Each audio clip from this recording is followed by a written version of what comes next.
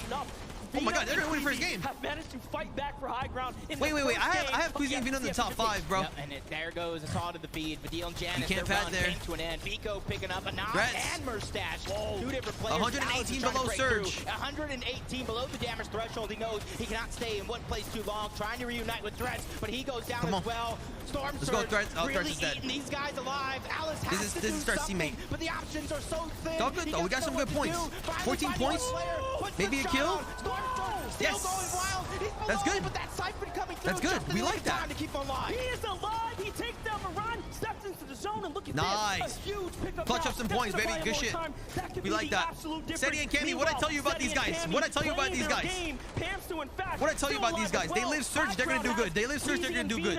Logren has Chicho and Trulix playing and leading the front side of zone. There's not a player in Mon sight. and Looter dead. Clicks alive solo. Top 16 right now. Top 16 right now. 3 flops. He still has so much left. Great match. I'm not too worried Oh, about we him know because Clicks. of him and Duke's. We know Clicks. Last FNCS He's like that. was because of solo He's like clutches that. from that man himself. But talk about solos. Joe gets one as Zandy goes down. Shots coming in from the high ground. Pressure is there, but Joe's trying to find his way Joe, these are good EU teams right here. It's a hard journey. Man, top 10. Hey, top 10's a W, bro. Everybody should be happy with the top 10. Seti and Cammy on high ground. Figure out what's the next play. Queezo down. Vino full health in zone. To the hands of Cammy. That's a huge one. Oh my God, Cammy's going for the kill. You have to turn and run. Cammy wants that was to hear smart pressure with 2 splashes. Right there. Meanwhile, Seti's keeping that was smart. On the general area. Very solid. Chicho fighting his way. Damn, what is going on? Comes through. Fatch and Pamsu just died. Marine, who's right above them or Fatch died. I don't know about Pamsu. Pamsu just died now. Okay. Asia, baby. Asia region is still here. The top 7 duos alive. Clicks 11 is dead. Players total left in this game. One of them being Seti and Cammy. I got the prediction. The analyst called it. These guys don't play too many early game fights. They wait for this end game and for every opportunity. But Acorn, he's trying to sneak some extra points. He has the med miss, sitting in the zone. Vino doing the same, but he's almost all out of opportunity. Vino's still alive. Absolutely what you expect of the best. Cammy and Seti are winning first game. I hate to tell you, but they're them. Here to have this they're them. I mean, they land mid-map. Look at this zone. It's literally where basically like so close to where they land. Vino by himself, just working his way, ratting his way through the build. Acorn is as well. There's a set of major points separating them. Vino looks to high ground. He says, "I'm not going to allow you to just sit there and focus me." Nice. Vino about to clutch up a top 6, top 5 maybe, maybe top 5. Trulex by himself. Remember, he can slip through any one of these now. Yeah, there's nobody on low ground. Chroming the build is smart, huh? I haven't played any builds this season, but in competitive. So they don't have that high ground, but they have that mid layer trying to find that comfortability. Vino only 2 HP, no med miss left. Oh my God, 2 HP and he's still alive. Nice try. That's good, man. Top 5. Another one from the outside of zone. Yo, look at Alpha, bro. Look, Alpha is like the Asia org or something. Meanwhile, Yumi and they're still top 4. One step closer now to taking this fight. A huge shout out to Marine. He's gonna feel Yumi and Cool. By the way, do you guys know where Yumi and Cool land? Do you guys know where Yumi and Cool land? Oh my gosh! Steps up. Do you know where they land? We are now down to 3 Do you see where Zone is? 2 solos and a duo up top. Carrying that momentum from last season's FNCS, but he has so much more. Oh, you don't know where they land? I'll show you right after this game. Just look where Zone is. Look at the map. Look where Zone is, okay? Still 4 eliminations on the back of Cool, trying to find his way through. Look at where the map is right now. Duo team, and they have the high ground 2v1 for success. Acorn is alive! Write a better story for becoming legend. How is that man so smart? Cammy is fighting back. They're looking to get inside. There goes the Elam they were looking for. Just one player separates them. Seti and Cammy win. Acorn will not survive. And Seti and Cammy take game number 1. Poland is the first Acorn got second. That's crazy. To take home a that's why I put him in the mix. That's why I put Acorn in the mix. Because he's like that. Have came to play through and through. What a fairy tale beginning for. Do you guys remember where the zone ended? Chat. Cool and Yumi? Right here? The zone? Right here. That's all I'm going to say. Cammy and Seti right here. Zone right here. So I want to say, hey. Out and he said it. Just pay attention. Pay attention. Yeah, and for him, that's a little bit of a success, even though he didn't. Tiger coming in with a tier 2, 34 months. Getting extra eliminations and getting that top placement. That is Tiger. insane, but let's go ahead. I appreciate you, my guy. Welcome back. Hey, can we get some W's in the chat for Tiger, chat? I am with hey, Acorn is crazy. Acorn is crazy. Chris Prime, baby. Twitch Prime. Yo, this sounds like gunshots. Prime, baby. Thank you, Chris. Appreciate you, man. Welcome to the Pun fam. Obviously, game 1 Thank you.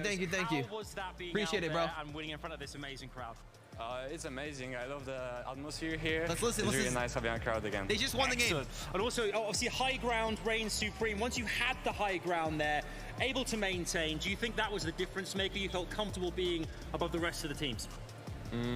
Like, we knew that high team doesn't have much, so we just took it. You took it.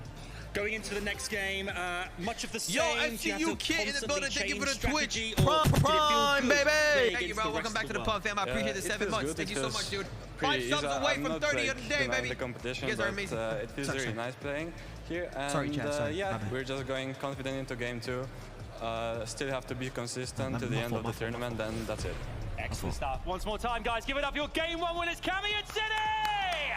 W Cami and Seti. W Cami and Seti. Let's head back over to our man Zeke on the desk. W Cami and Seti. W players. Thank you guys so much. I'm playing an ad real quick, chat. Game #1 is taken by EU. Thank you for the 50,000 viewers, guys, for Fortnite. Represent, baby. Cami and Seti, though, come out. Third most watched on Twitch. Let's go, baby. Game #1. What's crazy, too, for a moment there, we watched Fortnite killing it. Raider, thank you, brother. Height in 6th moving, right? But it's not them who end in height. It's Cami and Seti. It's crazy. Big development there. Raider, thanks, brother. Immaculate, The Anime Show, Son of Servants, Hojo, Blue Skull Extra, SG Angus, Red Whale with 1,000 bits. Thank you. King, Doubt Trout, JR Robin, Son of Servant, Holding Ash, Tuna Balloona, C Money, and Gavin. Thanks, guys. Thanks for the subs, as well as Red Whale with the 5 gifted. Appreciate you. Just 2 separate solos, and they make easy work of them. It was right around the start of Zone 8 that we saw Cami just Man, that shreds that SMG. Or the AR. He's rocking a burst and a scar. Do you see that? Or a hammer, sorry. There were so many teams trying to challenge that. Interesting. He had a lot of ammo there. How did he get that? Who actually successfully walked away with it. And they must have been aggressive. So many builds. That vertical play throughout the entirety of 8th and 9th zone, there was just nothing anyone else could do about it. And the camera's $2,000. We came into this game and we were like, who's going to be nervous? Who's going to be confident? I have never been able to tell that somebody is confident. After winning game #1 of an invitational, it seemed like there was like no expression coming out of Cami and Seti. There was like, yeah, that's expected. That's what I'm saying. Used to, right? That's how they won the most recent DreamHack. This is almost like, it's like their life is on repeat. But this time, instead of DreamHack, it's FNCS Invitational, right? I'm curious to get your guys' thoughts. We saw a lot of like self-regional eliminations, right? EU eliminating EU, NA eliminating NA. It was kind of crazy. I'm surprised there wasn't more. Okay. Wow, they won it and had 6 elims. Going on here, and it's really 7 elims, 7 elims. How did King do? Of course, Cami and Seti finding themselves 40 at points. the top. They're getting that victory route. Edgy and them did really good. Props to them. Clicks. After game #1. 7th for Clicks. Also representing here, going down in that third place position. Sorry, getting 42 points on the back of so many eliminations. But it was actually the 4th place position. Noah Riley, Bat Sniper, they're walking away with 8 elims. That is a good chunk of points that they were able to compensate for despite not being able to close things out. And I think ultimately we saw in the first 3 zones a little bit more EU heavy as far as the elim fee was concerned. But by the time we hit that mid game, it seemed as though all of NA and some of the international regions just really started to hit their stride because everything just started lighting up immediately. A lot of these players, right? They're using this initial game as a kind of a feeler, right? Let's just kind of see how this all works and everyone the land looks like, and then we'll look to go ahead and fight back. But real quick, we have a mini miner standing by. What you got for us? Thank you so much, Zeke. Now, we want to be taking a deep dive into one of our duos that have been deep diving into the dead side of Zone. As we reveal this massive screen right behind me, we're going to be talking, of course, about Commandment and Avery, our reigning NA East FNCS champions. We can see them on the screen right there, the little white arrows, and they've made a really, really interesting rotate this game. We can see the path that they are going to take, using all the way on that dead side of Zone. Now, you might be wondering, what is the benefits of dead side? Now, you can see on the map, loads of those little arrows on this side of Zone, right? And this is the area that most teams are going to be at, because most of the POIs are going to be rotating into there. We can see Commandment and Avery using the sort of the mid-map rotation, right? You can see the in-game rotation devices, you can see the launch pads being used, you can see the balloons, and of course, you can see the slipstreams as well, and you can see them getting to this less congested side of Zone. Nobody's there. What's going on? They have a free rotation, but of course, this comes with some problems, right? We saw them struggling with Surge in that previous game. It didn't quite work out the way that they were expecting. They weren't able to find as many players as they could, so the benefits for them are, of course, they're on the less congested side of Zone. They don't see anyone, but that also has implications. You don't get the damage done, and you can see that in the last game. They were struggling for tags. Of course, we saw King and Ed doing the exact same thing, but they were able to find as many eliminations and as many tags as they possibly could, which kept them afloat. Unfortunately for Commandment and Avery, though, it didn't quite work out. I've got so many questions to ask, and who better to ask them themselves? Kelly, over to you. Thank you so much, Mini Mani. Joining me right now, I have Commandment and Avery. And Avery, I got to ask you, man, how do you feel about game number 1? That was Mini Miner. Surge was pretty rough. We had to run through Hauler's shield pretty early, so we died on half zone. But we still managed to get 8 points for first game, just testing the grounds. Well, good luck in that next game, guys. I'm sure you're going to be doing a lot better. I'm going to be joining over here Acorn and Edgy, guys. That second place finish, what was going through your mind once you had that solo run? I mean, honestly, it was all Acorn. Like, I didn't even do anything, to be honest. He's just the best player in the world. Yeah, man, what was going through your mind? I know I had chromes, and I was like, I'm 100% going to get top 2 here. No, I was confident, and it went my way. I love it. Congratulations, guys. You have a great start to the competition. Let's head on back. He's trying to pull like a Tfue answer. I had chromes and I knew I was going to get top 2. Mini Miner and shout Chrome guarantees wins, guys? Since when? Now, this looks a little deceiving. Are they really that good, dude? A lot of people use them in endgames. Okay, they got the victory royale, big deal. However, Acorn there, it's okay. They didn't get the victory royale, but that's not what they needed, right? They just needed to place high. Yeah, of course. You know, Acorn, you can hear they're that. Really good? They're the best player in the world. Love that confidence coming out of the team. They guarantee second. Again, you know, one of those solo pitches that we kind of saw was from Cool and Yuman. I think it was Cool specifically getting into that endgame, securing that 3rd place position. And we could saw at one point in time, he was like in that 1v2 situation in that box fight, and he comes out on top and just transitions that all the way towards that 3rd place position. You don't become FNCS champions without having this kind of a collective measure when it comes to your mental discipline inside these block fights. And not to mention the fact that they also had 7 elims to in a competitive event like this. Not only they're placing high, but they're also making sure to capitalize on those elims as well. And it is everything when you're able to try and establish these early leads, because this is a very competitive lobby. And I think, if anything, game 1 is only amped me up even more to see what these players are going to do. Yeah, the individual performances coming Yo guys, thank you so much for subscribing. Please subscribe, don't forget to share, like, and I hope you guys understand me. I'm doing the effort what I can. Oh my gosh, there's another girlfriend so guys. I hope we can reach months. Today 2K. Jeez, 30 months. Nisha and Zill, thank you. Right from here, we make adjustments and we make the changes we need. What account was that before? Cammy and Seti, they did win game number 1. But with only 6 eliminations, they're currently sitting at the 44 points. As we kind of start to go top to bottom, you know, we did watch Queasy and Vino. They did try and take height. But I'm curious as to, like, what you feel kind of happened. How did that all unfold? Brad, thank you, brother. 50 months. You're a legend. Holy. So we knew this was coming, right? We knew Queasy and Vino were going for the higher gun, and they had it going into that first moving zone. And then all of a sudden, we were checking it out. You know, Runa and Pepper are all of a sudden on the higher ground, and Queasy and Vino are like, all right, fine, we'll give it up. And then, like, 5 seconds later, I look back up, and Queasy and Vino are back on height. So, you know, they had the shot. You guys want me to talk also, or I'm not talking, only you want to watch? Kelly and Adam, who are standing by on the stage. Thank you very much, Zeke. Guys, are we having a good time?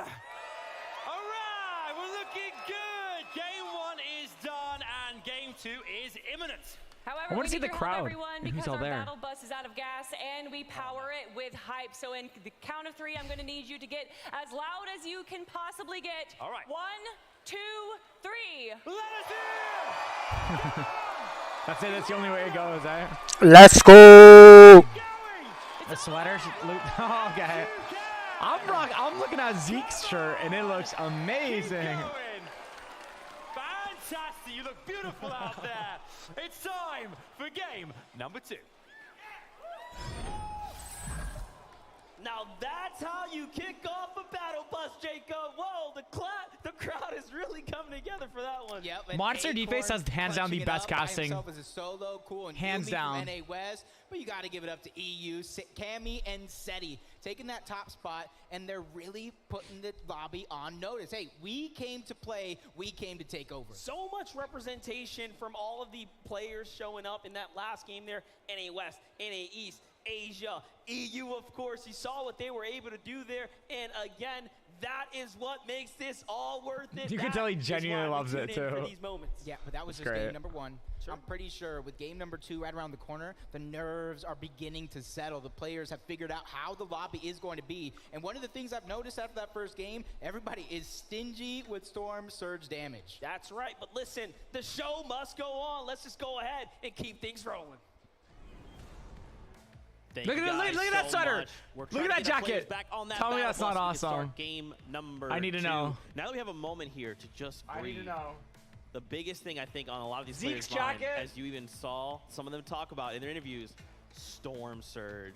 This is something that a lot of these players, they try to overcome, and now they have to double adapt. Not just adapt to their own meta and the way they're used to playing. I need it, eh? How other duos ahead of them, next to them, behind You guys think them, I'd rock that really doing jacket? the Be same honest. Every single time in Fortnite that we have like a set lobby over the course of X amount of games. Be honest, guys. Game 1 is always No. the most stacked. And we Okay, saw the right first there. It was answer. like the flip of a coin, all of a sudden the lobby, the amount of players left alive just crashed instantly because so many of them needed to fight for it. But one thing that I did see in that early game right there, a lot of balloons are being used. A lot of the players poison themselves all the way Is that a up there in the designer sky. named They're Sweater, using those guys? Hammer assault rifles primarily to get tags in the early game. And then anybody that wasn't really doing that, unfortunately, just That's had vivid, to yeah. force a fight later on in the game. Like, for example, we saw Epic Whale and Reek go down because of one Gotta of do those the nails fights. well. I'm good on the It might nails. have been Cammy and Seti that actually closed out the lobby, but it was Muzz But and you do you, Lunar whatever who you got wanna the do to action express going yourself. for us, Yeah. because we did see a decent pull amount it of off. hesitation. It's kind of expected, I think. Game number 1 here at the FNCS Invitational. Nobody wants to be the first one out, but unfortunately,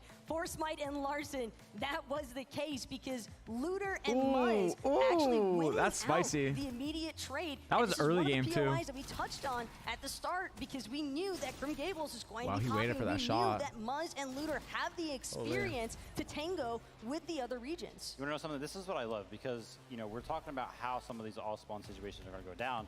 And, you know, I was talking with some of the other Who am I rooting analysts, for? Taco included. I want to see and Booga, Muslim Click, was like, Savage, "Look, all I them do think really this well. might actually, I want to see you know, play into their Fatch do favor well being as well. We best." played with him in So Twitch Looter himself Rivals. said NA East has been way harder than OC. He thinks that a lot of let's see who else we got. Storm Surge was one of the things that he was most worried about. So the fact There's a that they link I ended had the with game all the contested, players. And that game is a great example. They get that early damage done, those early eliminations, and they're set for the rest of the game. They don't even have to worry about their biggest worry coming into the Invitational. Another duo that had a tough time getting going, Mr. Savage. It took a fight that maybe didn't quite go the way it was anticipating. Let's take a look at some of the replays and kind of talk about what we're seeing. Second game is coming. Let's go, guys. You are going to be hyped. Don't forget to say let's go in the chat. Don't forget to say let's go, let's go, let's go. Recently challenges you and beats you. iDrop said it himself in the pre-game interview. I've been dropping here uncontested for the past year. It's not going that's to scary to change go up the against. outcome, and yet we're witnessing the downfall of iDrop and Mr. Savage. Yeah, and honestly, shout out to On1 right there because, you know, the discipline, The right? downfall? Sometimes Dang, when you that's go to dramatic. buildings, you're kind of just running down the staircase. How much around people the is corridor, here you're just for like, the "Ah, Booga? How I'll much find people out is here, here am I for gonna the see them there?" clicks? But no, he Tell actually me rebuilt the and wall write to in the chat floor, who is gonna catches win, Savage trying Booga to go or for a clicks sneaky in little shot, these and both. Savage at that point is just kind of caught in this box, and On1 cleans it up after placing that wall to make sure Savage can't get any control over any of those builds. So really well played from On1 for sure. And something that's also worth considering, I think, for Mr. Savage and iDrop now is you have to remember when you have so much information out there on how you like to drop, loot, and land this spot, like what Final we mouse. witnessed I from used to this use that duo, one. The My ultra, gay like, applicant down is two. asking Booga. Let's go, let's go. Booga is gonna Stop using win, that thing or because the middle mouse button I'm would gonna always ask break. his It's my interact clicks button, because I so I'm like pressing that clicks, thing a but lot, I especially also early game. appreciate Bro, that I you would are go asking. through Booga is mouse, also a good the player. final He's mouse, a ultra light down legend. two. I will go through one of those every single week or second week I'd have to get a new one. So I'm not even joking. I had a stack of like 10 final mouses, and then there just came a point like I'm done wasting that. I'm like, I'm done. You know, and I'm done having to like email them and message them and Twitter DM them to try to get more and beg them for like a mouse. When it's just like, I'd rather have something like the Razer Viper, which it's lightweight. I like the feel of it, and I can go to Best Buy. I can order online. I can order 100 if I want to, and it's only $40 too. So, I just feel like the quality wasn't there. Like it was lightweight, but it just felt cheap in the sense that the middlemost one kept breaking. So I always had problems with them. World by any means, because we are literally only one game through. We still have 5 left to go. There is ample opportunity here, not just for the players to have a chance to, I think, boost their. Yeah, guys, let's not try to spam in chat, please, thank you. But also, it's just the simple fact that they can make the tiny adjustments that they need to. As far as iDrop and Mr. Savage are concerned, now I think they're a lot more wary of the fact that All1 and Baka, they're definitely willing to take a super early engagement. They don't care about the fact that it's the first 3 zones. Both of these duos, I think, are going to continue trying to look to establish their surge. I don't think the pacing's slow. I think they're just trying to build it up. They're trying to hype it up. I mean, when you're there, man, like you want to live in the moment. You want to enjoy everything it has to offer. And I think there's a lot of hype in the crowd too. It's like why you go watch live events. I mean, it's not always going to be action-packed 100% of the time. Part of it is the build-up, because I think the build-up sets those moments that might only be a normal moment, that it makes it into like an extraordinary moment, right? When you realize this person's coming from this place, when you realize this person hasn't won before, when you realize X, Y, Z, you know what I'm saying? And it's kind of that's what they're trying to do here, and I think that's what makes a good live stream and a good cast for these events. This went wrong. Let's go ahead and change these things so that they're doing a good job too of providing facts that you can't get like at home, you know, which I do like. Yeah, bro, for chat everything I have to do. Don't worry, Tronix. And for these duos, they're trying to limit as much of that as possible, right? They want to find that spot. Hey, I know there's a gun here every time. I know if I hit this building, as I open this door, pick up this thing, I'll have 10 builds. That's a wall I can use to defend myself if I'm jumped, right? So I'm excited to see how in game 2, a lot of these duos look to say... What do you think so far? Oh my god, I got scared. I forgot we were in a call. You can't get rid Here, my guy. That was great. That was also here, boy. Amazing. Let's go. The spectating would look great. What do you think? Yeah, I think it did. There was a little bit towards the middle/end that's like a little bit hard to follow, but the hype was there. I think, yeah, the casting was phenomenal. Like Monster Deface, man. Oh my god, he crushes it. He crushes it. That guy's a legend. That guy's a legend. So good. But you can tell they've improved on spectating, you know, and stuff like that. You know, we missed out on a few big deaths though. Don't know how it happened. What do you mean a few big what? Sorry? Like a big deaths. Like we don't know how Peterbot and Jemper died, or Booga Guys, and 50 Barrow died, subscribers we have left. Okay, let's do this. Let's do yeah, there is. We Yeah, can that's do another this, thing. guys. I know that. Yeah. I know what you mean. The thing is though, like, how do they capture them all? But I guess a replay if they showed it. But yeah, maybe a replay. Yeah. They didn't do any replays, I don't think, on that first game. You know what would be cool though, I'm not sure, but maybe you are going to get, because there is 2 days. All the players tomorrow they is had to stream also their have POV, but it live was only stream. gameplay, no commentary, no nothing. You could just see their POV. That way you have this broadcast, and then like if you want to watch individual, that'd be amazing. Yeah, we were talking about that the other day, huh? Yeah. And tomorrow is final. If you could just click like tomorrow final is gonna be amazing time, bro. Yeah, if there was like an easy way to do that, it would be even more sick. I don't know if there was like if there would be an extension, but like as people got eliminated, it would unhighlight them so you know who you can click on and who is alive and who is dead. I think they can do an extension on like one channel. Like these players don't have to go live respectively on their, but it's just hard to do, I think. Yeah. But they can do it for sure. Oh yeah. And I mean, for a big event like this, I think it'd be cool to stream. But you know, Pun, I saw they had Alienware monitors. Like they're definitely running 240 FPS, like really good like gear, especially because they're not streaming. So that's good. The consistency's there. Yeah, those monitors are the same ones from World Cup. They haven't changed that. The noise canceling headset are also the same ones from World Cup. Yeah. They haven't changed that. One thing that it looked like it was more lenient on, I was looking at mouses and mouse pads and keyboards. Game starting in like 5 minutes maybe, so I think that's because they are just talking, and after that they are going to start the game.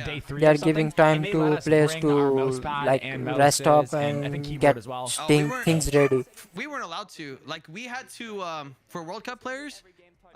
we had to order what they ordered what we wanted. Oh yeah, I think that's what they did. That's what I mean. So well, the thing is, I remember having my own mouse or whatever, my own keyboard. So. Oh, okay, yeah. I think they're changing that a little bit. Bro, imagine ordering this setup every time. Like, come on, that's too much money. Did you look at the camera right now on stream? The camera they have. My chat's saying that's $1,000 camera that they have, like the webcam. Every on setup, top of the players. Every setup, so 1,000 times 100. Like Yeah, $100 grand in you can get cameras. the cosmetics. I believe it. That's crazy. Bro, that's Yo, crazy. these guys are so good from Asia. Yeah, I know, and they look really nice. Yeah, they do. Unless they were throwing up gang signs earlier, they were doing something. They were? No, I don't know. I'm just joking. Nah, they look young, bro. Like they look like 15 years old or something. Everybody like walking out looked. Yo, the walkouts were sick, eh? Like it was the way that it was so in like basically as the music cut out, they were done commentating and we cut to the next person. Like everything was just firm and quick. I loved it. I loved it. They did, dude. They did this is what we're saying. They did a good job with this. There was a little bit of downtime after that, kind of like might have lost a little bit of hype, but it was so good. Like oh yeah. Dude. I'm expecting a big announcement at the end of this Sunday. A lot of lands next year. Pun. I'm gonna be on the broadcast in I think. Oh, are you really? Yeah, in 40 minutes, just for like a minute or two. So what am I asking for? Oh my God, what are they gonna ask you, Nick? I don't know, bro. I think just opinion and just have a good time, you know. So. Oh man. Yeah. I don't know. I don't know what they're gonna ask you. It's just gonna be fun. Just say it looks amazing, I guess. You know, the setup, the crowd. Yeah. The energy is there. It is. I want to see more of the crowd because there's a lot of creators that actually flew out there that are watching, like Cypher and all that stuff. It'd be cool if they like had them all in like a certain like row or something. Like they probably will. They'll probably have. Because swearing talking. Yeah. Because like NBA games, they'll show in the crowd reaction. So I'm sure they know where they're sitting and stuff. Yeah. Yep. Man. Yeah. We should have done a Pro AM, bro. Where's the invite? What's up? I know. We should be there right now. It looks fun when you watch these guys compete. You know, it makes me want to play for sure. Yeah, and then when I play, I'm like, I'd rather watch. yeah. When I'm playing, I'm like, I'm better surge. Like, imagine the team that just dies first. Like, they're the first one dies, and it's like, I want to go home now. Yeah, mentally, it's definitely tough. But when you're at home and you watch, it's like, dang, this looks cool. It's chill, right? It's a vibe. I do think, dude, the energy with you is crazy right now. You're hype. I remember you weren't even gonna do a watch party. I wasn't going to, but I don't know. I got hyped randomly. Yeah, the flip switch. I don't know what it was. Or the switch flipped. I don't know what it was. Like you messaged me, because before you messaged me, like, yo, hop on. I wasn't gonna do it, and then I just looked at the NA East map. Yeah. I looked at the map, and I was like, dang, there are so many good players. I really want to watch this. Like, it's been a while since we've had a LAN, and. I'm also standing up. Are you? Yeah, that might be giving me some hype. Ooh, I'm telling you can like talk better and enunciate better, and they can get you hyper. Yeah, Tronix, I don't know why they are giving like this timing. I think it's gonna be start now. Yeah, guys, it's gonna be start right now. The casters provide insight and stats that like most people at home don't even know. Like because like, dude, I love Fortnite and I follow it a lot, but like competitively, I don't follow too many players. Like you know a lot more. I love when they're giving me that info, man, because like. I feel like they're doing a really good job with stats and all that stuff and backstory. So because we were talking about that too. Yeah, because someone in my chat mentioned that like, oh, the games are moving so slow and it's a lot of downtime. But I'm like, no, that build up, that's what makes the ordinary moments into extraordinary moments when you know like everything about it. So it depends a lot on the caster, right, to build that story up. And you know, every time they switch players, that caster, you know, on the top of the dome, if he practice, no stats of like, you know, hey, Clicks and Dukes have in this zone have dominated like this, or you know, they've won this many times, or you know, like this is usually when they go for their refresh. Just little things that change the way you look at the game. Yeah, I agree. Like it makes you draw your attention to something. Right. That Chrome battle bus. Oh, but see. We've kind of been waiting for like 20. Oh my God. Thank you, Ben. You're welcome. But you can call me Nick. You can call me Nick. It's like too much stalling right now. We need to go. Come on. Yeah, I think that's where the no, I think something went wrong. I think that some of the players not connecting or something like that. Oh yeah. Yeah. I mean, it's 100 players. Those are big booms on the mic. You see the big puffy, like the pop filter, like holy. Those mics are crazy good. I know. They're probably like $1,000 or something. Yeah, they are. Yeah. I think I've looked into a mic like that. They're expensive. Yeah. That's right. We've heard from us. Because imagine how loud it is over there. And like it cancels everything. Throw it on over to casters to hear their thoughts on game number 1. Thank you so much for that quick, of course, toss there so we can start getting into our perspective here. Wait, so what are they interviewing, Nick? Let's talk about what we know just coming out of game, right? I mean, what we like know. 45 minutes in between game 3 and 4. Or no, in between game 3 and 4 actually. So we got plenty of time. How are they doing this? A Discord interview? They're gonna pop you up on the screen? VMix. Okay. Yeah. So I'll be there virtually. But I think all right, bro. Need to start Can't wait to see it. More credit. It's just a little interview. It's not it's just sort of on. And then wait for them to win. I mean, I appreciate that. We got to sit in the player lounge, quite cool on Yumi. Stand over the shoulders of On1 and Baka while they were practicing. These guys just pull those and do great, don't they? They're training against. Who are they training? Were they on con? Oh no, they were fighting. They're on con, but they're on con, but they this is where they drop right. They drop next to this. Wait, where? Right side of the map, basically. It's something I was telling my chat to just pay attention to, you know, who gets top 5, where the zones are, things like that. Yeah, like who pulls these guys zone? won last NA West FNCS. Really? And yeah, and they pulled 10 out of 12 first zones. Wait, why? Does the majority of zones pull towards the east side now? I guess so, yeah. Oh. I don't know. They know something, Nick. They know something that I don't. For real. First game pulled on them, so we'll see. I want to see where. That's the things I look at when I watch is like where's zone pulling, and yeah, I think it determines who's gonna do the best too. Yeah. Yeah, that's true. 100%. Even in zero build too. Like, I mean, statistically speaking, you're definitely gonna perform a lot better. They are not still in the game. Come on, guys, do it. Wait, how many controller players are here? Like, is it only like one? I'm not sure. I think that would change. You think that would change if it was a zero build tournament? I think there'd be maybe more controller players. No, I think less. You think? Yeah, because zero build's a lot of far range fighting, and you can't be. I don't think controller does as well. Yeah, it can't be as precise. Yeah. But there's a lot of mouse and keyboarders. Oh no, there's Reet. That's 2. Oh, Reet's there. Yeah, Reet's there. He, dang. Apparently, I can't think of anybody else. Apparently, my chat's saying the cameras are $2,000 for each player. So 2,000. They spent 200 grand on cameras alone at the setup. Wow. It's worth it. Yeah. Giving us the best quality possible. Oh yeah. And I'm sure they'll reuse them too for like World Cup. If they announce it at the end, bro, I will freak out. I will swear on stream. If they what? If they announce World Cup. Find extra heals. Oh, that's it. You should pop cabbage maybe for whites. I need to heal. This is the last game. Unless you throw me a mini now. You want to know? I'll throw like right there. Search, yeah. I want that big ammo crate, but I know they're just gonna get above us. I mean, I think you can go for it. There's a chest there as well. It's definitely worth it with our loot. It's just glid off the thing. It is, yeah. If we get Surge here, we can get. Watch it be the glitch, the zipline glitch. Make sure this isn't baited, bro. It's not. Wait, this is how we they can get die? sacked, bro. I'm chilling. If we get Surge, we sit in zone, bro. We should look. Yeah, like where though? We'd have to follow right side. Yeah, like, we have to go right side. I'm just gonna go up. No, Man, they play so hard edge. Yeah. Wait, what were we listening into? Even Booga and Miro are like, hey. No, but we didn't see how they died. Surge. We need to make sure. Yeah, I know. I don't know why. What they were showing. Yeah. Why did they stop? I thought they were gonna show us what happened. I know. That's what I was waiting for. I know. We have a very special interview. Oh, maybe it took too long. Somebody's getting fired. Right, you've been watching in the crowd, right? What's the energy like? How does it feel?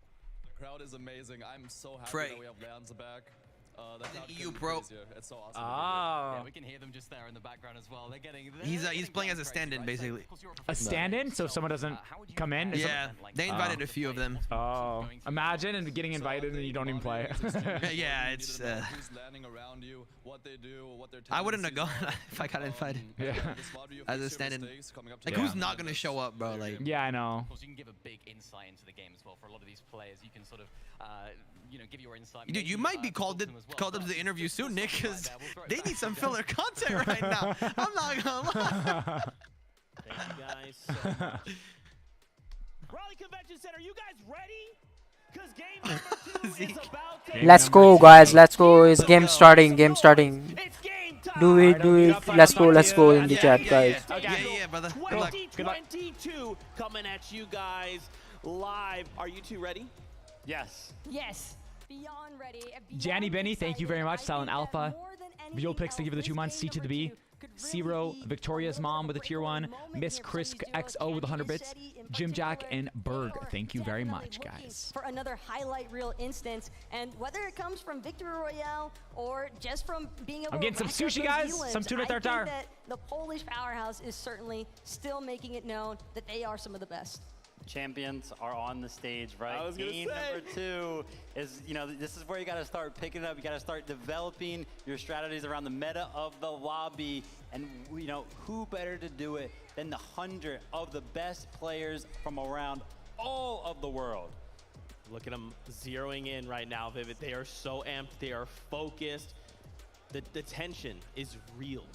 The tension is beyond real, and not only that, but I kind of want to touch on Buga and Miro. We saw that little listen-in instance between the two of them, and were it any other duo, I think there might be some room for concern, but Buga and Miro, I think, are an exclusive case, because Miro specifically, this guy is a 5-time FNCS champion, and yet, out of all the FNCS finals that he has competed in, he has only ever collected 3 victory royales. Wow. So it is a primary example of the fact that high ground can win games, but low ground could possibly win championships. And that moment, I'm confused with the point she's making. I'm so lost. Because they were struggling with surge management along with some of the other duos. Again, they're I don't able get to it. make it happen. All right. We've broken it all down.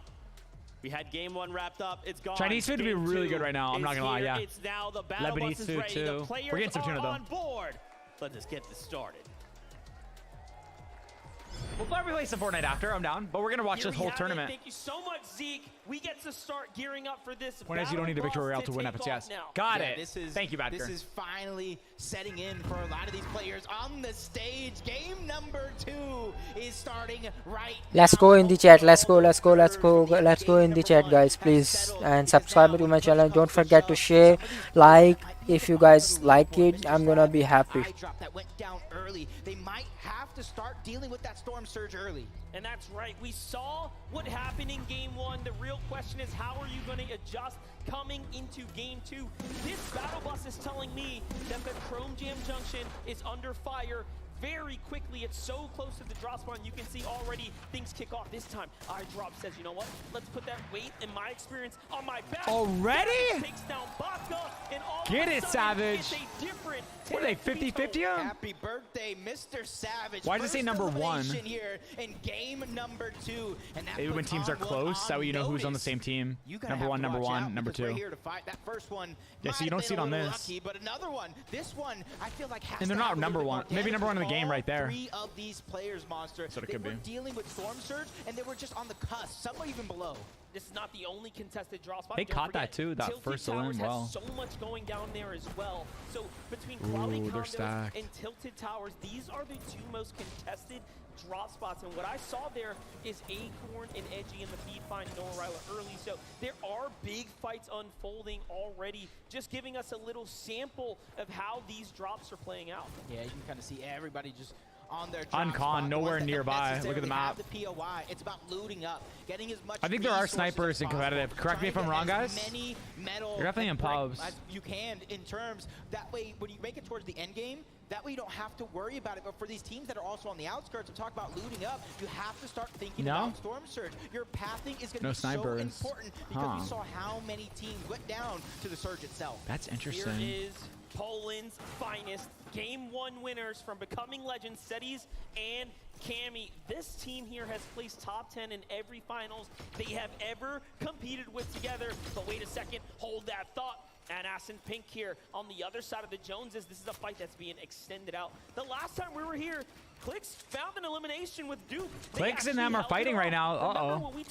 They're getting really aggressive with them, guys. You know what? I believe in the fighting power of They have good angles, the team above. Full confidence that they can do it. Pink and Anas have to jump back. Yeah, and you got to rethink back to that. I don't get what that team number 3 is. Everybody has number 3. Solo points after solo points, but as long as these two guys stay alive, they're going to be contenders. Surprised he's pushing with a Cobra DMR and a Ranger shotgun. Duke has FNCS champion in trios. Clicks is one of the best individual players on the planet. We have a huge opportunity here. Is their for team Duke gliding in? to Look at the map, guys. Another team right over there. We know they had an excellent Duke's got to be careful. things here as they continue to find their strides, but things are going to slow down, and you know, you really genuinely expect this to happen, especially at a Fort Jonesies. This is not a POI big enough for two. Yep, oh boy. Just trying to gather the information. The longer this fight goes and the higher they build, if it comes to it. Got Jazel. I like how they're covering this though. Stay with it. The third parties that we saw towards the early of. See how to get in the cone? Pink trying to get deep into the box. That Evo Chrome Burst AR. We saw yeah, that shreds builds. These builds, and it eats through in a second. Oh, that's on Clicks. Clicks has no shield. Pink and enough already turning this story. That Ranger is nuts. That's bait there. He sees the shot. Yo, Clicks pressuring back with no HP. Did you see that? Duke does not let it He's got 0 builds, like 5 builds on top, so they're going to get involved or just keep spraying. They don't have a lot of ammo, though. Look at the ammo count. Head-to-head battles like this is why he is they need this now. They're wasting way too much time on this. Of the space in these kind of moments. They're playing super slow. Uh-oh, that's weak. You have to be careful. 66% of their overall victory royales do come from the low ground. The Pink and Anas, they're just trying to keep a little bit of elevation. They're not ultimate high ground, 3-4 boxes big. They're just trying to keep. They're wasting so much time, bro. And that third party's gonna come in a second. They gotta be quick. This one's dragging out a little too long. Do you think they're gonna phase through. Oh, so they can't edit. Well, I hope it continues because the rest of the lobby is just taking their time. He couldn't. He chrome guys, so they can't edit and make a jump shot from low ground. Deciding to go toe-to-toe. Clicks once again gets tagged there.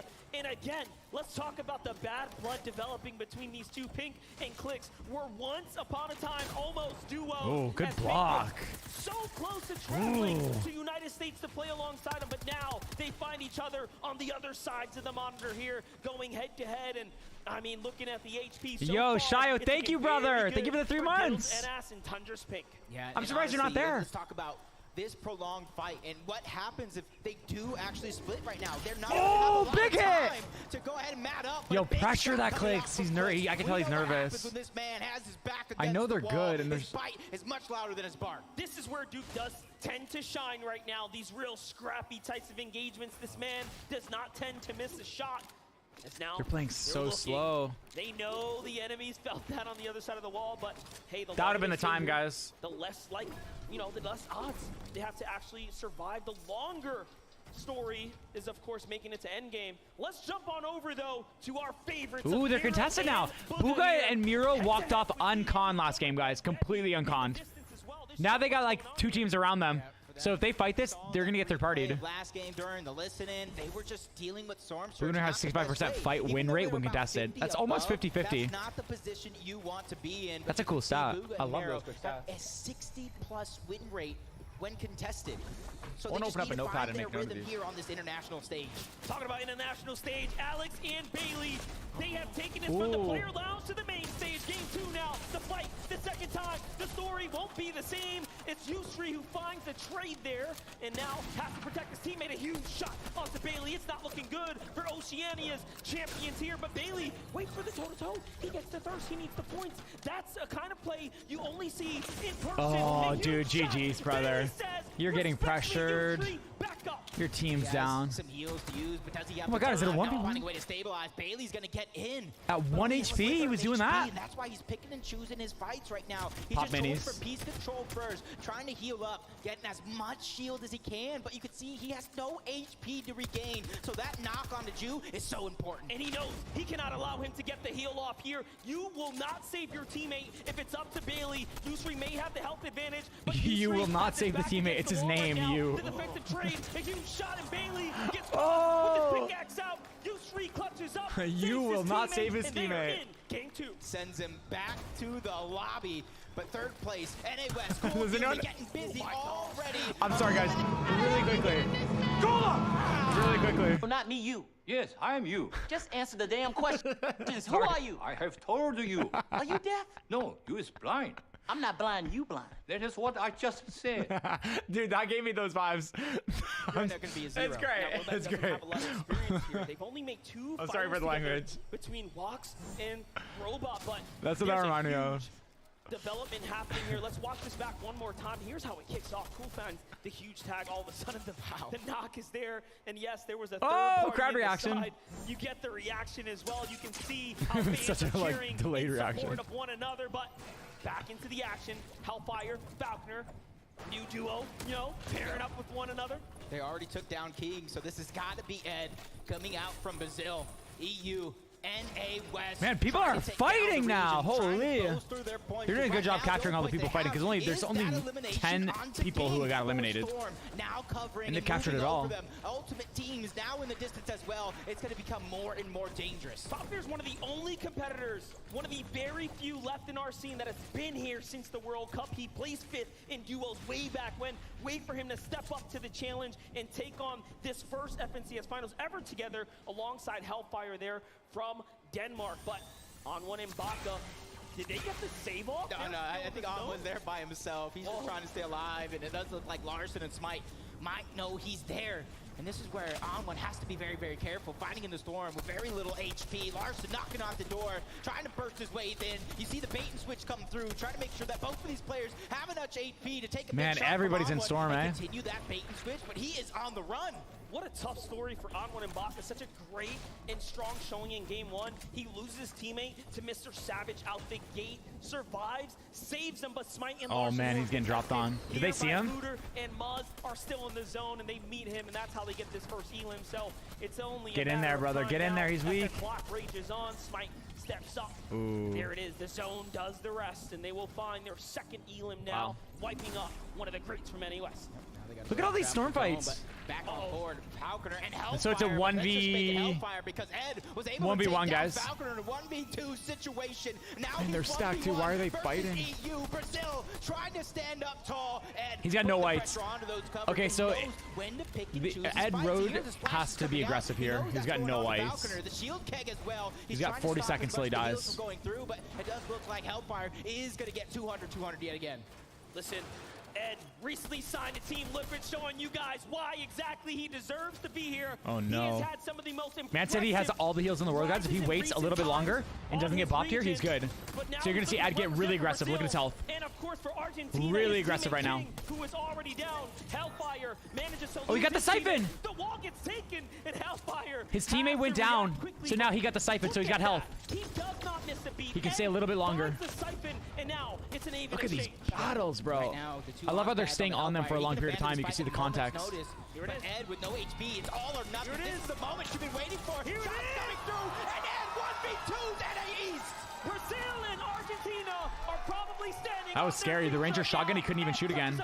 And he's so gosh. Oh my gosh. And if somehow, some way, he found a way to get King's card, but they've gone over to Chonker Speedway. The action will continue. Reason and Aqua going up against Hen and Bevy and Vortexers. They have a lot of practice going against each other on the Yeah, I got them both. So this is no strange fight to them. What's scary about this That's is the fact crazy. that they rotated out of the condo down to the territory of Booga and Miro at Chonker Speedway. And yes, they get met with this incredible duo, but it shows you that no one is safe. This entire area is such a deadly EU play leads zone, all regions and with now you 5 have teams in the top 10. That's insane. That's a cool quick stat. I love that. Against the wall below the storm surge, absolutely ready to commit to this battle.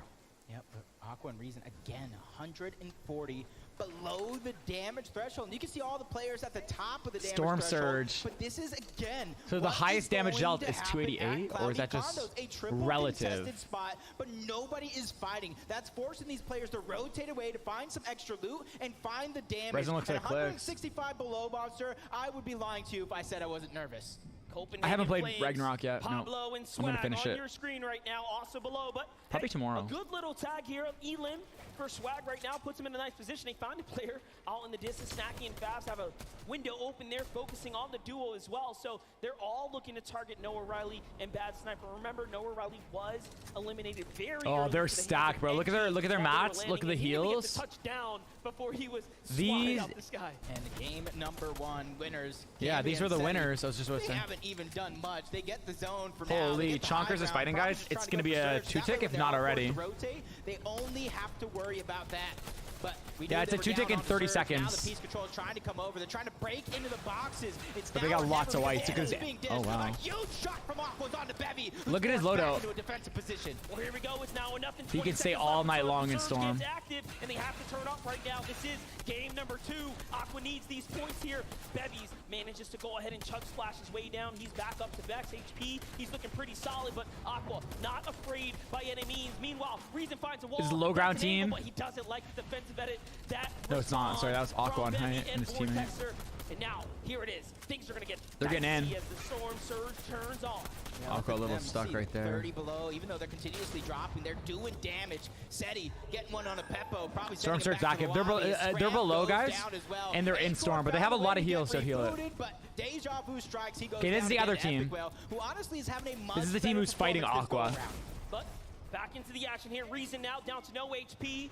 Aqua is also on the defensive stance here. Down goes Reason. That's a huge shotgun shot. Oh, they got no more Vortexer shields. from the side. If you blinked, you missed it, and now Aqua has his all. Wow, his teammate went down. He has to back up. But Vortexer They got 6 chugs. They're good. respecting the GOAT of EU. Aqua here, our World Cup duo champion. And that's got to be intimidating. He's popping chugs. They're full HP. Aqua's on bottom, getting ticked by Storm Surge. He's got no more shield. Like, it's a 2v1. There's no way Aqua makes it out on top here. No way. If he does, he's insane. He gets heal off and no, he gets finished. Vortexer finds the second.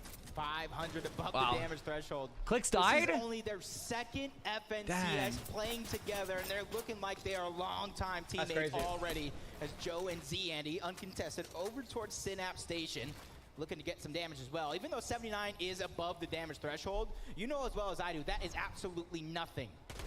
Nixon and Arthur here.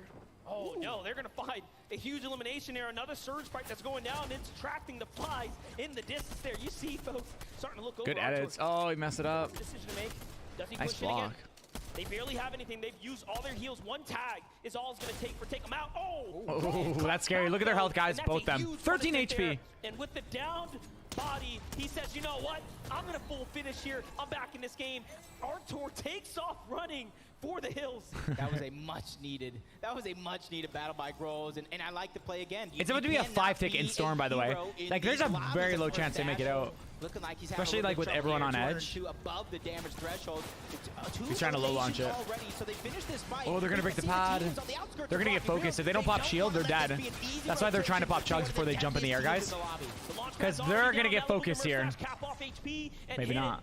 Off they go. Wow. It's Chicho and Trulix who are looking in. These guys have gone head-to-head so many times in the past, and you know there is all types of bad stories waiting to unfold in front of us. But Chicho and Trulix don't get the Elim. They Wow, manage to hit the bro. ground Look at running. Rocky That'll be the Reels. reverse It is waiting just here, though. Well, yeah. contested like crazy.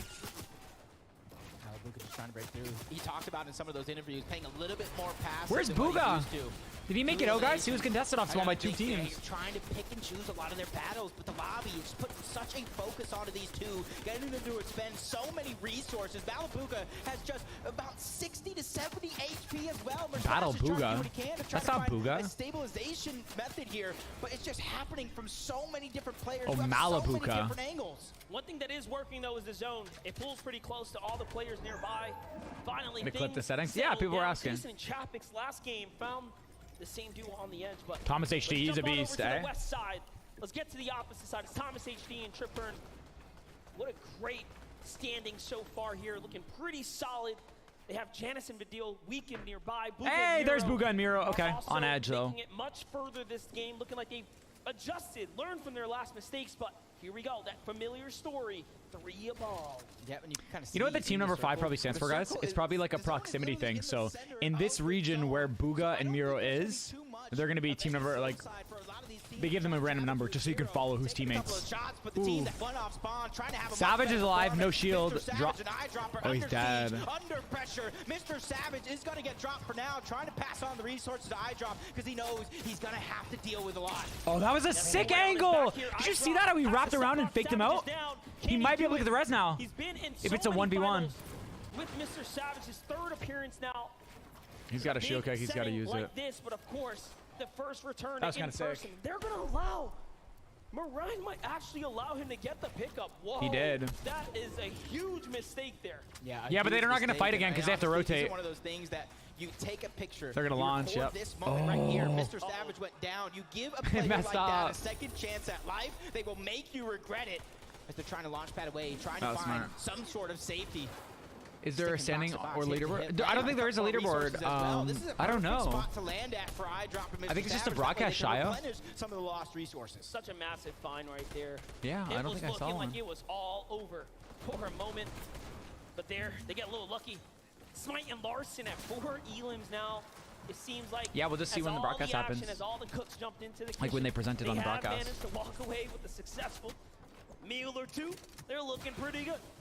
4 elims, like man, look at all the teams stacked. Cammy and Setzi are still number 1, guys. They won last game. First place by 7 points. Marim and Zagu, 151 above for the NA West. 3-time champions, Favs and Snacky, sitting in a good spot, trying to gather the information. But Vadil and Janice are under pressure. With Vadil down, 56 below the damage threshold. Shots from Thomas HD to take down another EU powerhouse. And in the distance, Japan is just lurking nearby. Asia has performed so well. Remember, Marim and Zagu are in 2nd place as the most recent FNCS champions of the Asia region. Easy and Vino, though. Big story in front of them. This is a team that we have expected to come out so far ahead of the competition, as they have had one of the more dominating tracks leading into this, taking home a multitude of Elite Cup finals. Man, that's insane. Larson and Smite are actually in a really rough spot, like just sandwiched between all these teams. If they focus these guys, they might get focused, but they're being smart about it. That's a huge find for them. You guys saw how many teams are around them? Some of your inventory, get some more heals. The Chrome Splash probably going to be used a little bit later just to get that rotation to come through. Oh, they're actually looking pretty good, I'm going to be honest. Not a lot of mats, but like 580, but that's still pretty good for that you see Storm Surge just still affecting so many teams. Look at all the teams rotating. Larson as he misses the heal, and Anas and Pink go down from the high ground. It's Vortex in hand. They are just... Man, you can see how crucial launch pads are, eh, guys? Like, you need them in build mode. Otherwise, you burn through your mats and you just can't rotate in the later zones. Oh, wow. The other team is going to get feel threatened there because I think they want to hold height. Like, they're pretty close to it. But Queasy's taking it. Yep, they gave it to him. Is it even worth it that early, though? I don't think it is. They're not keeping zone till end. I guarantee it. But with the amount of launch pads going around, the amount of threats that are in this lobby, you might have to stagger your teammates 1 forward, 1 back, just to make sure nobody is That's why they gave it up. Oh, this is looking like a tough situation right now for our champions, Marim and Zagu. Once again, leading into this game, 2nd place. No heals. Very, very peculiar spot to be in. The zone pulls far south as well. Now, they have some mats, but they will absolutely need a refresher right now. Maybe even a gifted launch pad from a team in the distance. All around them are so many healthy Man, this is actually pretty exciting to watch. I'm going to be honest, guys. Like, it's really cool. I'm enjoying it. Size up the rest of this game here. Booga finds Marim in the feed. There it is. The full finish is going to start to come through. The first elim for Booga and Miro. This is where I'm looking at. Booga! Let's go! There's different elevations. I want Booga to do this so well, man. Able to grab a side of that mountain first will have the best chances to win this game overall. As there's still 500 Cammy and Seti, these are the first place team. Wait, what did that stat say, guys? Can someone repeat it in the upper right corner? Can someone put it in chat? This game as well. Keep an eye out for him, but Seti and Cammy have to defend their lead right now.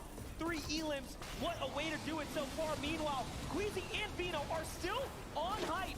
Wow, they're still on height. You heard Monster? Toughest end zones as well. Flutter Barn has so much. Holy crap, they're building their way over. There's no way they keep that, though. They're burning through all their mats. Large stone monuments. They'll need some refreshes. And you rotate. Canada going down, leaving Macwood as Only team to compete without a victory royale. Really? Don't worry too much about damage in terms of Storm Surge, but Bugha and Mero, as it does shut off, you saw they were well above it. So changing up their strategy, and it's paying off handedly. I did not know Macwood. I did not know what he looks like. Now I know. That's great. Things have really taken a I've turn learned so here much. for the first remote. Reed's gonna get burned. Dude, they can get that. They can go and storm and get that. They're going for it. Look, Vino's going for it. They can hold height. They might win this game on height, guys. Looking very comfortable. No wow. resistance. Larson and Smite are making up for where they See, I mean, that's the They may have high risk, high reward of high ground early. You just got to be aggressive. And now, Miro and Bugha are fighting back. Yeah, two of the big NA West powerhouses going down. They're trying to get that elimination. Ooh. Whoa, that was a smart angle. Fired, but Miro's getting tagged back up. He needs that Cypher to go through, but it's still not going to be enough. Oh, no. does go down. Bugha trying Oh, to be Bugha's on whites, guys. Look at his health. He's only got 134 mats. Out of resources. Macwood falls. High ground, though. Does Vino and Queasy still have that position onto the high ground of Spartan Lawson? They're not ultimate low, but they found themselves that perfect. Yeah, they're still in height. Bugha's now left by himself. KVR. Bugha down there. I don't see clicks. Scented is alive. Larson and Seti's still alive. He's first place. Looking like this is a fairy tale game for EU once again, but we'll see if NA can step up to the 14 players remaining. Second last zone. And now hunted down. Smite doesn't find the full elim here, but my gosh, already at 6 eliminations. Oh yeah, clicks did die, I remember. Sentin and Cole still alive here. This is where they do best. Like we said before, it's bread and butter. They know how to stick hit to hip. They have to now. Cole is hurt. Bro, it's insane to see the rotations with tactical sprint. We've never seen that in the World Cup. Not wanting to fall short here today, and mantling too. Not all people have mantled. Ground to low ground. Another end game is going to be achieved. True Lex gets Bugha and them are still popping off. And lend that helping hand, trying to steal away all of that loot, but the zone is just immediately. Yo, what is happening? HP and he can mantle. He can mantle his way up. He can get up. Right now in front of Smite. He needs to break that flat and jump. Oh! Him. Goes down, Seti goes down, no! And it is all his yeah, say brother, you're a one tick. GG's. Back, but the zone does the rest. Great game there, but Vortex is now by himself. No, I think Bugha's out. Cole and Sentin now have the high ground. They've turned the story around. Oh, what happened to height? Queasy's dead. Keto's is solo as well. High ground versus low ground, but it's a 2v2. Sentin. See, that's why you don't. Versus Vortexers and Hen. This is going to come down to the wire monster, and this is going to come down to they only have one build. When and where they drop down low. Once again, it's a 2v2 right now. EU finish. Bottom versus height. Big tag there by Vortex on the low ground. 7 elims. No mats. It's looking very, very tough. 0. And it's the same story for Hen as well. Lots of AR though. They just got to keep spraying. 3 builds. And Cold, although they have the height, they are also running extremely low on resources. But if there's a team that can do it, it is no. You see them trying to go back. They all have no mats, zone, guys. Trying to find anything to work with in terms no of heals. Vortex. They have to jump down now. What are they going to do? They have 3 builds. They have to go down. Low. The game is definitely in their hands. They just have to close it out. EU. They're not pressuring from below. Oh, he's one shot. Yep. Oh, thank you. Talked about that wall. There's nothing you can do. It's all or nothing. Down goes Cole. Amazing, Mom. But they have the angle. They're going to wait this one out I'm just good. for a little I got bit it. and allow the zone Thank to you. do the rest. Cole finds the one. Wow. Game number 2. Dang. They popped off. The emotion coming out of Sentin and Cold. A team from NA East. Honestly, guys, if you like it, subscribe, share, like, subscribe, and don't forget to like. We are like 69. Let's do the 100 likes, okay? Let's challenge to 100 likes. On stage against some of the best we have ever seen, and what a way to do it. I'll show you in a sec. It smells so good. NA game 2. It looks like the stories are tied. Right there was perfect because that was actually a really good game. They're killing it with the cast. Down low. I want to see what they're thinking, how they're feeling. Kelly, let us know. I am joined here by Cold and Sentin, and you guys, what an incredible run. You got to tell me though, how did you take height? So Queasy and Vino just dropped on our sidewalls and we insta-edited and just shot them. I mean, obviously a great I wish you could have saw that. Right? Maybe we'll but, see it. I mean, that final moment there, how did you know how to take them down? Obviously, you guys were kind of in that high ground, low ground fight. What was the final moment like? Honestly, Cold called to just drop above him and sit there. I don't know. He did most of it that game. He played really well. He's the GOAT. All right, man. Well, congratulations. You both are the It takes a GOAT. good Now IGL. Game 2 VR That's what I'm learning from these interviews. Let's head on back to the desk. Got to make the right calls. Experience, doing scrims, playing a lot. As EU Let me show you what I got to eat, guys. Game of the FNCS Invitational. NA strikes back.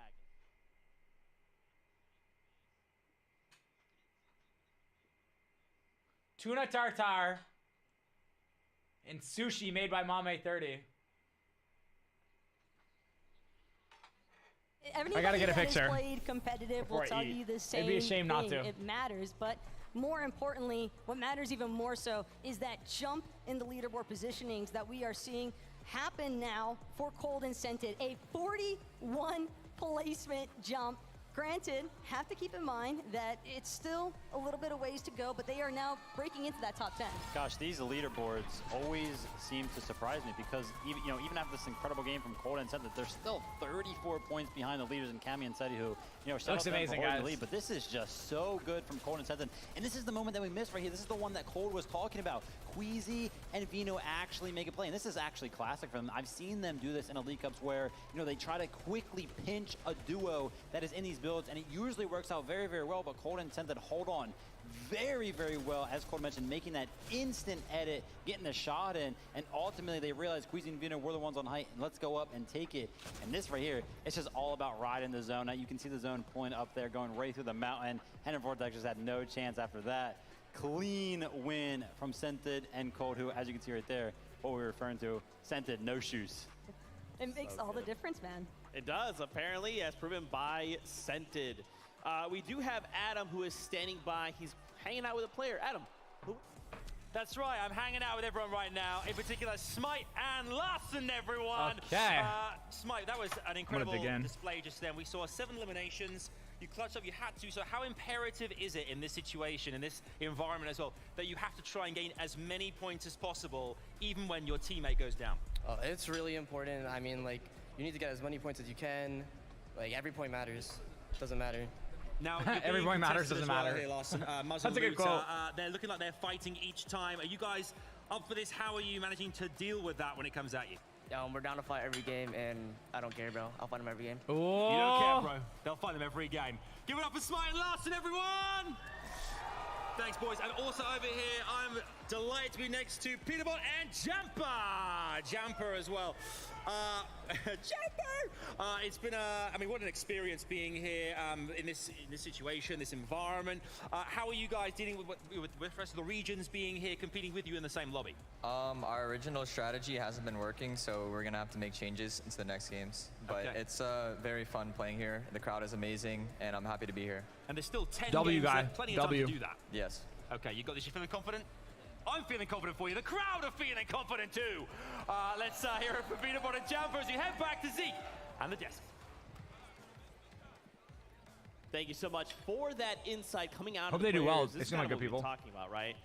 The question has been, once all of these regions finally meet head-to-head on the island, what will happen? Will strategies hold? And the answer for some is no.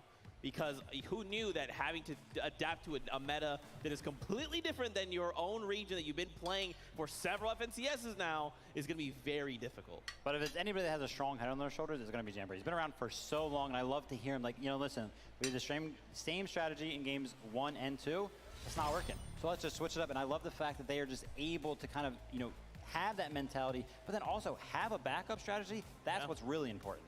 But that's just part of what it means to be part of the 50 of the best duos. You were the kid with the parrot? Invitational title. Mad skills, bro. Your parrot pooped on my shoulder, brother.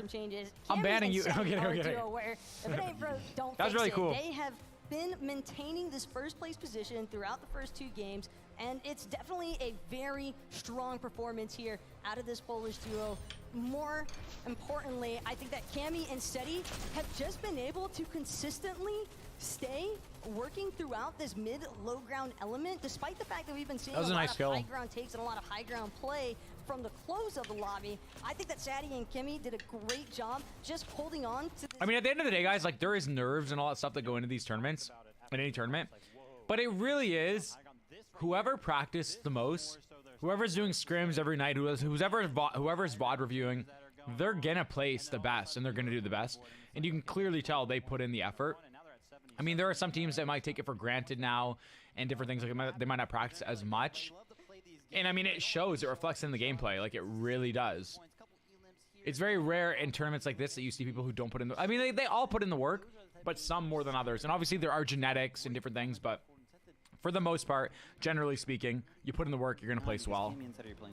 And it's the competitive experience, I think, that also helps them with understanding, hey, even if I've lost my duo partner in this moment, I can still hold on for moments longer. I think that that was a great display there, that closing kit there for Seti and Cammy. And I think that ultimately, they're going to probably just keep trying to stay consistent here. Yeah, I mean, one point we tuned in and they were 500 above Surge. I don't know how that's humanly possible, but for Seti and Cammy, it's just another day at the office. Let's talk about Queasy and Vino there. They did get edited on, right? And listen, we have, as the viewing audience, we have the much larger perspective, right? I want to see this. For them, in this opportunity, this was the only chance they had, and we're going to start to kind of figure out what happened. Yeah, I'm hoping that, you know, they had 35 builds right here, we can maybe catch 28 builds. Some insight into why they actually ended up dropping down, because it seemed like they were getting refreshes. I know they specifically got one right at the start of, you know, moving. So they have 280 mats and like 350 mats. And again, right here. Oh, we didn't see the context. Actually, only 2 builds left, so that was the call. Oh, let's go 2 try builds. to get a refresh real quick. Unfortunately, Cold and Scented, they're so good in box fight situations, especially Cold. I mean, you know, Scented picked them up just because he is such that well-rounded mechanical player. And Cold and Scented, you know, one thing that I love about them is they're always on the same page, and it's always incredible to see. And right there was one of those situations, unfortunately, for Queasy and Vino. But I love that out of them, right? Going for those plays is what is going to make the difference on the international stage. As far as the IGLing is concerned, Queasy seems relatively confident still in that decision. 2 times over now, we've seen this duo go for high ground by the time that first moving zone actually comes into play. And maybe 3rd time's the charm here for this duo. All in all, though, the high ground strategy is working, right? 2nd place right now, only 4 points behind 1st, so just keep doing their thing. Yeah, and I mean, I feel like, especially looking at how many eliminations they had, man.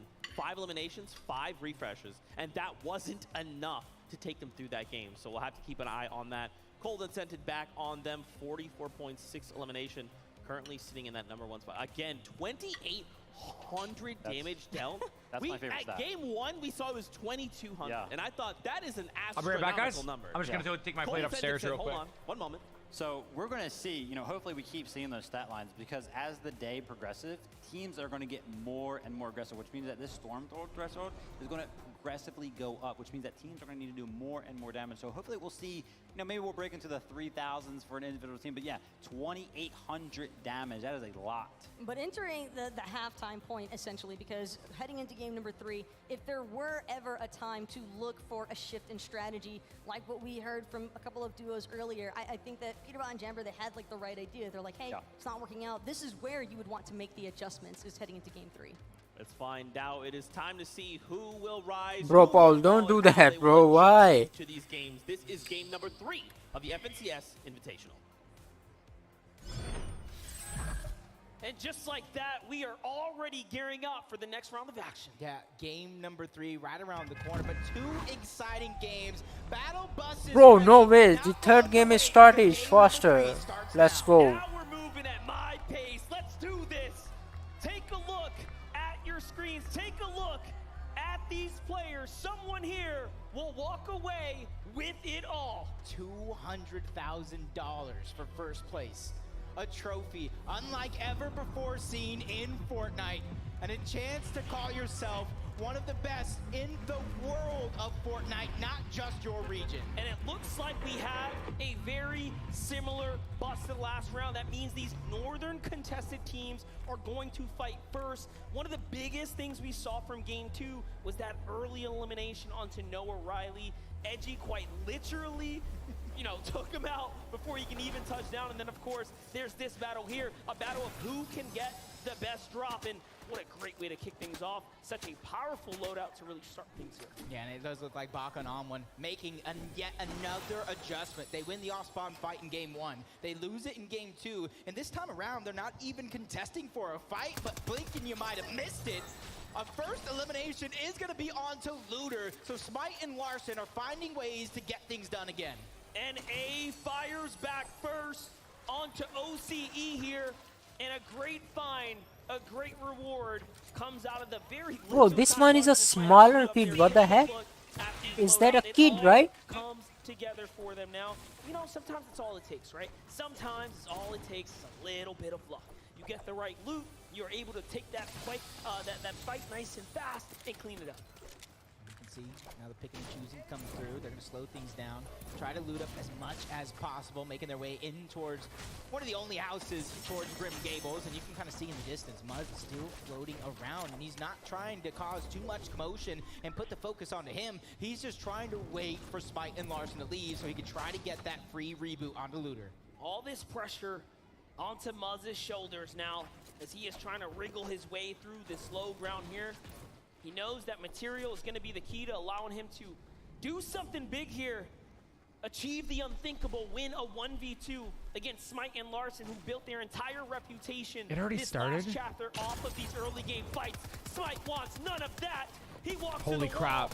Muzz, He's getting you're in. great, but how good? And no, Smite and Larson come out on top. They clean things up for 2 games in a row now and earn themselves a little bit more. And as soon as Mr. Savage gives up a little bit of the high ground on Winnebach, immediately trying to take it over, him and iDrop are separated just a little bit, and that could have been a perfect opportunity for them to strike, but everybody is just biding for time, biding for that perfect moment so that they can pounce.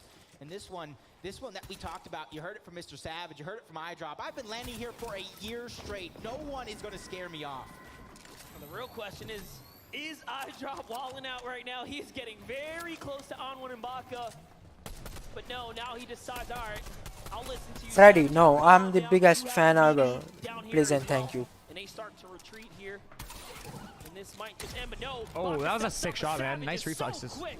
What a shot right there. And now he turns the tables around. iDrop looking to meet them down here. A great pre-fire, but not enough to find That the tag. pre-fire ramp build is something so many pros do. They'll shoot and build instantly.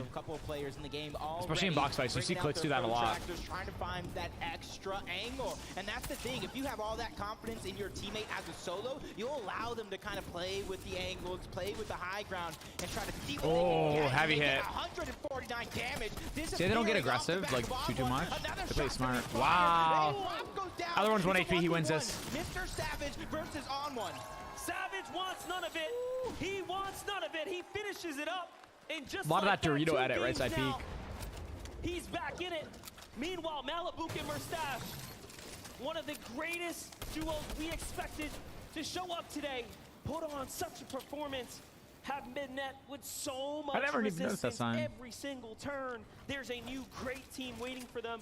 This has been probably their least favorite duo to meet, though. Yeah, Chapik and Tayson.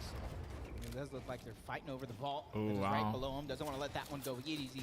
We got 25th and 28th. There's a third team landing towards Cloudy Condos. Another team towards the north in the form of Kanata and Macwood that could be lending that helping hand, trying to get that Storm Surge damage for themselves and make your job that much harder. For Malabuk and Mustache, it's all about trying to find the perfect angle, trying to find that information so they can try to catch a player off guard, because we already know they're one of the most aggressive teams in this lobby.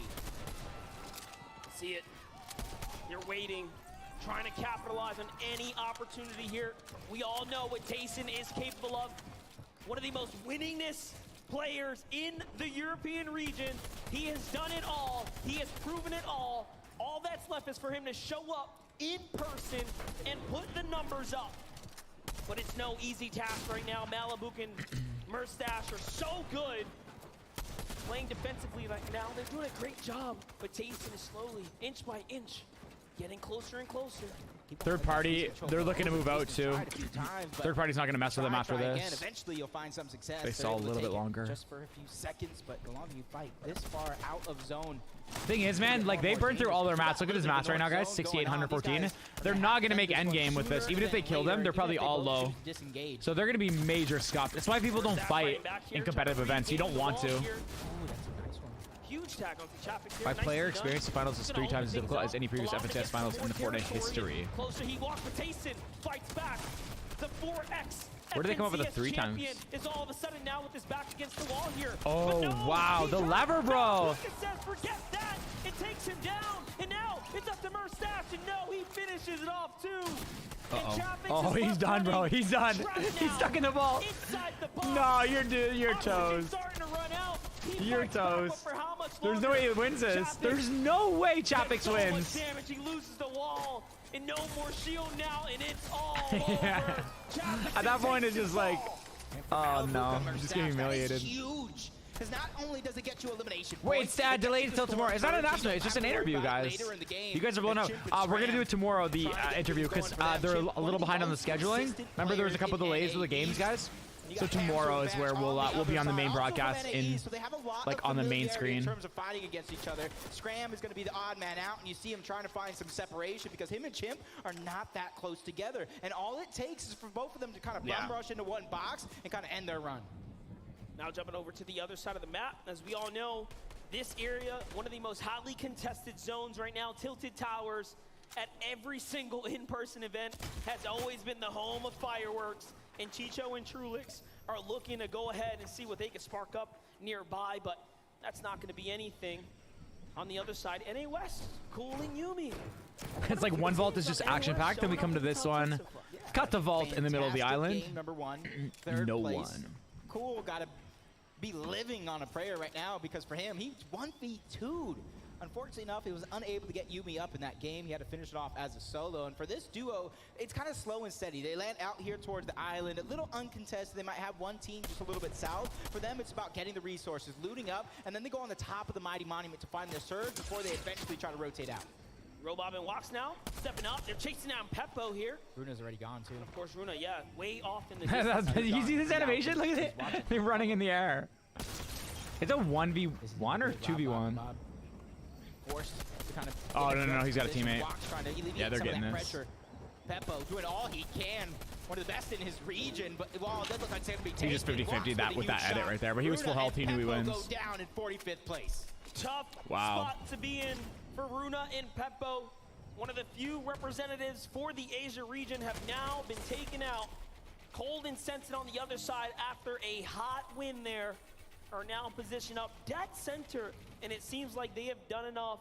This Sent it in a bush. story that we've seen unfold over the weekend. Buka and Miro are alive, guys. That's contested huge. in the lead up. Malibu and Mercer are still problems on the horizon.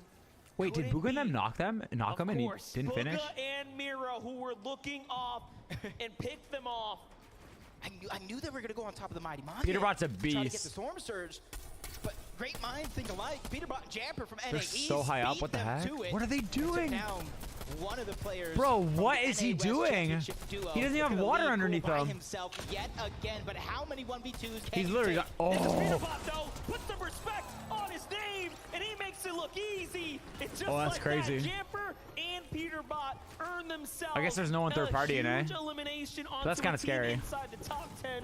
What an Elin. And for them, you got to think Peterbot and Jamper don't have to worry about Storm Surge in the immediate future, but you know, Like, they don't have chrome or anything to prevent fall damage, They gotta but I start thinking mean. about it later on in the game. Oh, the balloon, oh, never mind, guys. They glide with the statue if they fall. I didn't know they were above the statue. This is a prime example as to how to finish a fight quickly, right? We know PHC and Ketos are fighting in the middle of the map. They need to finish this fight quickly, and look at that. Pinching from both angles, getting that Storm Surge done early, as well as bolstering their loot. Look out for this team for the rest of the game.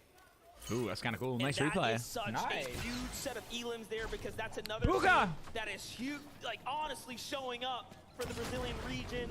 PHN and Ketos, man, wait for them to just really I'm telling you, you would not think that that's a $2,000 camera. To this Eh? entire event was things are going to be Because it's so easier. small, you don't see the lens, you don't see Let's anything. not respect these guys, and now all of a sudden they're saying, hold up. No, hold Savage my is water. hurt. Hold my mini shield. Let me show you what I'm capable of.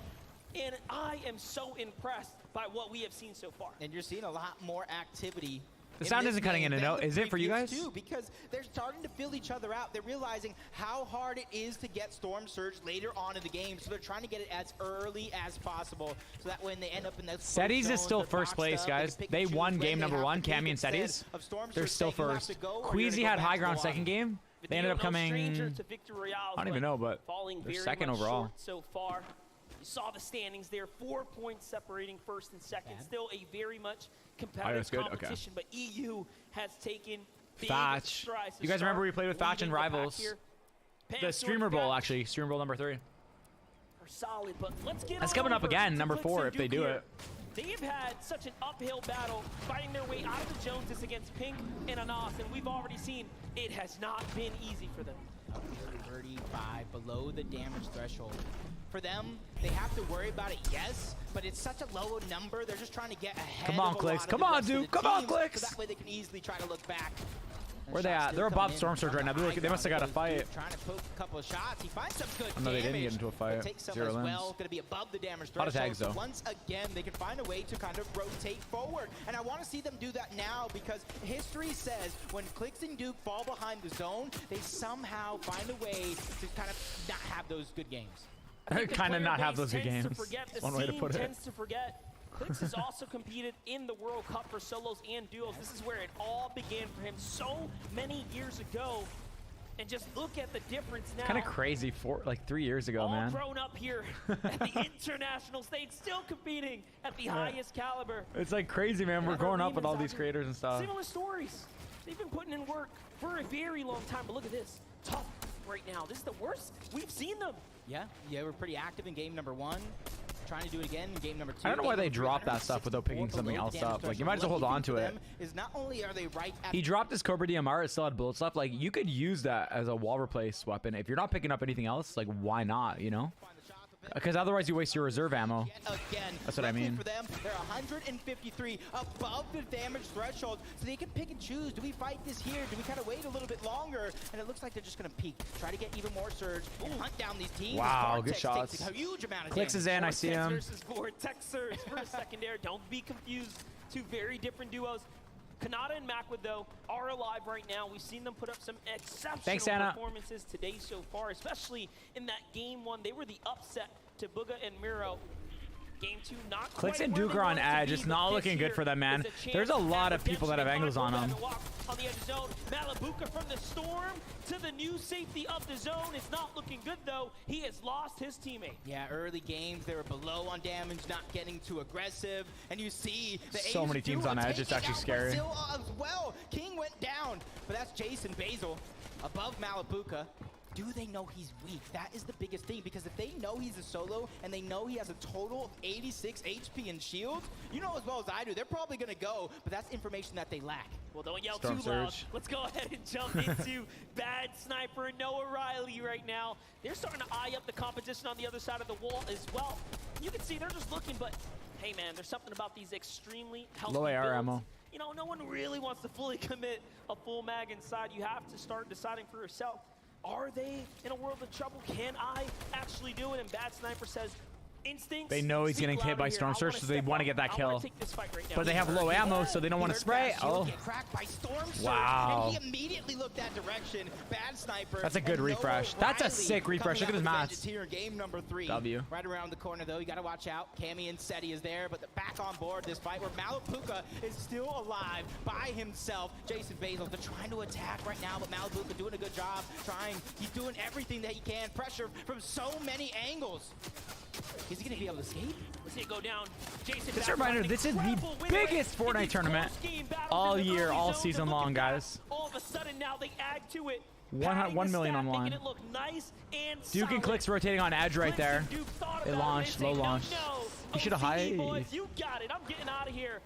And that is so much respect. Oh because they are so no. far below Oh no, the they got cut surface off. now. They're not They in zone yet. easily stood there and fight. They need it more than Wait, why'd they anyone. cut? Why'd they And switch actually, POVs? Oh my gosh. Our game leaders, Seti and Cammy, are actually below the surge. This Oh, is no. so bad for them. They just need to be able to find a position front side of zone, but they think it's the less traveled. But there's so many teams in front of them. 3 directly on the right, 3 directly Everybody's on the on left. edge here, guys. Behind them, and it's hot on their heels. That's Noah Riley. Nice That's Bad shot. Sniper. He was shot by Cammy. Box to box. He's knocking on the door. He wants to finish this one off. Inside of Storm. Nobody he really got the has wall. HP to kind of regenerate. And Cammy and Seti went down. That's first place team. Bad Sniper gets their represent for France. They're taking down our Polish duo alongside Noah Riley as well. Way to do it there. Switzerland has to be happy, but let's jump on over to Reed. Clicks is down. That was a tough rotate for them. And Germany, but let's see it. That's Duke. That's Duke. That's Clicks' teammate. He's done. Oh, he got his. Wow. He got his duo down. Special and cleans things up. It's a 5-tick right now. It's about to be a 5-tick right now. 5 damage per second in Storm. Exact position you want to be in, but these I saw guys Bugha can still show up alive. at any moment in any game. Look how much different it is over on this side, guys. That's why people rotate dead side. See? So many more people down on this side. When you're that good, you're that good. Some people got eliminated in white. True. Here's an ass in pink. We already know. Now, their biggest problems are down. They're out. Keto's and PH in. Here they are. Looking to continue to hold their position. They're 100 above the surge. They are just around that top 5 position leading into game 3. What is almost the halfway mark of the competition. And Brazil could not be prouder to have them representing here. Jumping on board. Excuse me. Rob is already down. He is out. Bugha and Miro fighting. 2 more points in the elimination for himself, including Storm Surge, just walks. He has no shield. He has no HP to regenerate. Just 50. I like how you can see through the edits now. They fixed that.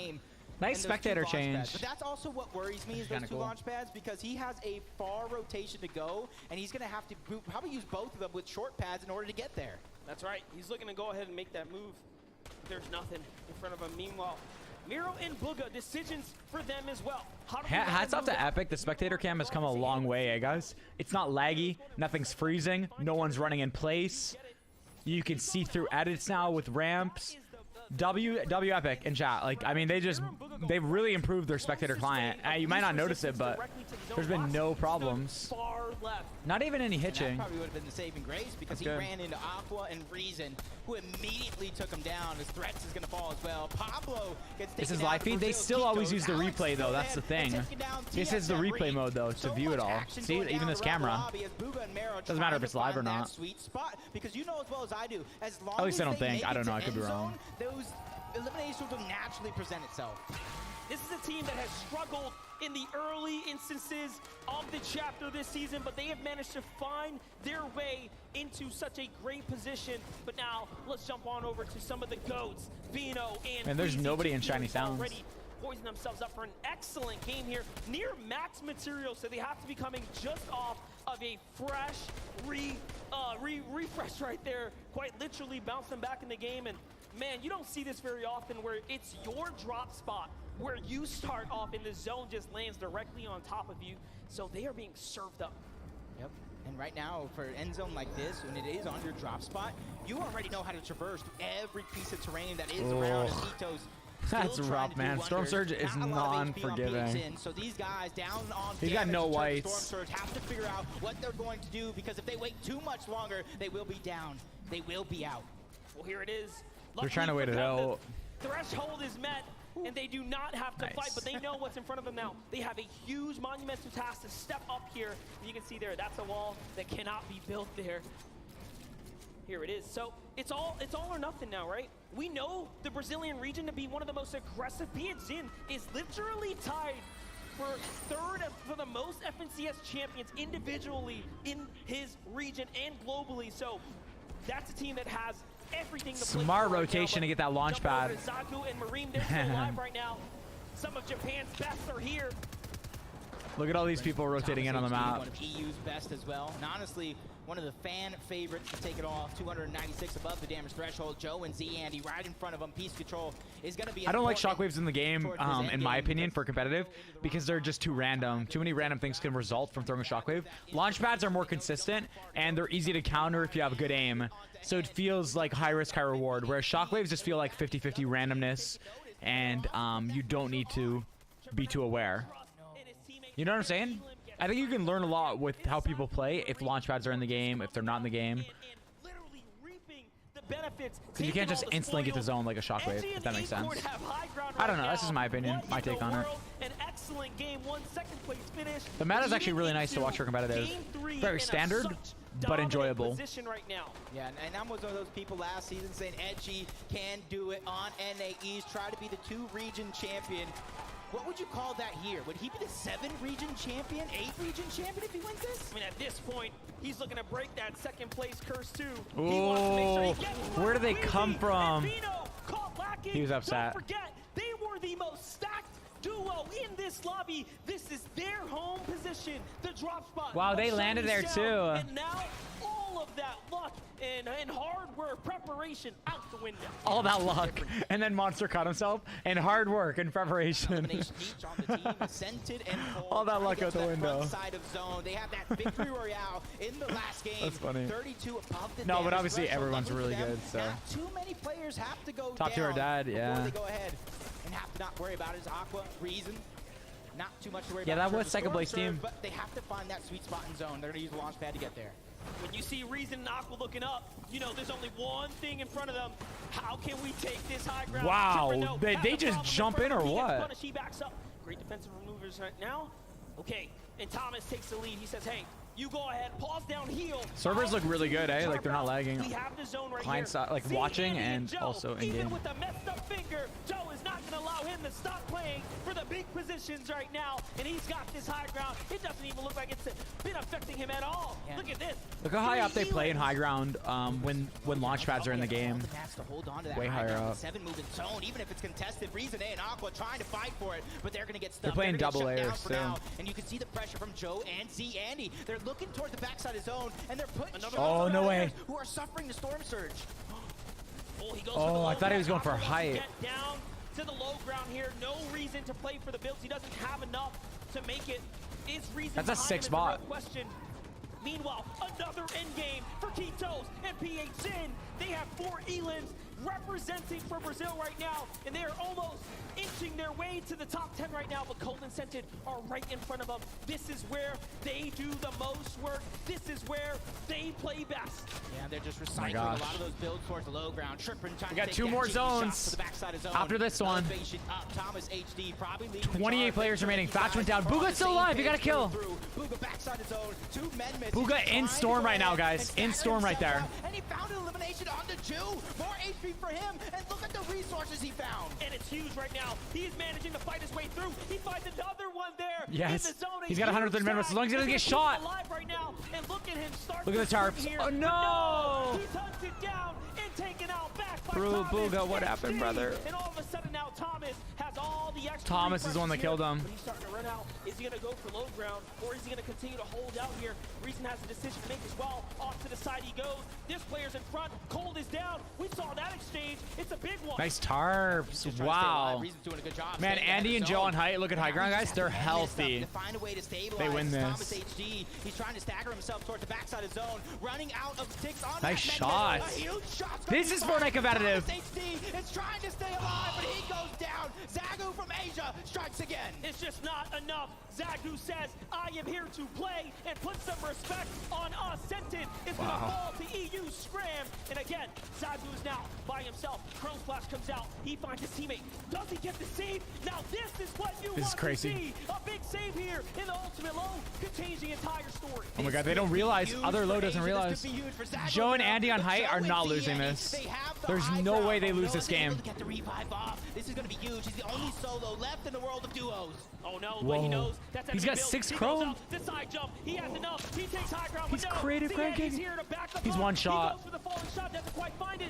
Chimp and Scram. He chromed Huge is it. going down, and they are having an opportunity here, but no. Chimp does They're just not too stacked. take They only have advantage. 7 He builds, is but now look at the by chugs they have. himself. One's He gonna play has heal lost off. his teammate. They're not even Can gonna he need to play find heal the off, seal honestly. of points here? He's looking for it. Oh, Zagu jumps Chim, ultimate low. you're Chimp dead, trying to bros. time his exit, and he gets caught For out. 2v1. And down he goes. Z, Andy, and Joe now have 8 eliminations. Andy and Joe a win set versus up solo. potentially in front of them. Yeah, 2v1 situation. 0 builds, I think, for both of them, versus guys. Asia for Zagu. But Alba has This man 1 has tick the in storm. He world can't even on take a his single shoulders. tick. Just a sliver of HP. There's a little yeah. bit of shield, and it's not going to be enough. Joe and Z Andy take game Wow. number 3. That's EU crazy. claps back once again and takes game 3 with the big win finish there. But what a performance for Zagu and Marine to show up. That is an incredible way for them to go ahead and make a statement today. Yeah, incredible indeed, because it's all about consistency, not necessarily getting a No, it's victory postponed till round in tomorrow, every Karuk. single game. If they could keep this up at this pace, it'll do wonders. But for EU, Joe and Z, Killer, Andy, they take the game, thank and you they for the have all one. momentum now. And this is what I love about Liben, thank you for the 2 months. Rajat, thank you. Vapor, 2 Wavy, Megatron, Upper Deck, Alicia, Puff Daddy, Willboy, Fell Yeti, and CRG. Thank you guys. Let's go, guys. Thank you so Awesome much stage looks. again. Don't Wait, why forget are to they like, on the main share, stage? subscribe.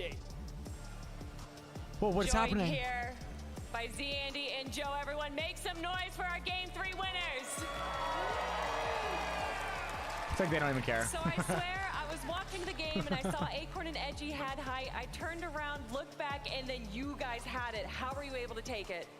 We just sped it up and clicked 90 to the sky limit. It was absolutely incredible. Not only did you get the VR, Wait, we what? also walked away with 9 eliminations, I believe. Did he just speak another language? Is aggression a big part of your play style? Yeah, we want height just spraying down getting kills. So from now They don't have on, a translator, are you guys gonna be probably. going for height every game, or is it mostly circumstantial?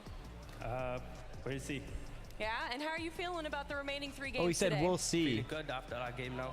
As you should be feeling good. Everyone, one more time, make some noise for these two right here. Thank you guys for joining me. Oh, Enjoy he your did, break, speaking and we're of. going to be heading on to the desk. Oh, he said he cranked to the sky. Okay, I actually thought it was a different Joe language. and Z Andy, victory royale. Tokata's in game really number good, 3 guys. of the Did he not qualify? FNCS.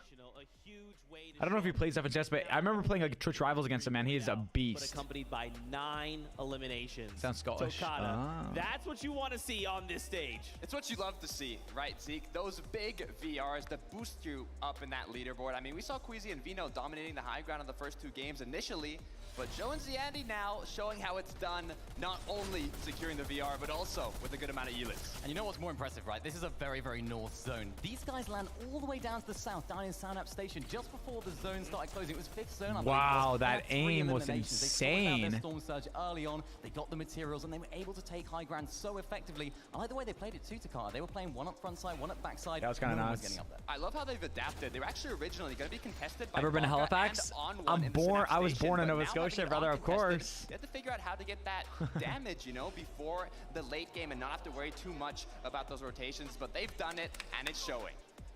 Looks so good here, especially to finally be able to kind of, to get those wheels moving, right? To get these players finally in that place where they can say, look, okay, game 1, regardless of what has happened in previous 2 games, we're all ready Guys, to go. see only 50 subscribers left with 2K. Let's complete this. Leaderboard and see how things are shaking out. Remember, we have another 3 games. Wow. Okay, so left Queasy's today. number We 1 got right now. The Bomber under consistency. last They're 6. tied. Queasy and Vino now tied with Meram and Wow. Zagreb. I just gotta say, Oh, I like the how it international shows. teams here, Japan, They went Brazil, up 15 y'all are showing placement. up. Like, that's kind of cool that they show that. This is what you love to see from an international event. Queasy and Vino were fan favorites coming in from EU. Yeah, but where are they now? seeing Meram and Zagu tied for that first place spot. Remember, Queasy and Vino, they got knocked out in 6th zone this last match. They had a very strong first 2 games, but this third one was not so strong. But if you want to get that first place spot, you have to stay on top, and that is what the duo from Asia is I agree. doing. Mantling does make it pretty fun. For them, right? They were picking up eliminations. They were looking. Pon, how you feeling, brother? Sorry to scare you if I did.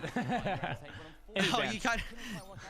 It's okay. It's okay. In advance. Did you just see how Vino got lasered? Oh my god. Man, it's actually really good. Like what they're doing, Pun, actually, like with the camera system and how they're switching perspectives, I think is amazing. Like they're actually following a lot of the action. So, but when did he get lasered? At what point? I'm trying to recall.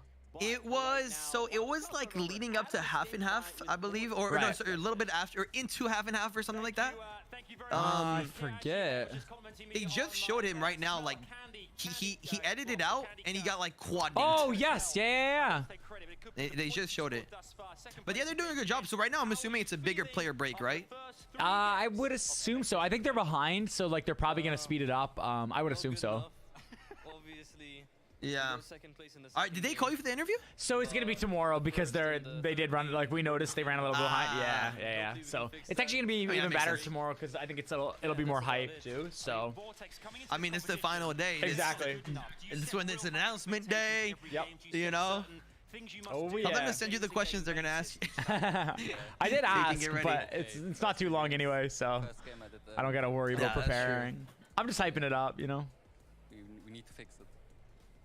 Gotcha. You know, I was saying to my chat pun, they definitely improved the spectator cam because you can see through edits now, like when you're holding a ramp. And I noticed there's not been a single ounce of lag at all. You know, I mean, and I think that speaks for the servers too in game. They don't seem too laggy, which could be good for the players as well. Yeah, I'm not seeing a lot of lag. Yep. But what I am seeing, you know, or, sorry, not what I'm saying. I think it's because of the surge also, Nick. Remember, they switched to surge now. Oh, you're right. A lot less players. So yeah, I think they've improved servers a little bit, and a lot less players are on the map. True. When do we see like server like early game 2 though, Pun? Like when there's 100 before surge even gets active, whereas now we don't. So maybe it's a mix of both though, I would assume. Yeah. There used to be there. I mean, like right now when we play, when I play some tournaments, there is server lag in the beginning. Yeah. So here I don't see it, but it's hard for us to see it. But true, they'd probably feel it more when replacing walls and build battling. You might be feeling it a bit more. Yeah. So they're not in an arena. They're in a convention center, right? So like, it looks different, right? It's not like a a stadium or. I don't know. I like the setup though. Yeah, this was a very similar setup to Twitch Rivals too. Like they're all playing, crowds in front, and yeah, it looks very, very similar actually. Okay, yeah. So this is like a player break from what I'm seeing.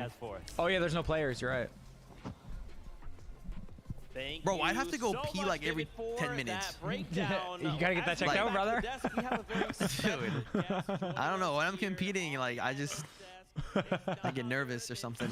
You drinking lots of water, right? Helps calm me down. Hey, Cypher! It's Cypher! Hey, there you go. Okay, let's listen. Incredible at everything he does. I mean, you can hear the fans absolutely losing their mind. Cypher, how's it going, man?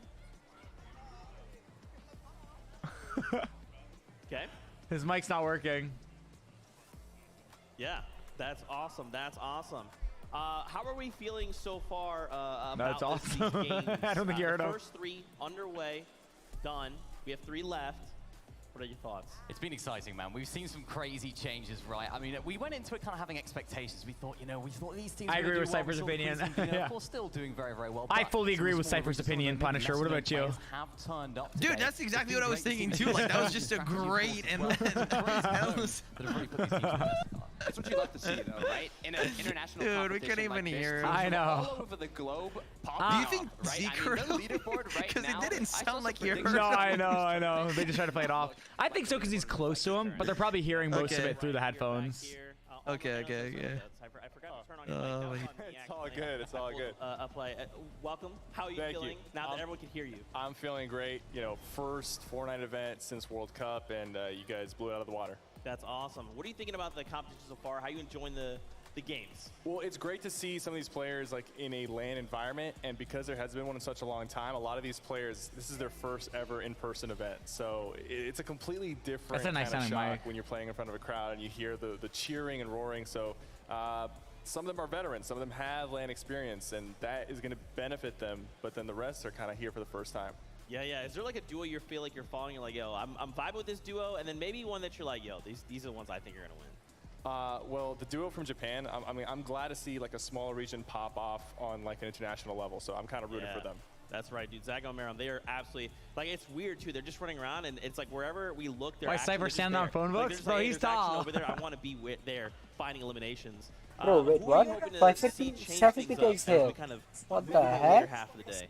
Well, there's a lot of off-spawn fights happening right now. You have William Joneses, a little bit in Tilted Towers, and whoever's just on the bad end of that, I want to see some adjustments from them and see if they can like put aside their ego and just make the right play, maybe land somewhere else or change it up. I mean, there's some spots on the map that might still be uncontested, but you're looking for that scrap loot and trying to make it to end game. You might not want to make that change in the middle of the tournament, but it could be beneficial. Yeah, I mean, you are pretty much known as like one of the guys that can adapt to anything, right? Think back all the days of like, I'm going to build a tower here and I'm going to throw a million traps in here and is it convenient? Imagine that working competitive. Do you maybe have advice for some of these players? Maybe things you would hope they kind of like consider as we now have that time to kind of collect ourselves?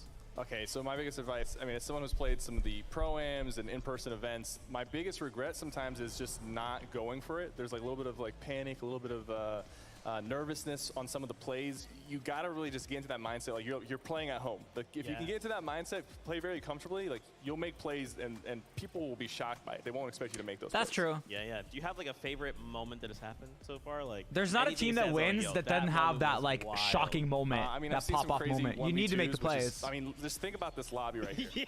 Like we talked about the accolades that these duos have and the amount of FNCS championships. It's insane. I would not want to be playing against these guys. So to do a 1v2 And we've seen a few already, and I think we're going to see a little bit more going on. That's super impressive. Yeah, I mean, watching a lot of these 1v2s happen, kind of like to what you're saying, it doesn't just happen, right? Like, it's kind of like walking up to We'll watch the whole thing today and tomorrow, guys. We'll be streaming. Caliber, just be like, I'll just 1v2 you guys in front of a live audience, kind of casually, no big deal. Look, it's a feeling that's unique, though, especially in an in-person event like That'd this. be so cool to be there. Reminds me of like when Ninja got to be a special guest in the World Cup with like Courage. I think it was with Courage and someone else. From Brazil right now in the top 5, in the top 10, a duo from Asia tied for first place. We've seen a lot, but I want to know, what do you want to see that has not happened yet? Let me know if there's something that you're looking forward to happening. Well, I guess one thing that I did want to see was some of these smaller regions pop off, and we're seeing that with Brazil and Japan. And I think like some of the less conventional playstyles and duos that people don't know about showing up on the main stage and doing really well, like that kind of shakes up the scene, and that's what I wanted to see. And we're seeing it live, and then you're also feeling the crowd react, and they're rooting for some of the underdogs as well, which is great to see. So it's been a blast. Yeah, it's absolutely incredible. I mean, seeing all these players here together with each other as well, getting to interact. How important do you think that is on a player level? How important do you think it is to, like, you know, have some friends, make some communities, and enjoy it? I mean, it's so makes you important more on a player confident. level, but even just from a competitive you're more standpoint, comfortable. like, this is esports. Like competing in front of an audience and you know, having that pressure on you and still performing and still doing well. That is a true testament to what kind of player you are, in my opinion. If you win online tournaments, that's great, but this is the true test of skill. Yeah. Cypher BK, thank you so much for your insight, brother. It's great to have you here in person. Fans, if you see him, make sure you say what's up to Cypher. He's one of the coolest people you'll ever meet in your entire life. The players He's talking about besides me, guys, of course. So why don't we go hang out with the Right. casters He on just didn't 2K. mention that right there, but he did Thank you say so that much, to me. Zeke, there for, of course, introducing us. Now, listen, all that hype about what your favorite moments, I want to talk about what I've loved the most so far. Let's talk about how this script has been flipped. It goes without way saying, upside guys. Come down. on Not now. a single person expected. I think what we've seen today, and for me, the Brazilian region, Ed in the 2v1 I kinda wanna finish God of War today. situation there on the outside of zone. Wait for him to clutch up. And then PHC and Iquitos coming through, putting up incredible performances so far.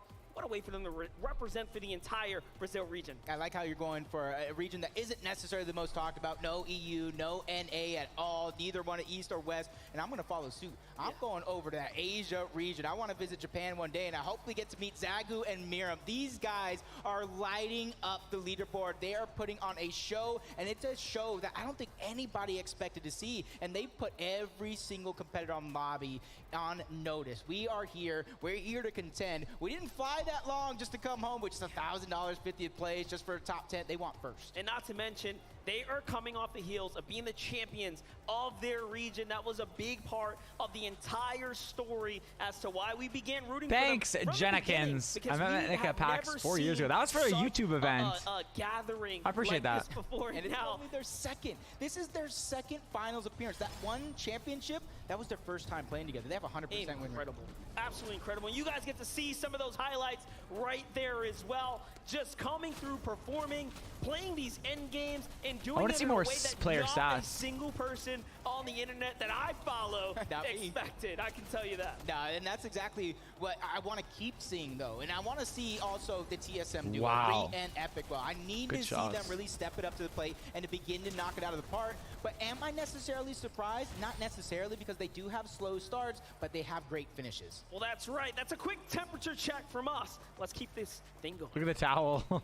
That's probably Clicks' Thank you setup. guys so much. Clicks' Fantastic setup. insight just all the way around. As you can see, we've got a lot of empty chairs here. Our players, after the first 3 games, have a moment here to collect themselves, go back to the player lounge, talk amongst themselves, potential coaches there, whatever they need to do to kind of recollect and prepare for the last 3 games on the day. Now, earlier, we had a really cool moment. We got to listen in between Booga and his duo and kind of hear what was going on. Well, guess what? We've collected a few of those for you guys that you might have missed during the game.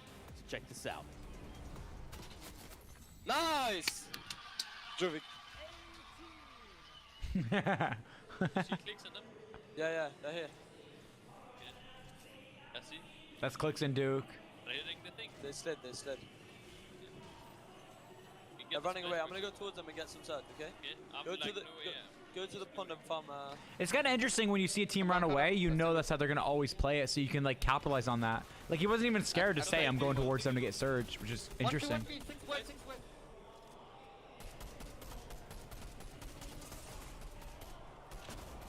One drop. Let's go up. I'm on his feet. Oof. No! Unlucky. Nice try. Wait, running in. Getting surge. 48.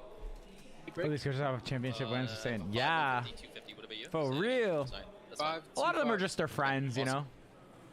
Because I mean, there's no real like championship winners in Fortnite. It's just like World Cup and other LAN events. So it's people who have won tournaments that like retire and. We needed that. Let's go.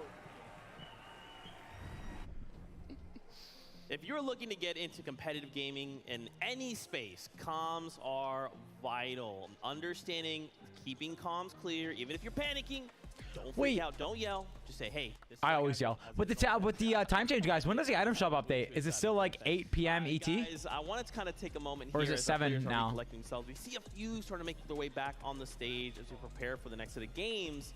What are maybe a few duos you guys feel like might be under the radar? I love that our 7 p.m. Thank you guys. Zago and Maram, right? We've been hyping this duo up from Japan. And for me, I'm thinking to myself, bro, this is just like a team from Japan. If there was more Japan representation at Invitational, I'd be even more concerned.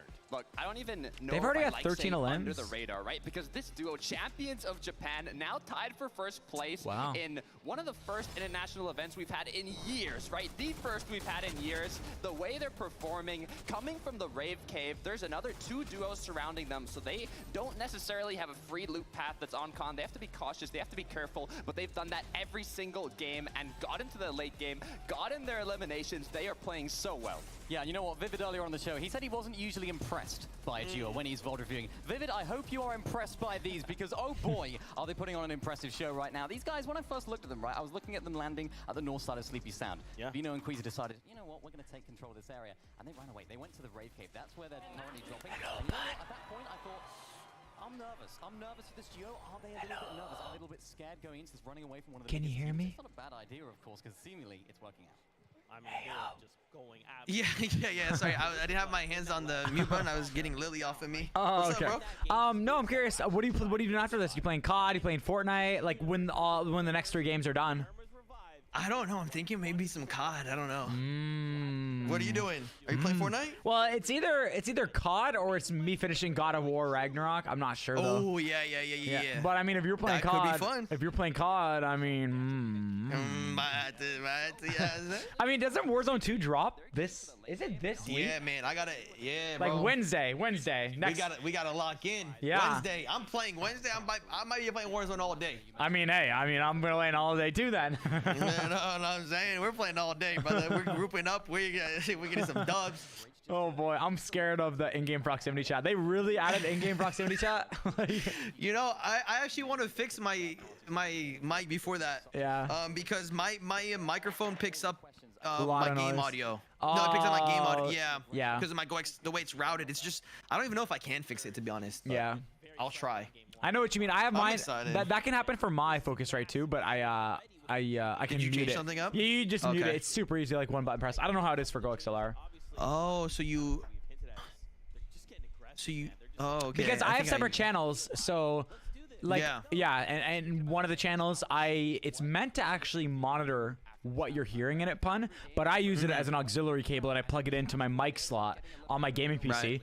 And so like I would be hearing my mic, I would be hearing my gameplay, and I'd be hearing my streaming PC, but I mute streaming PC, I mute gameplay, and I just have it as a mic. So it's a little lower quality than what you normally get from direct, like right now with the stream and you hearing me, but it still works. Yeah, I gotta figure something out. Yeah. Well, I'm excited. You see, Japanese duo, they're in second. They're popping off. They have like, what was it, 13 limbs? I think in 3 games. Their average It's so cool. is over 4, or it's like 4 point something, which is insane. It's really cool to see a smaller region, you know, come out here and kind of just like dominate. You know, Yeah. people don't.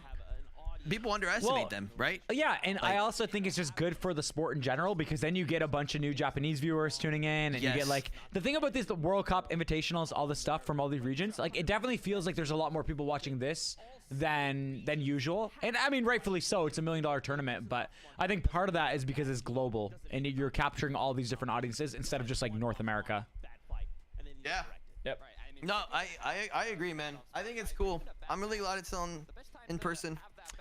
Cool with a K or cool with a C? With a C. Yeah. Yeah. No, I feel that. Yeah. CEWL. Cool. KEW. All right, who do you got winning this next game? All right, I'm leaning towards Ricky Bobby. Bill Bob Jr. this second might take it over, but to be honest, I'm really trying to go for Taylor Swift. But that's okay. I mean, if either or doesn't win, I mean, I'm not going to be upset about it. But who do you have? W. I got, man, Queasy and Vino. Really? You know, didn't they drop after that last game? They got eliminated like early. Yeah, they did. But they're in first, and I think they're bound to win a game. They haven't won a game yet. I think they're bound to win a game, and I think this next one is it. Okay. Well, I'm gonna go with, is it Seti?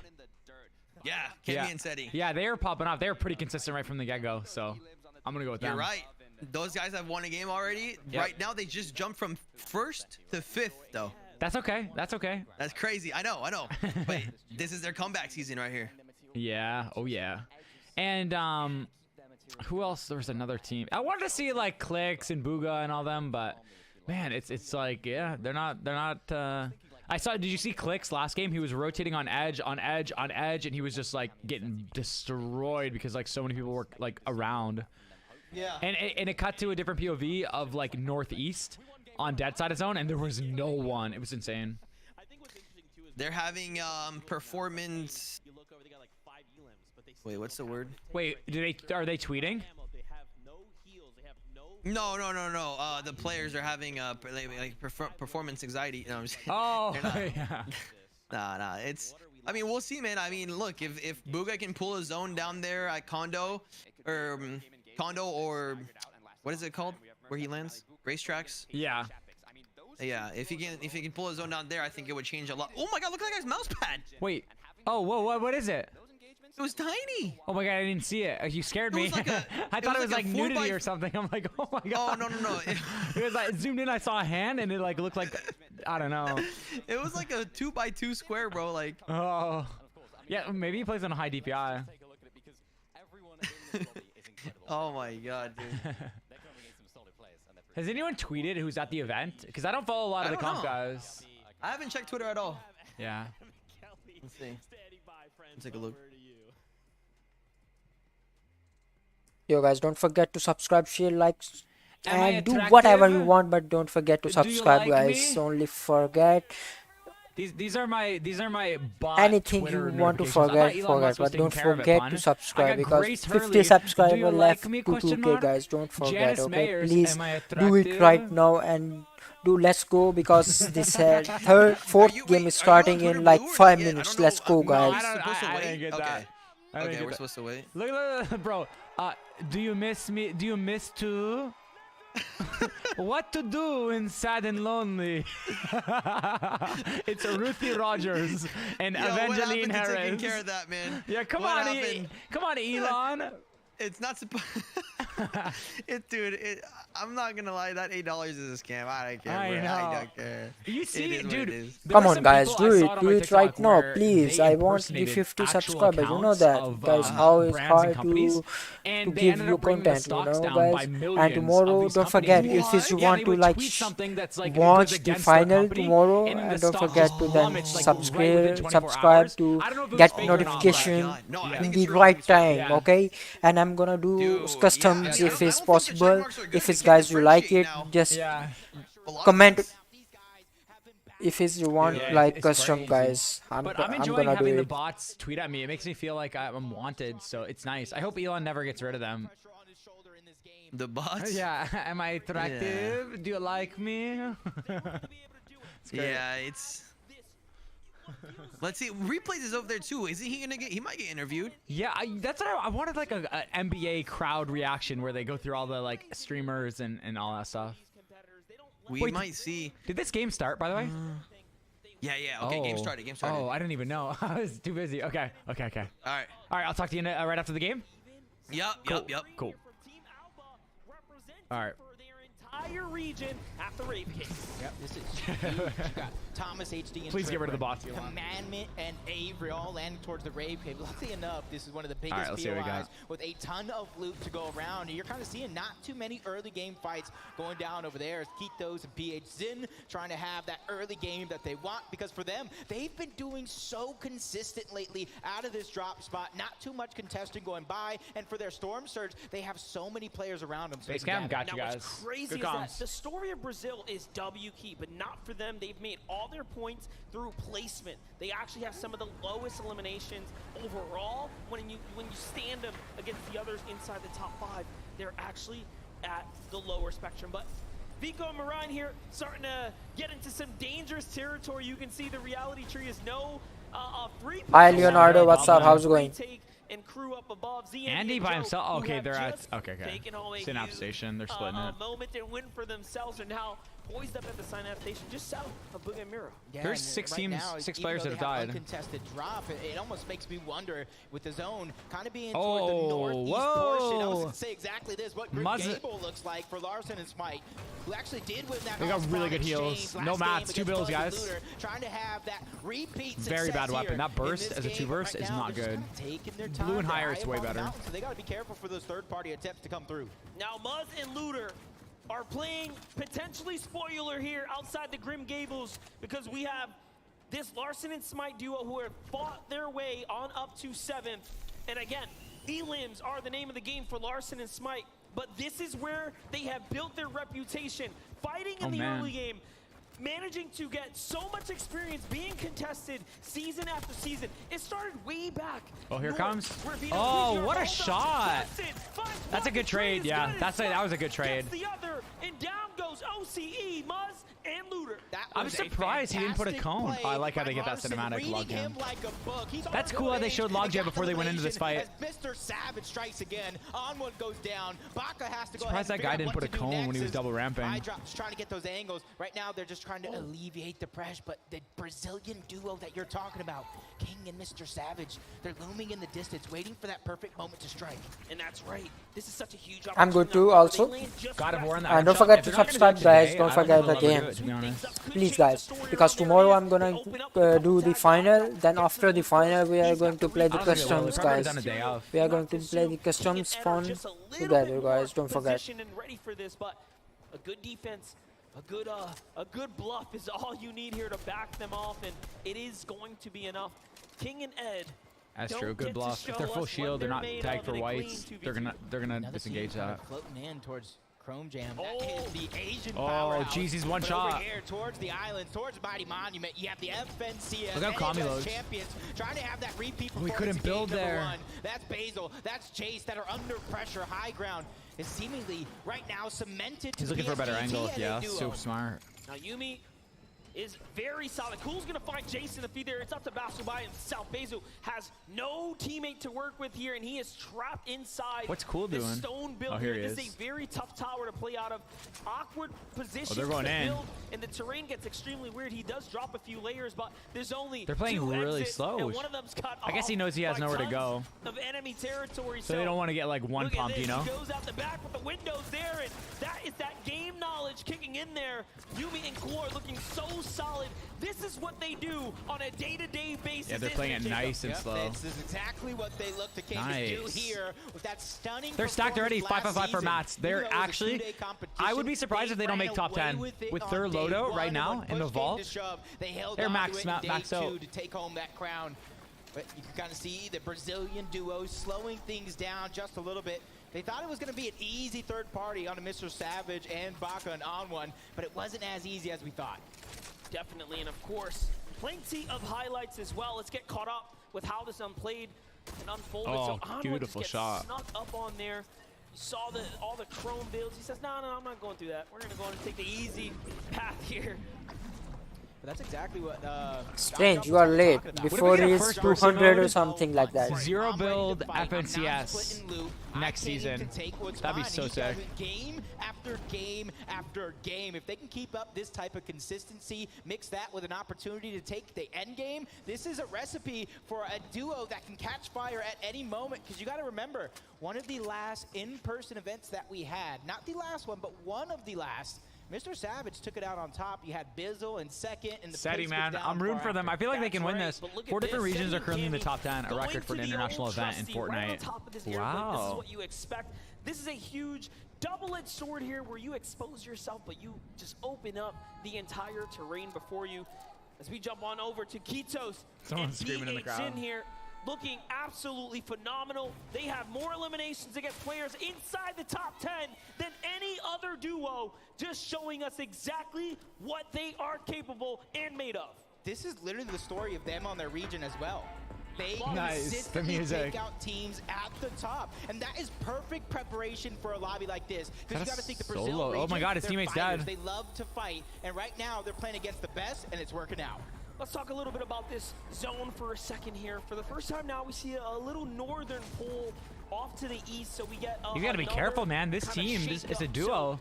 The last They time must we went eliminate to him. Shiny, it didn't Oh, wow. quite work out for Vino and Lots of Queasy, fighting. but what we did see was that they were so just suited for a big game. And now that we know that, it should be the same story. But let's get on over to Lustrous Lagoon here. It's crazy to me how Runa and Peppo have demanded so much respect from this entire regional competition that no. And I love how they're playing. They know exactly what happens to any team in Lustrous Lagoon if they have it uncontested. Yeah, there's some big numbers. Spain has 130K, half a mil. Begin to climb up onto that mountain to put the shots down. They met Chimp and Scram there. Man, we doing great. Dude, I'm doing amazing. Easy in a lobby like this, but we've been watching this tournament. I've been having a lot of fun watching it with chat. We've had some great games. By the way, look at Zone. Look at Zone. I'm tired of this. This isn't fair. Zone is top right side, top right. God damn it, can we get a zone at the bottom left of the map? He does have the slightest. What are we doing, man? Swings the thing around there. He says, hold up. Might just go up for high ground. I should be at this tournament. Here in the distance. So it's rigged. All types of this shit is rigged, bro. Potentially heat out right now. And remember, this is all top right, top. Damn. Potential storm surge, right? Fortnite's rigged. Still in that high ground fight. The thing is, they're in zone. Every team that landed south, like people think I'm trash because I was third and then got 12th. But look at the zones. They gotta start looking to end this fight quick. Whether it's taking the actual it's fight not me, or just bro. If I pulled the zone, I would have won that tournament on NA West. Me and Lenjak would have won. We would have been on top, baby. We would have been like 20K richer. We would have been at this tournament. Toe to toe, keep them busy. Meanwhile, like damn, I wanted to quit competitive. No one sneaks up. The confidence, the trust in. I'm actually heated, bro. I'm actually heated, bro. Zagu, the team from you guys see what I'm saying, though, right? You guys see what I'm saying, though. Oh my gosh! You can see how he went. You guys see what I'm saying, chat? Storm was gonna eat him alive, and I think that's still Queasy and Vino on top of the blimp, lending that helping hand inadvertently. And then they just W key straight across as well. They're like, you're not gonna get that save whether you want to or not. We're here to fight. And if you guys don't think that that plays a big part on these players' results, I mean, breaking the tie. Then you just don't seem to understand how a professional battle royale works. And this is going to become a matter of who can survive the longest and play the best, of course. So this is still... It's crazy, man. It's crazy, bro. It almost brings a tear to my eye, bro. What are you choosing? I like the Chrome Splash. I've been rigged my entire... I'm trusting in their gut. It doesn't matter what I want. They got the launch pad. I want the launch pad, too. Anyways, man, good vibes. Good vibes, good vibes. Short pad. You can do the high pad. Good vibes. I'm a button that heavy in the building. On it towards the end game, and this could be the first. What's going on, Pun? Damn, looking fresh, brother. Hey, you think so? All day long, we've seen teams not necessarily manage it the best, and that being the sole focus of why they get down. But game number 3, Victory Royale winners, Joe and Zandy. Thank you, bro. 58 below the damage threshold and continuously falling. Yes, sir. I'm watching UFC pay-per-view tonight. Yes, sir. There's some huge fights tonight. Just maybe that Booga is in top 12 when not getting zoned, just saying. Booga isn't. Shut up, Topher. Slipping down now. Shut up. 91 one below here, but yeah, thank you, the longer Lily. they wait, the more likely enemies are to set up, so they have to get going. Plays a huge part, yup. Air vent they go. Can they get there in time? He misses it just slightly, but Joe Listen. And he doesn't miss. Bugha doesn't play full edge map, bro. He plays chunkers uncon. Sometimes all you need to go in and buy. Oh, you said you. I read it wrong, dude. I read it wrong. They have a lot more room to cover as well, but luckily for them, they have the chili chug splash. They have the mighty monument. Hey, Josh, what's up, bro? Hey, maybe I'm trying to make you act up, Josh. What's up? And get the spoils after that. All right, what's going on in this game? Sorry, guys. My bad. I don't know what's going on right now. Let me lock in. Let me lock in. We got Marine. And it looks like they were Marine and Vico. Did they switch up their drop spot? These guys go tilted. How are they out here already? And now, wait, what? Zagu is by himself. The shield bubble is No, Zagu's teammate died? It's a matter of time. If he stays there, yes, they're just going to 2v1 him. He goes up for high ground, and he's trying to get on out of here. Best stream on Twitch. Hey, Dr. Cutter, I appreciate you, man. I'm okay with that. With Swag and Pablo here. Yo, this is not Emily's jacket. Storm. Let's get safe, and that's what they do first. All right, maybe it is. But it is I stole it from her. Big deal. It looks good on me. So many teams just barely on the threshold, either above or below. As Runa lock in. Okay, 250 below. Okay, let me get in my caster. Let me get in my Let me get in my caster mentality real quick. Hold on. A huge shot coming out of people coming in huge right here. People coming in huge. He's trying to get in the box. Controlling scrim and plays it backfires because he's getting in the wrong box there. You know whose box that is? That's the big pink and a NAS, and you can't just get in there. Well, you don't know. We are live streaming every day, and today we got some more viewers, and they are giving us the more viewers, more lot of viewers. Like. ZND and Joe won the last game, by the way. They won the last game, by the way. Alex coming with a gifted sub in the chat. Thank you so much, Alex. I appreciate you. Chapix now. This is a replay. Chapix. Chapix ice cold, by the way. That's a big loss on Joe. That's a big loss on Joe and Andy right there. They were top 3. They were top 3 in the tournament. Now they're gonna lose some spots. Queasy getting pumped really hard. Queasy and Vino, as you guys know, they're in first place. They're trying to make it alive on this surge. They're trying to get their full splashes before they fight. Let's see if they can do it. Vino holding the walls. They're getting spammed by the entire lobby, but there's nobody on them. They're just getting spammed because they're under surge. There's nobody on them. They have to get surge. They're 98 below, and they pulled zone. Big mistakes coming out here. Big mistakes coming out of Vino and Queasy. That's all I can say. They should not. These guys pulled zone. They should not be this low on surge. Something happened with their strat, but it's not over. 12 below. They still need a tag. They're now out of heals, which is not looking good for them. It's going to be a dud game. It's going to be a dud game. Commandment and Avery just in zone now. Just trying to be, you know, it's just, yeah, it's just dud. It's a dud. It's over. 53 below. We're going to see a death slam coming from Queasy right here. Put the camera on Queasy. Look at Queasy's elbow. Right elbow. 43 above. It's not over. It's not over. 43 above. He gets the fight back just a little bit here. It is not over. 2 HP on Queasy with a med kit. They should know better. Wow. This is their landing spot. This is their home it's not over till it's over in this game. But these guys pulled zone and they're still struggling. Wow. Okay, if Queasy and Vino win this game, some of the biggest brains in Fortnite to kind of remember something like that. That is outside of the box thinking, but the Storm Surge has not left them just yet. I mean, it's a max distance zone. It's not super max for them, but it's a hard zone for them. In a lobby like this, it's an extremely hard zone for Mero and Bugha. And what people don't understand is that the players are just getting so much better at Fortnite. This is it! This is the refresh they needed! He gets taken out and Queasy, it's up to him and he falls too. Death slam! I predicted it! Vino and Queasy are down, and Zagu is there to play in the mess here. He is putting Avery and Commandment. What's going on? He has not given up. and this is an opportunity now. Look at Zagu's HP. He is so. Where's Zagu? I don't see him. Now. Oh, he's dead. Turns and burns. He's like, yeah, Zagu's good, man. Avery. I believe it's you, Commandment. Guys, you guys can have it. What people don't understand, you know, what I was trying to say is that that's a huge. The players are getting so much better in Fortnite. Kind of pick and choose. And he still has some bandages there, so he's trying to look for the 1000th time, zone advantage plays a huge part in Fortnite. With the new surge that is implied in Fortnite, it plays even a bigger part into Fortnite. There's only a few players in this meta that understands how to rotate it and get surge and to have mats and have shields. And this is one of the players I'm talking about, Malabuka and Mustache here. They might come out on top in this game. Quick highlights here. How are they so far ahead of the surge? Well, there you go. You ask and you receive. Jemper and Peterbot not doing very good at this tournament. Does that mean Peterbot cheats at home or no? The same thing. Let me knock on this door. Does this mean Peterbot is cheating at home or no? Jemper was just a little bit too slow to the punch. Grows and Rifty trying to fly high to the sky. Grows and Rifty, those guys land dusty. Damn. How are they still alive right now? There goes the leaderboard, 5th through 9th. Look how stacked it is. Only 8 points separating those teams. And remember, Joe, Inzy, is there Matt Siphon? Yes, there is. 50-50-50. Zagu's still alive, by the way, as a solo. He's clutched up 7 points for him and his teammate.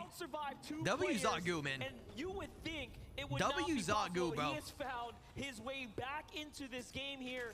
And this man is putting up for his team. Yo, he didn't.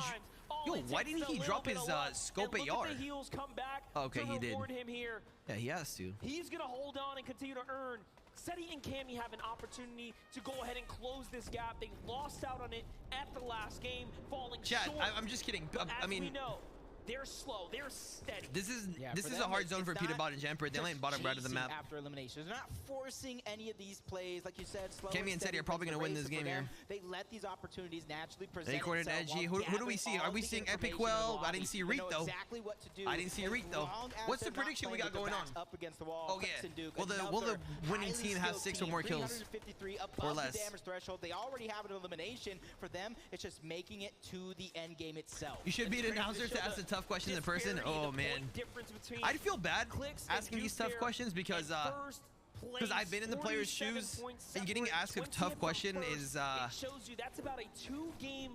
I mean, it's just something you don't want to get asked. So I don't know. One big win, and you're inside the top 10 undoubtedly. I'd do it for the big bucks. Right back into this game if you can just get one. Yeah, mindset and handling this pressure is going to be huge because it's easy. But it's not an easy question. I know I would feel for the player, you know, if I ask him, you know, hey, what's going on at your drop spot? Right now, you guys are the best of the best. Why are you guys not doing so good at this tournament? Out of it and really pick it back up. You know, walk me through what you think is going on. You have every chance in the world to make you idiot, we're not pulling any zones. What do you think is going on? To the hands of OCE, Alex and Bailey, we have seen what they have managed to do all day. They are an exceptional. But yeah, I mean, tough questions are what's, you know, what the people want to hear. So they are playing for high ground, but they're below the surge. They're gonna have below surge. Usury going for a shot here. Only 16 below though. And instead, he backs and on height, so you can easily get surge here. Just do you look around or let's get an over peak going. There you go. And Ju says, very nice surge coming out of Ju. Go ahead and get these tags real quick. Don't worry, Monster. I got you. You ask a question, I'll definitely give you an answer in a moment. 48 above the damage threshold. They know their job is not done just yet, but they can at least slow things down, start to gather the information like a lot of these other teams are going to be needing. But them having the high ground, if they pull zone, they're going to be in the perfect I'm looking at what players are alive right now. The rest of the lobby. Oof. Smite and Nobody gets it. Smite and Larson still alive. Smite and Larson have been playing a really good game, chat. Are these guys still duos or no? Because I know these guys have broken up like 3 different times since they won last FNCS or got top 3 or whatever. I have a question though. Is Zagu still alive? They won the first one at the beginning of the year, or they got top 3? I forgot. Around the game, we're gonna have to find Scented. out.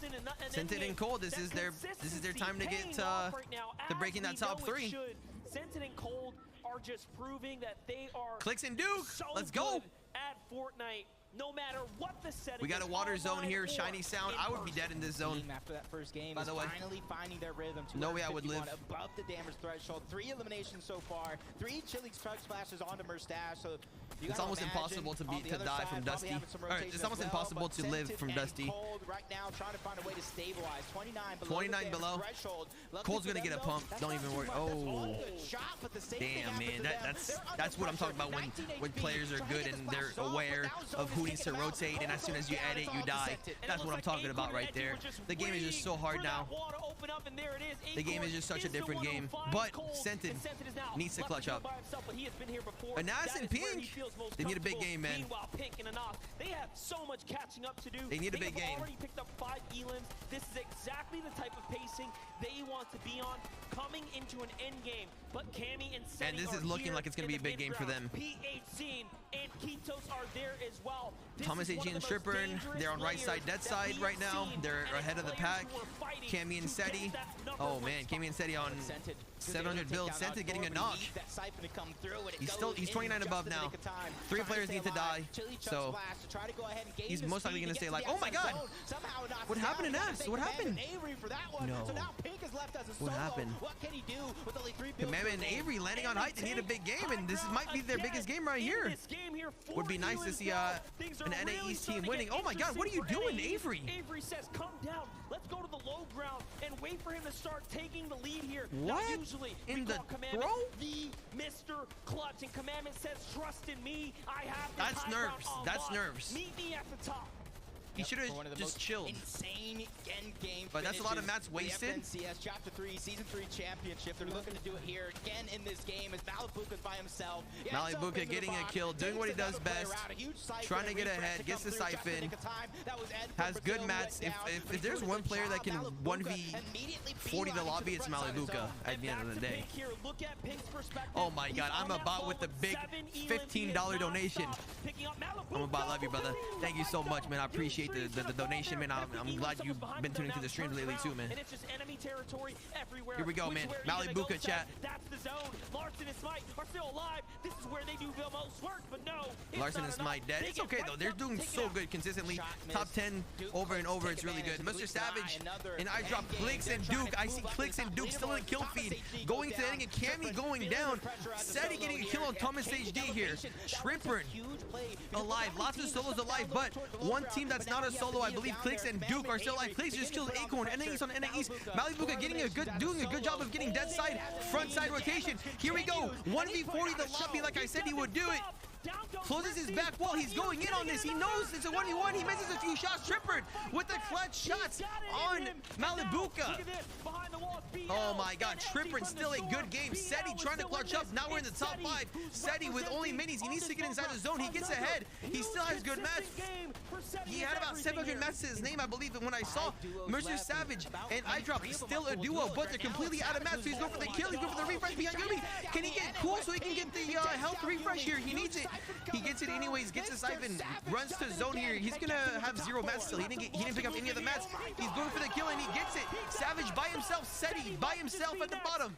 It's 1v1 v2. I think Commandment and Avery on height. Commandment and Avery looking to get the win.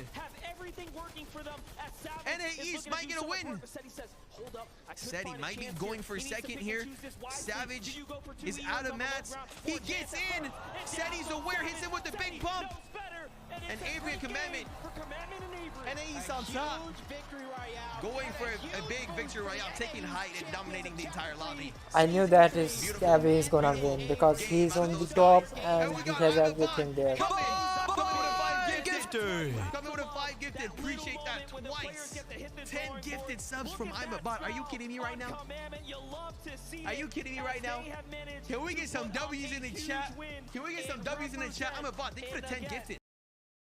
Represent, and again, the story goes now. Let's see what Mickey 30 is gonna say. Thank you, Nicky Bear. Back and forth, showing us how close the competition really is. And you're seeing they're so the happy. opposite of what happens to some of these teams. But let's go ahead like when she walks up, she's like so proud of them. Dig deep to figure out how she's they like, get it. yep. Thank you so much, Jacob. Clearly, you guys have made a great change. What exactly have you done differently in Game 4? We just looked for height way more than like game 1, 2, 3, and like we just landed on it and we like won the game. I don't know. So is that going to be the strategy for the next game?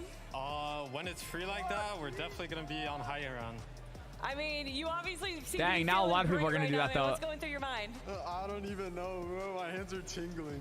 That is awesome. Everyone make some noise for That's Commandment awesome. Avery. You can tell they're happy. Let's head on back to the desk. Thank you so much, Kelly, for checking in with our Victory Royale winners from game number 4, Commandment and Avery. And I'm so thankful they kind of had that moment to be like, yo, my hands are shaking, right? Like, that's what's going on. Yeah, this pressure that is was a cool unlike moment. anything. And the moment that these guys start to pop off, you could hear the crowd going absolutely ham. Mercs, happy holidays to you and your family. Thank you for the 29 months. Pete McFam, thank you. It's what you love to see, right? My pleasure, Pete. Preacher, thank you very much. Young Richard, Twinkie, NSB Drum, Chrysos, X3 Waffles, Silent, Steve, Maxion 240 Hertz, thank you. LDC River and Killer Laser, thank you guys for the subs and donations. Look, we just had halftime. They had a little break. I don't even think they changed up their strategy a lot, but just Commandment that always little changes his moment of name. time to reflect Commandment. and get back into the game. It's changed a lot. And you saw that right what do there, you the have before? refresh from Commandment, that was so crucial in them holding the high ground out at the end. I had a little look, Commandment had 200 wood when they were on high ground in a second moving zone. It wasn't going to be enough. That was a crucial refresh from Commandment, and that is ultimately what got them the victory. Did you see how many teams were fighting though, guys, on mid to low? Look at the standings. Oh, man, and you know what's crazy Pun. too? Cammy and Seti, we saw Seti make Did you see how many teams were on low in like second?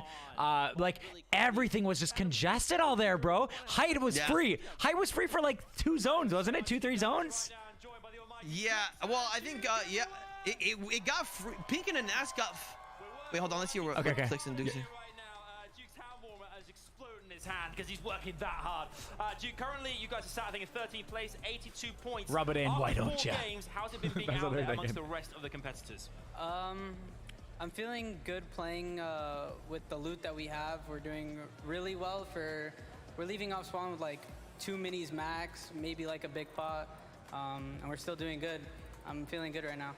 That's a positive outlook. Basically, they're trying to say they're not getting good loot, guys.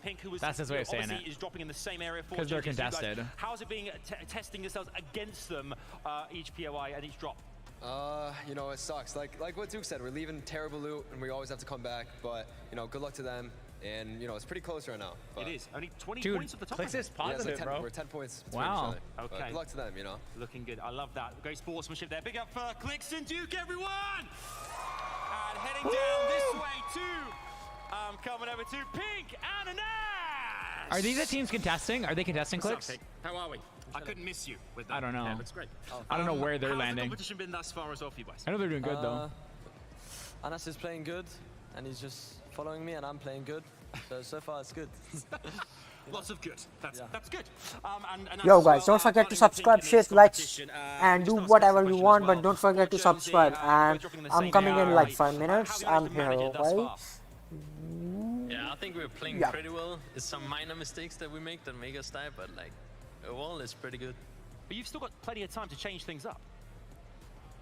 Yeah, Yes. I think we're gonna keep adapting and just do Stay what at it the takes. I think in this competition you have to adapt, being all the regions combined in one lobby. So big up for Anas and Pink, everybody! Let's head back over to Zeke and the gang. That looks like typical Thank you gamer so much, junior. Adam, and fantastic to hear from these players. I love The hair, this. it was just the hair. Humble Literally players. just go, Yeah. I wonder what those players are thinking. Let's walk Like up, way let's more ask a couple positive than you see on questions stream. and kind of It's like see too them nice. in the Yeah. They're I mean, it's pretty different. focused, We're at right? land Like, here. Look at of that guy's course, mouse. We're at land here, you know? Yeah. There is definitely like. I mean, they're contesting each other. I know, you know? yeah. And they're like, we're not changing it up, bro. My ego's too big. I mean, you can't though. You really can't. Where else are you gonna go? Where are you gonna go? You're right. You're gonna go fight another team? Like, Yeah. what are you gonna do? Where you haven't practiced or anything like that. Yeah, I mean, everybody has a drop map. Yeah. There has got to be some POIs, or not POIs, but like certain areas that aren't contested though, eh, Pun? You've got to wonder, no? I don't think so. Really? Nope. No, I don't think it's areas that are nearly good enough to get good loot, you know, eh? mats or surge. Yeah. Yeah, no, but compared to what they're doing now, where they're leaving with scraps, you don't think? Like, you don't think they get more? Nah. And I guess no because- surge. Yeah, they're also getting Surge here. Even though they're leaving with scraps, Yeah. like, if they were to go to another spot, they would literally leave with no medal and stuff. Let me ask you, I want to see how good of a knowledge you have of this game, because I know of a memory, but I want to see if you know specifics, because I don't know specifics. I'm thinking Slurpy Swamps, there was a team that got caught on Twitter. They were trading Surge. Yeah. Do you know the name? Oh, yeah, okay. Sorry. Yeah, I'm pretty sure it was Creo, Bucky, and Keys and... Oh, jeez, yeah. It's crazy how those things stick. Like, I don't know. Like, it never leaves you. Oh yeah, I mean, because it's kind of even game chat, changing, you know. Yeah, even chat, like that. It's like what was I trying to say? I forget in the past, but anything that ever happens, like people won't ever forget. Like it's with like the Will Smith incident, like the slap. Yep. It's like that's gonna be with him his whole career because the internet never forgets. It's crazy. Yeah, that's what's hard about internet. Like is you cheat, that's it, bro. You're toast. Your career is like it's gonna be with you. Yeah, but I mean. There's cheaters that went to the World Cup, and they tried making a name for themselves. Anyways, I know. Dude, I was there when the booing took place. Yeah, I know what you're talking about. Yeah. So I mean, some people are able to move on and stay strong through it, and some people break. And yeah, I don't know. I'm excited. Creo still kept playing. The Buggy kept playing. All those guys kept playing. Yeah. I'm excited to play COD though. Woo! Game 5. All right. Let's go. Almost time for COD. Oh yeah. Hey, you were almost right. Kemi and Seti got They third, did by the really way. good. I know. Yeah, they did. Yeah. I thought they were gonna win, bro. I was really shocked though at how no one was like contesting height or even shooting them. Bro, I'm not even joking. There was a point where there was like it was so congested. There was probably like 15 teams on low ground just fighting. It was insane.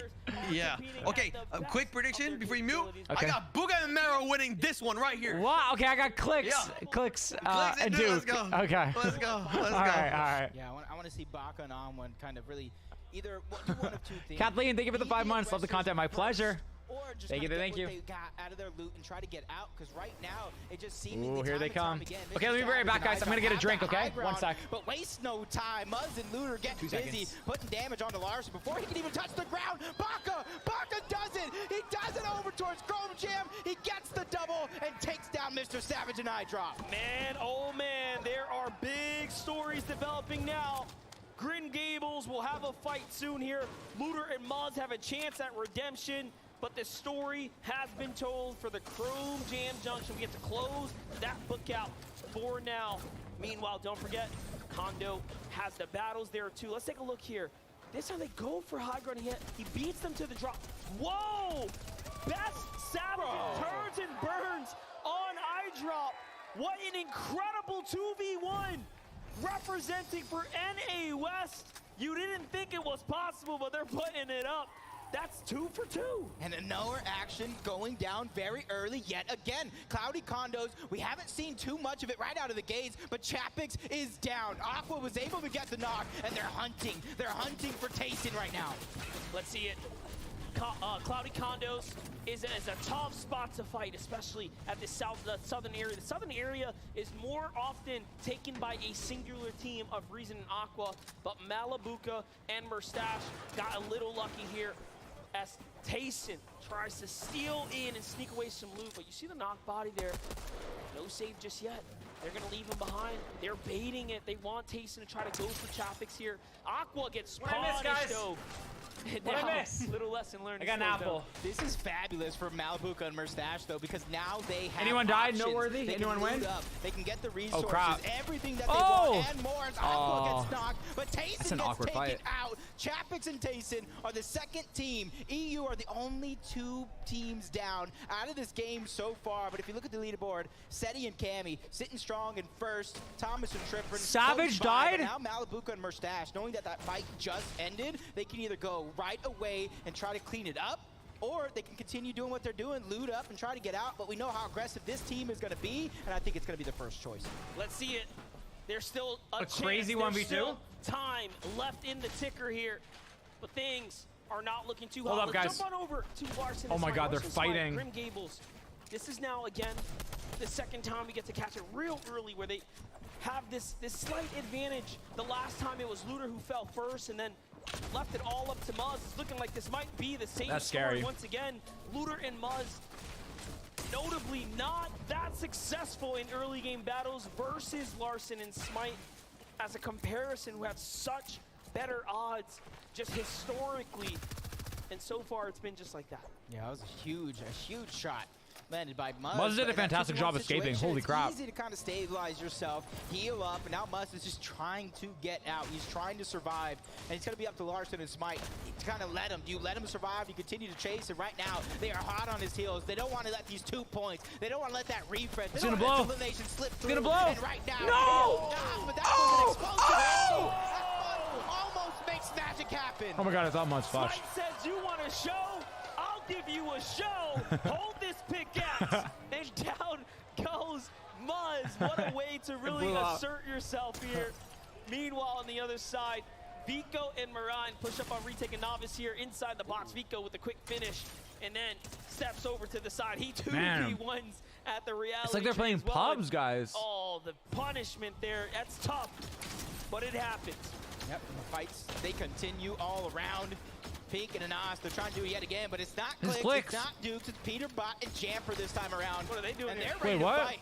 They're ready to take it to them. And this is what happens when teams go the last couple of games struggling to storm surge on an uncontested drop. They're trying to get active. They're trying to find what damage they can gather. And for Peter Bot and Jamper, it does look like why did they rotate in here? Where did Clicks rotate to? have every single advantageous position right now. Yeah, but Peter Bot, Jamper already picking up big bro, Seti is on top. Let's go. Game situations, and more importantly, Peter Bot is just gross when it comes down to head-to-head. That is not a I'm player getting 5 you can sleep HP on by any means, and Jamper is a veteran. He does not get the credit he deserves. He has put in so much work for years now on the NA East region, and he always seems to fly under that radar. What more can do? And this is a respectable disengage, right? They come on in and say, oh, look, these guys are healthy.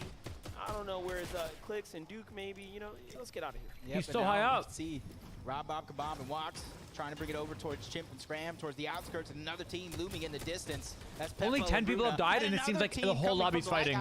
Props to the Epic team for picking all these fights and showcasing them all.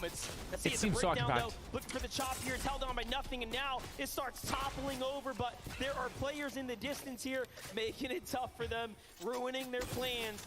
But down come Chimp and Scram. So, okay, there is a little development here. They do get to reset. Blind shots into the bush. Robobs is like, hold my mini shield. Let me show you what I can do. And he hits some huge tags there. Peppo and Runa, though, are looking at Chimp right now, and oh, they open fire, but no tags there. Yeah, and you can kind of see Chimp crazy. and Scram. Chimp, you're talking about one of the most consistent players on the NA East region. He knows exactly what to do in a lot of these different situations. He's just trying to get out. He realized so many teams are here. So many teams are trying to disrupt and kind of put what their if 3 hand duos into to the improve their mix. placement and number of eliminations in each game? And the peaks, the They're getting shots better and better. on the defensive end are huge for Chimp and Scram, because now that put that fear into Peppa and Runa. Do we continue to fight this off? Do we continue to lose health? As it looks like they're even trying to keep their distance. Yeah, Chimp doing an excellent job defending here, but you know, a refresh would be even better in this instance, but the pressure comes in, he loses his shield, and they are starting to run out of gas here. Robob and Wax walk up to the wall. That was a mythic apple, guys. That's why it was invisible. 10 HP per bite. Too much pressure from Runa and Peppo, and they leave the damage to them. And they go ahead and take this as a small W to Scram. Really left to defend himself here, and he's doing an excellent job. You're well, Rocket. It's really interesting right now because everybody tried to disengage in a moment. But at the same time, they're so close. Yeah, bro, I'm not sure. Maybe I think he is. I think also. Maybe not. Oh, there's another team. The third party.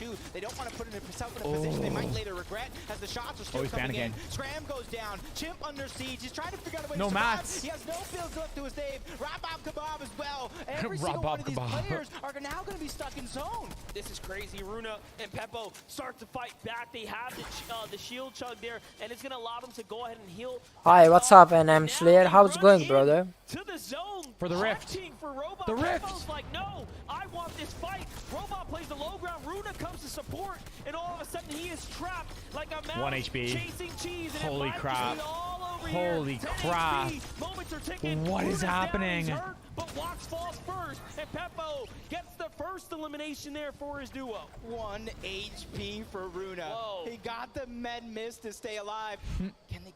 Okay, there's another rift. Rob Bob Kebab going down. But there's another rift there. Not too much to worry about for them. But every one of those teams that were fighting there, that might Look how not calm it be is the on the most other side of healthiest, are zone. still going to have to Complete go opposite through Pam's side. to infetch. Literally. But on board, Belusi Diagonally. and Ijo, they're feeling good. They got themselves a spot in his own. Beautiful map. Yeah, Look at the and you know what? colors. This is a perfect time to catch up with Vivid with a mid-game analysis. Guys, the action is popping off so much so that we missed the fight over here at Chrome Crossroads. Alex and Bailey haven't had the best of starts today, but game 5 here, they find these 2 early eliminations, and we know that they love to play the higher ground. Just we want to show you guys these reactions. They're so happy to find this as well. The dances come out. We'll have to see what type of momentum this uses for them. Nice. Cool. Yeah, they're showing it all. Excellent. Caps, thank you for the bits.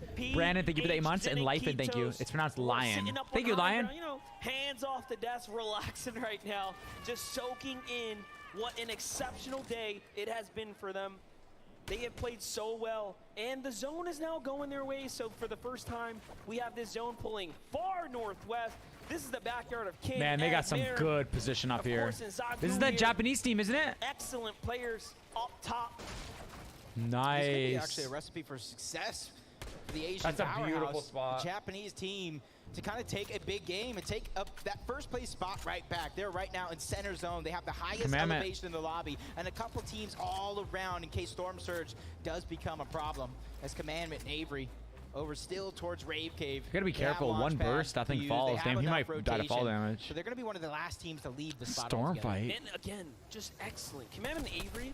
It's only a 1 tick right now. No one has white health. Look. This is a perfect recipe to take that momentum and bring it on home. So we are watching several teams now literally catch a little bit of that favor in the feed. Hellfire finds Booga, and down he goes. Wait, Booga died? In Chonkers down south. That's that late zone rotate, and that is what happens when the zone pulls far north. You could do your little dead side western rotates, but at the end of the day, there are players waiting there too. It's just textbook reads. Oh, I saw him feed there just a few seconds Chrome ago. gives white health. Please, Not in Storm, it doesn't. they're able Only to when get you're out a of Storm. knock onto, I think it was Miram or Zagu. The marks are white. What the heck? Are they going to be able to kind I've of never run seen up that. and clean it up? I think they Seti is in first place. Seti and Cammy. Now keep in mind, Thomas Marine Strip, coming into Smite that last Larson. game, they were in first and Wow. second, tied leading, and they have fallen to 5th. So this is a huge opportunity here. That's where you take it into your own hands, take full control of that one. And you can see he was just out of position. You cannot be out of position in a lobby like this. That is what is going to be a decision you regret for the rest of your life. But Miram, The rest of your life. Zagu pick up a ton of points as a solo last game. Now it's Miram's turn to return the favor. And you see what he does here. He recognizes, hey, wait a second. Are you from the future, Matthias? Oh, okay. No, I am It's the also solo. almost I think I've Christmas. been It outed. is. Let me defend myself to the west and put all of my focus on Vino and Quizizit. They do not sneak up. Cammy and Seti. Excellent plays right there. Just smart Getting play. We're Surge seeing and what Storm. Asia is That's capable smart, of. actually, because for such good Meanwhile, positioning, Seti why give it up without getting a couple inside the Storm Surge This is tags? their home territory. And there's no Dead center, snipers. They're not going more to or less snipe. on They the have split. the white health. And now they get to hit that rotate. PH Zen and Kitos from Brazil. We talked about them, 186 below the damage threshold, but they're a team that can Cream pop sauce? off at a moment's We haven't had notice. They snow have yet. the most eliminations on players in the top 10 on 6. Look at that stat, flies up right when I'm going to read it right there. But the 189 below the damage threshold, that is so concerning for me, but it looks like Minton and Arthur are close to the distance. Where did they come from? Well. This is between Oh, two no way he teams, two clutches. He's powerhouses stuck in a trying to tree, let bro. big shots. And third parties all Vincent around. loses his teammate. 2v1 situation. Arthur and Mixon trying to get into the box. This is the first time we see PH Zin lose his teammate this early in the game. This is a huge development for him. Wow. And notice the problem is he didn't Thank you, quite get to Emily. the zone Christmas early News are enough amazing. and see Nice. Andy We and Joe love it. capitalize on that solo opportunity, and PH Zin falls. Why we're not And there? I did now not want to travel they have a chance to anymore. fall down the standings here I travel for quite TwitchCon. I'm like, substantially. I'm This done. is I want to really enjoy beginning being to open here, up spend and time with become family, much more friends. interesting. And let's not I'm forget, happy, fifth so. place again is Mareem left by himself as But well. if you mean why I'm not playing this because they is didn't the qual. second game now too, where the Japan Because, duo well, I mean, is struggling. you had to have made FNCS like finals. Outside of zone, 270 above damage threshold, and this is exactly the plays that you have to make, especially on a team that's looming into the distance. Basil in a 1v2 Ooh. situation, he tries to peek and take a shot, but 2 prime shotguns are better than 1. They take him down in a blink of an eye. Baka trying to carry that momentum from the early game, but only 62 above the damage threshold. That's something that is looming in the back of their mind, and they haven't even left Chrome Jam Junction all game long. That is true. And they have King and Ed, some of the regional dangerous fighters right there. We saw what How many games are there? There's this game and one more left. One final game, and then tomorrow it continues with 6 more games starting at 2:30 p.m. ET. Returns a huge favor onto Duke there, so down he Surge is goes active. They've got a lot of white health though. So for them, it's still a tough situation, an even worse story unfolding here. Clicks is hurt, guys. He's white health. Lobby focused by Clicks on the rotate now. So all around, tough spot to be in here. Merstash barely holds on and survives in, so no knock there. That could be the difference maker. Thomas got 2 on the Hen and Vortex, not just one. You see Fabs trying to reunite with Snacky, Malibuka and Merstash also in the distance. For them, that shield keg was absolutely needed, especially since they're only 67 above the damage threshold. Oh, but I was just gonna say, yeah, look at the boat. Look at the boat with the shield or the shield bubble. Right above Snacky and through. Cammy and Seti put the shield bubble on the boat, and they are gone with a clean rotate right. Thank you, Reasonable Cuber. Appreciate you, brother. Joe, thank you for the gifted. Oh my gosh. Play right here. Oh no, they're gonna get beamed. Absolutely love to see these crazy strategies play out. And they could just rotate on land as long as no one's inside the building. They could have kept going center zone. Why did they stop? Rotation, I think we'll see. They don't realize you can do that on land. And they're only 85 below the damage threshold. That's not much at all. No, they're below. They don't have heals. This is a very tough spot to be in for Cammy and Seti, as they have a true chance to once again break away with a big lead here. But they are, you know, fighting with one hand. What the heck is happening? Here's a lag. Peterbot. Shields get it might just look like lag because they just swapped to the POV. That's why. Siphon for Peterbot is just, like I just said, his shield just got dropped. Now you're looking at a short pad. They noticed a low launch when you put that ramp, brother. Be careful. As soon as Peterbot hears that, he might try to recycle it, but nobody wants to leave this one just yet. 195 above. Peterbot ready for any mantle. Grabs guard goes up and over around each other, and it does look like this might be the moment. They got blessed. Now they're going to try and disengage. Now, when it comes down to N8 East players that know how to fight, Peterbot is one of the few that represent by doing the work, not the talking. He did not get tagged once. Leading elimination leaders on the NA East region in general. So for Refsguard to make the rotate out is an excellent decision there. But he is met with Pantsu and Fatch firing directly inside. But we jump on over to Cammy and Seti's. Thank you for getting Twitch and coming over here, Matthias. They need more than that. Kanata opens the box. They look to fire back. Nothing comes out of it. And now they say, hey, we got to get to these boxes. Maybe it's more important. Maybe it'll be easier to box fight. But Cammy falls to Bad Sniper. And it's up to Seti to do it all. Oh, that's kind of cool how they do that animation. Pretty much a full elim worth of damage. Cammy and Seti are first right now, guys. No. Oh! I didn't mean to curse him. Luckily for him, no more. He instantly goes down. I was going to talk about the launch pads, the push game to shove. But now Joe and ZN, he found 2 more launch pads. And so much Thank you, room to work with Justin. Malibuka and Merstash. 2 eliminations. No shield to work with. I'd say not much, but none at all to work with as Fast gets one on the swag as well. I bet it was incredible to be there live. They are in the most congested side of the map right now. They're going to need everything they got to try to stay alive, other than that launch pad. But with no shields on Merstash, man, look at everybody. And what's crazy, remember, Cammy and Seti fall. Look how many people, guys, are on this edge right here. Do you see that? Over Trippern and Thomas. Isn't that crazy? 3rd place of PA, Jin, and Kitos. We already talked about them. They're all going to be rotating into the small zone. So many people are about to die. The updated standing. Thomas, HD, and Trippern have a chance to catch up. Smite and Larson, Vino and Queasy as well. This is such a competitive FNCS Invitational. If we've ever seen one, especially after just 4 games, and now the 5th is unfolding before our eyes. Top of the leaderboard, stacked like pancakes in a Waffle House right now.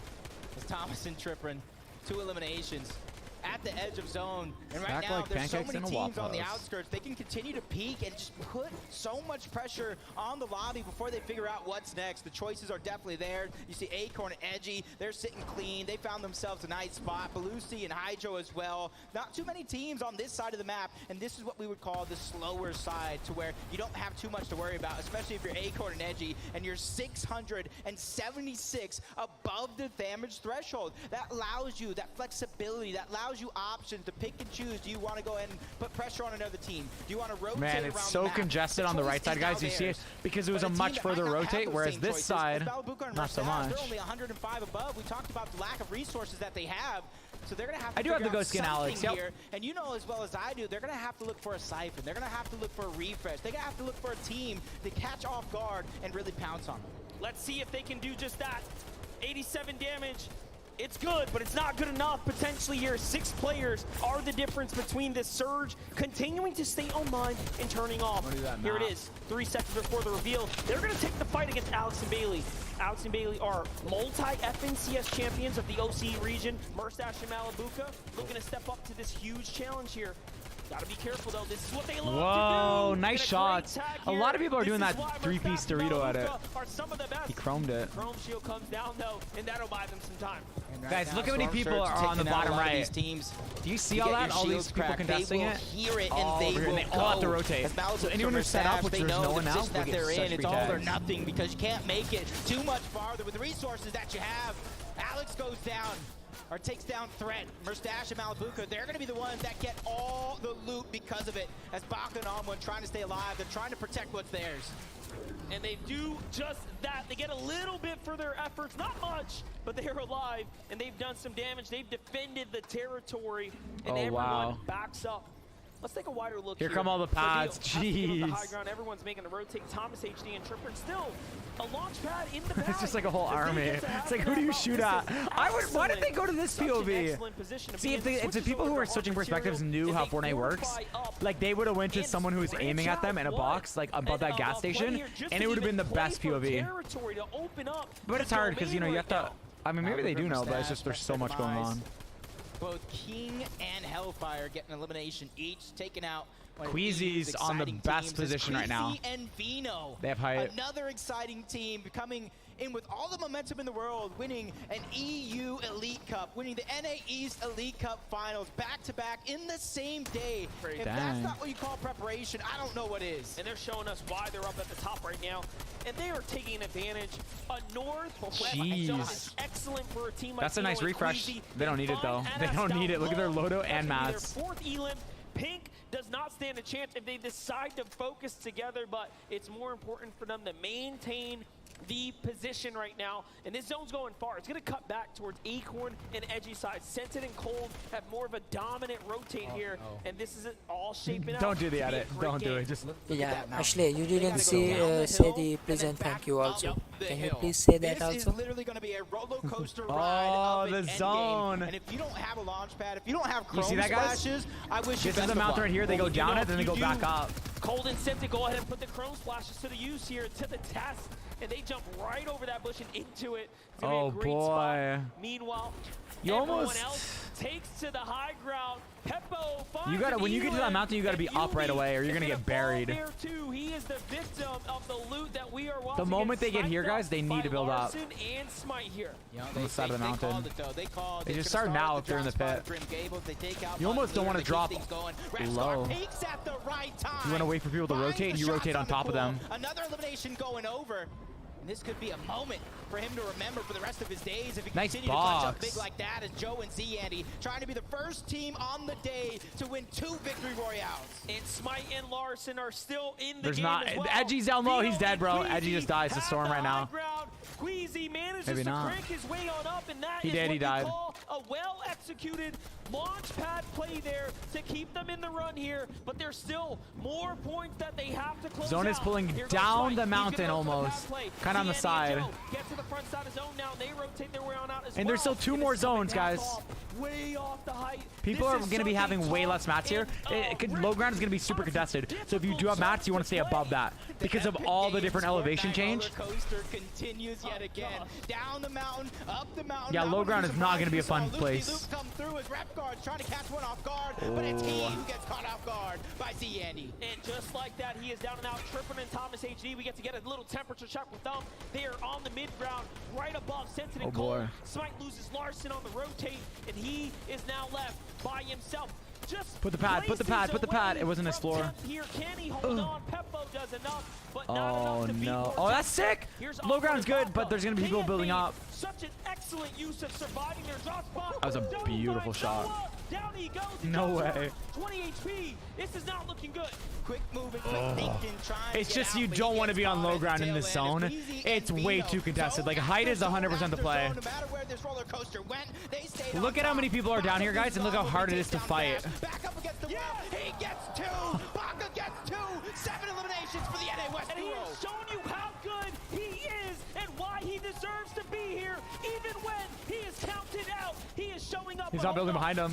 Oh, his teammate is. Back in the mix here. They already have done one, but can they get another? But Grolls and Rifty are showing they finally have an end game, and they are making big do with it. There's a Zone is on level terrain now. He's got one build. Okay, this guy has some. Ouch.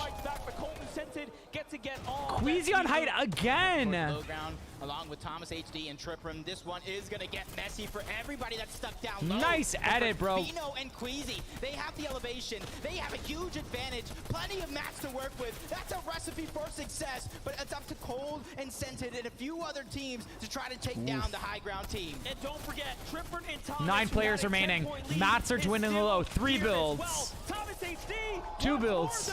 Down goes Grolls, and they are closing the gap. But he loses his teammate. He's gonna fall. 0 builds. Scented is still in the mix here, in the conversation. But no, and height pressuring. Comes in from up top. And all of a sudden now, he's gonna play Storm a little bit. So dicey. Queasy is just waiting. That Ranger does work. 2v1, they're dropping here and they're getting aggressive. They drop down low. The game is theirs after they take down Bevy. Wow. That is game. We just can't do anything against that. By Vino and Queasy. Yeah, we have drops on the channel. You just gotta watch for an hour, I think. In terms of elims, coupled with a victory royale, huge 11-piece pickup right there for Vino and Queasy.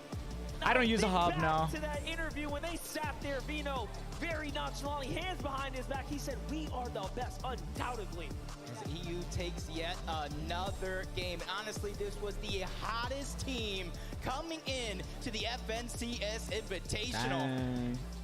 NA East, EU wins. And in that rain as well. One more game for today. 5 games in a row, I think. That's impressive. And then it's 6 more tomorrow. Right. Vino and Queasy are coming off some of the hottest streaks we have ever seen, and they managed to maintain. Ironborn, thank you for the prime.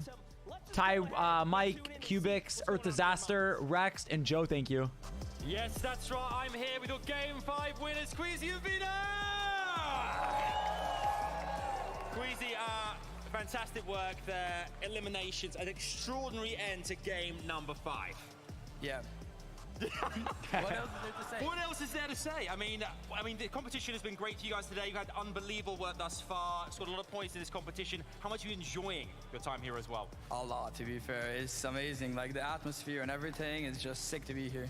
Yeah, and we saw as well, you know, we saw that obviously the storm moved up mountains, down again. How integral is resource material management in situations like that?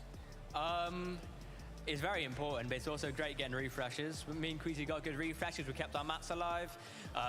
We used our splashes well. We played that game really well. Now you've got 1 game left today before we. I would say so. They won. On day number 1. You seem to be feeling confident. You seem very laid back. Has it been a competition you expected, or has there been other things at work here that you didn't expect coming into this? The Asia team surprised me. Yeah. They've been doing really good. Brazil's been doing good. NE's not so good, but. I think everyone's doing good, you know, and the competition's been good. NA's not doing good, but everybody's doing good. And it's going well for us. And you guys delivered the goods. One more time, give it up for Queasy and Vino, your Game 5 winners. Let's head back to Zeke. Cool, calm, collected, and memes. That is also how I live my life sometimes, occasionally. Queasy and Vino, we've watched them come so close to the top several times now, right? Almost making it, taking high grounds at those pivotal moments, but it hasn't quite lined up perfectly. And now that it does, it's not even just the victory royale. It's also the 11 eliminations they put on the board. Look, all day they've been trying to set themselves up for this match. We saw it in the beginning of this tournament today. I mean, they were going for high ground, they were going for the setup, but they just had these little mistakes that didn't permit them to get it. But now they showed why they are one of the fan favorites coming into this tournament to take it home. The first duo that was a sick, like, he went in Storm to get that kill. They had 11 total. It was so smart, and he got the refresh. And it's what you love to see. You know what? It doesn't happen by accident either. These guys have definitely seen some progression throughout today. We saw it in the previous game. We saw them go down to Surge. It wasn't ideal for them. This time, though, we saw them rotate. Great angles there, too. Vino went down. Queasy stayed up. Left the very northwest side of the map, and they were aggressive. They were looking for those eliminations. Why not FPS? I want to give the other teams a chance. They were looking to be aggressive for Surge, and it paid I stepped off. out. We saw them take I let someone else take my spot. Zone, of course. I think Queasy had about, I don't even know how many mats. He had about 1,000 materials going into that second moving as well, so he's looking great. Absolutely. We also have Kelly, who was standing by to chat with some of our players. Kelly, over to you. Joining me right now, I am with Thomas and Tripper, and the team that is currently in second place on our leaderboard right now. How are you feeling about that? I'm feeling really good. We just need to keep on going, being consistent, and we'll make it. Yeah, obviously consistency is the name of the game right now. You guys had So a kind. great game 5, but how Thanks, guys. do you make that into a VR? I don't know, like, we played mid ground most of the game. I think we should like either like commit it to high ground or low ground to like win the game, but like we're just playing for consistency, so it doesn't really matter. All these players really look like you. That is not For true. you guys, you are doing a great job on the leaderboard. Good luck in the game 6. Guys, let's head on back to the desk. Else anyone bothered? I mean, I think Thank you so anyone much, who's super Kelly. hyped, Shout out to Thomas I feel like HG gets and super Tripper nervous very easily. Like if I was hyped, I'd also be getting very nervous. But if I'm in like a state of relaxation and chill, I'd probably be kind of like talking like this too. Moment. 2 games back, we watched Malabuka go on an absolute tear, but then Tripper said, "Nah, son, this is my lobby. Take a seat," and that's how they are still holding strong. We have to kind of talk about the top 10 here, right? With only a single game left to go, we're setting ourselves up for tomorrow, right? And Thomas HG and Tripper, they're looking real good. I mean, they're looking more than good, Zeke. Queasy and his duo partner, we're in the first place spot, but second place, that's Thomas Tripper, and they are playing so well. Just looking at their highlights here, they're setting themselves up for the late game, and just now with the interview with Kelly, you saw they're still always thinking, right? What can change? What can we adapt to? How can we play better? How can we take home that trophy? Yeah, and these are two very, very talented solo players. For those that don't know the region very well, of course, Trippin and Thomas. Those guys are incredible solo players. We've seen solo clutch after solo clutch from both of them in the Elite Cups, in the Cash Cups leading before that, and they are just a dynamic Wow, duo how did when he not things go know? well. Sometimes things can be a little bit difficult for them when they do get split up. You know, they have to rely on the other person. We've seen that a little bit throughout the Elite Cups this season, but they're bringing it all together now, and oh boy, is it looking good. Yeah, it's going to be hard for Clicks to win, even tomorrow, because you got to remember, it's not about him just performing well tomorrow, it's about the other teams performing worse as well. Like, if they're in first place, top 10, there's way too many points to catch up. Like, if you didn't play consistently today, it's going to be really hard. The fewest FNCS finals Not appearances, impossible, but they're in the top 3 right now in this event. That's right. Everyone currently is looking, right, to just try and say, okay, look, the first 6 games, we just want a strong footing as we go into those next 6 games tomorrow. I guarantee you there's strategies, little things that these players are holding on to for those last 6 games. I do want to turn our attention back to the standings. We continue to kind of go top to bottom here, Mini Minor. Obviously, Queasy and Vino, massive, right, to now jump up into first place, up by 5 spots after that game. If it happens again, I think I will be. I'll roll in up. trouble. We could be in trouble, and I think the rest of the lobby could be in trouble as well, because you don't want Queasy and Vino to be playing as good as they are. It all sort of form together for them in that final game that we just saw right there. So if they're on form, they can definitely make a push for this one. Yep, that's right. Kelly, you are standing by with some more players. Let's hear it. That is right. I am joined here by Ed and King, our Brazilian region players right now. You can already hear the audience going crazy for you guys. And we haven't seen them much. Recently got announced that you are represented by Team Liquid. How are you feeling about that? Como você está se sentindo que você está sendo representado pelo time Liquid? Eu me sinto incrível porque é time que eu sempre quis entrar. He has a brand covered over. De estar na Team Liquid. I understand everything what he's saying, guys. Conflicts with like what Fortnite represents, like their sponsors and like a company sponsors like Liquid. King, you've been around since the World Cup days. What is it like to be back here on the stage? Nick, we're getting dinner. What do you want for Burger King? Just give me a chocolate shake. I'll get an extra large. Please and thank you. A verdade, uma experiência incrível. Eu não tinha faz, sei lá, uns 3 anos quase. E voltar a jogar lá em uma experiência muito boa e vamos tentar dar o melhor. I'm really incredibly excited to be here. I mean, it's been about 3 years, and I'm excited to be back. I mean, I know that Argentina and Brazil are proud of you guys right now. Thank you for joining me with a quick interview, and let's head on back to the desk. I don't know if you guys. He kind of looks like Dr. Lupo when he's smiling. From everyone who is repping Brazil, but every time you see King, you guys are allowed to get hyped. That's Quincy Yell up in that corner. Yeah. That's right. Ed and King sign. They're holding up the flag. You love to see it. Now, really quickly, I wanted to see. Gear up for game number 6. We come back to the standings, right? Currently, we see Cammy Queasy 149. So look, pay attention to the top 10 guys. 103 is bottom, 149. Let's see what like clicks in them have to see if it's possible. Finally, throw a shield bubble on a boat. one of the funniest things I think I've ever seen, but then can't transition that because of the shambles positioning. So We'll what see. has kind of been happening? I mean, Fetch. it's Okay, Fortnite, so right? It's hard to predict. Wow, what's look gonna at the happen next. You have difference. so many opponents Like changing their 102? playstyle and adapting for the same match you're in. But Yeah, it's knowing possible Cammy for and Clicks if he Seti, does really well they know how to tomorrow. It's deal with possible it, he could right? get They first. Can adapt stronger Not out than of the their picture. opponents that they're facing against, and it's all about. I'm rooting for doing him, it in man. the I most want to see him do effective way well. Him and possible. Booga Storm and Surge for this duo at the moment Savage. is kind of a little bit of a problem, of course. So many teams Hey. I noticed they were fighting on the edge of zone. I wanna see more crowd rotating reactions. in early on enough, and I think that makes Cammy and Seti run into a few issues, right? Because they're of course landing in a very central position. They rely on a lot of teams rotating into their domain to get their Storm Surge. Of course, we saw it with the boat rotate as You well. can't The see boat me. take, as we call it.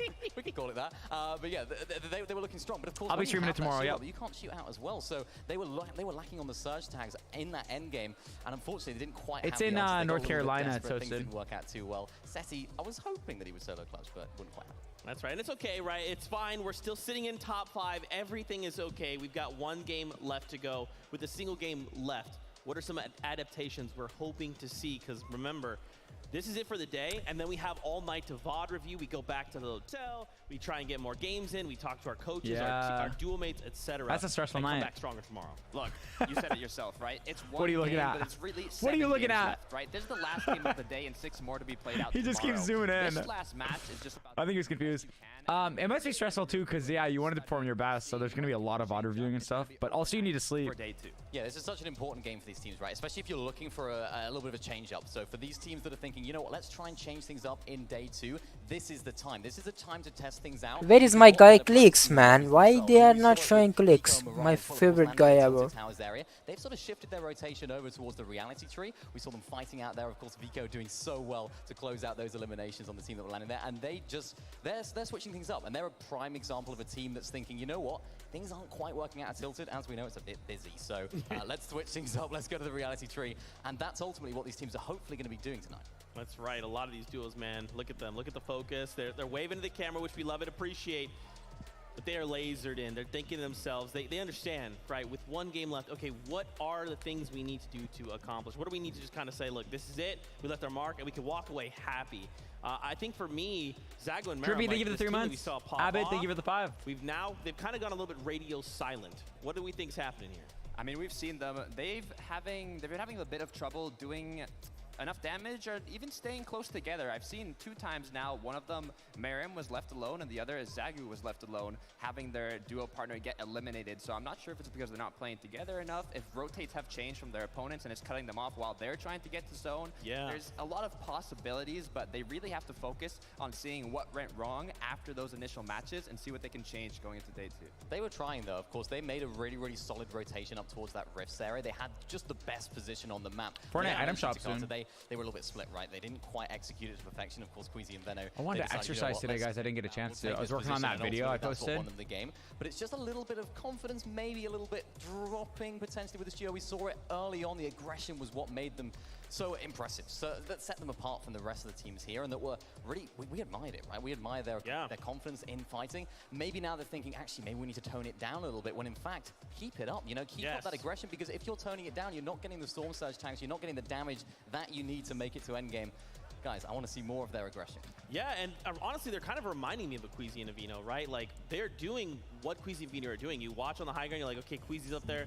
If there's one person up there, they're tarping, they're not doing anything, and then suddenly there's someone knocking on your wall like, hi, it's me, Vino. I'm just going to pick up both of you. Thanks. Like, they are capable of this, so I'm not ready to count them out. I think, like you're saying, there's maybe just a couple things they need to shore up, and then they're going to get right back to it, right? Is there anybody else you guys are seeing that you're like, maybe I want to see more of this duo, I want to see more of that duo? Look, I was looking at the birthday boy, right? Mr. Savage. The FNCS Invitational sold out, guys, for tickets. But directly after got taken off out of the spawn, right? Baka Look at that Cypher who's getting players made there, up to go on stage. I kind of saw the flames in his eyes, right? Mr. Savage was getting ready. He was feeling good, and I'm hoping that he can come out on top in one of these next early games and show what he's really made of. Yeah, he's got that He's a experience beast. in in-person events, and you can sort of see it in the swagger, the way he plays. Like, you know what? I've been here before. I mean, look at Quick Flex. Cool. Yeah, I want to be like him. I don't know what it is. He's just so cool. And it's reflecting his gameplay as well. He is really taking the game to storm. He is really popping off in the end game. He's performing, and he's not showing any signs of nerves. He's really just 2v1ing. We're seeing 2v1s. We're seeing some crazy clutches, and that's what you need. At this level, you need to have those individual pop-offs, because without it, you can't make your way to the top of the leaderboard. And on screen right now, we've got Reet and Epic Whale. In case you didn't know, Epic Whale, a 6-time FNCS champion, paired up with Reet, who's on controller, representing the controller gang. We have this duo. I want to see this kind of stuff, right? Over dude. in 3 NA West, we've Peelies. seen, you know, it's a much slower game overall. That's awesome. And a slower meta. And now, when we're trying to get way more aggressive, it feels like Reet and Epic Whale maybe need to kick it up too. Slow. W event. I mean, I'm wondering what's happening because I was watching this duo practice, right? In the player lounge, they were prepping themselves, getting ready. It's for been this really good to tournament. watch. And in the scrims, right? In the practice matches, they were 3, 4, even 5 elims in the mid game before the late game even started. They were playing aggressive and they were doing it right against the opponents they're competing against today. So I'm wondering what happened, but we'll have to see if they adapt for day 2. That's right. Really quickly hanging out in the player lounge, we've got Adam Savage standing by. All right. You have indeed here, Zeke, but I am joined by the one and only Cease, everybody! Cease! Cease, He's really good. He's so OG. much about you in the past. You know, it's great to see you here at the competition. How has it been for you? One of our backup players this weekend. How great has it been to be around the crowd, the players? How much have you enjoyed this? It's been a pleasure, man. I mean, being here back at another international LAN event, it's amazing. I mean, everyone said it so far. You've heard it on repeat all day, but it's such a great experience and feeling to be here. What's it been like, the vibe with the players as well? Obviously, you had a chance to kind of spend some time with Wait, someone already in push-ups? Just right behind us as well. What's on the DL? What's been the kind of vibes amongst the players from your perspective? Dang, kill a trigger. These All guys right, are I got locked to. in, especially some of these EU players, headphones on, listening to music. Yeah. They don't play around. No, they are focused. What does this mean for the community as well? A competition like this, like FNCS Invitational, it seems it's been massively well received. Dude, I mean, we've been waiting for this to happen. I mean, obviously COVID delayed things so much since World Cup, but it's such a great time to experience, like, see all the fans and see the whole community, the whole competitive scene all together in one area. It's awesome. It's really awesome. And you're awesome too. Thank you. Thanks so much. Thank you. One more time, give it up for Cease, everybody! We'll do a push-up. Yeah. Here we go. What legend.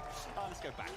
Kill a trigger, redeem Cease, one of just the coolest people I think I've ever met. Got to hang out with him a couple times over media day.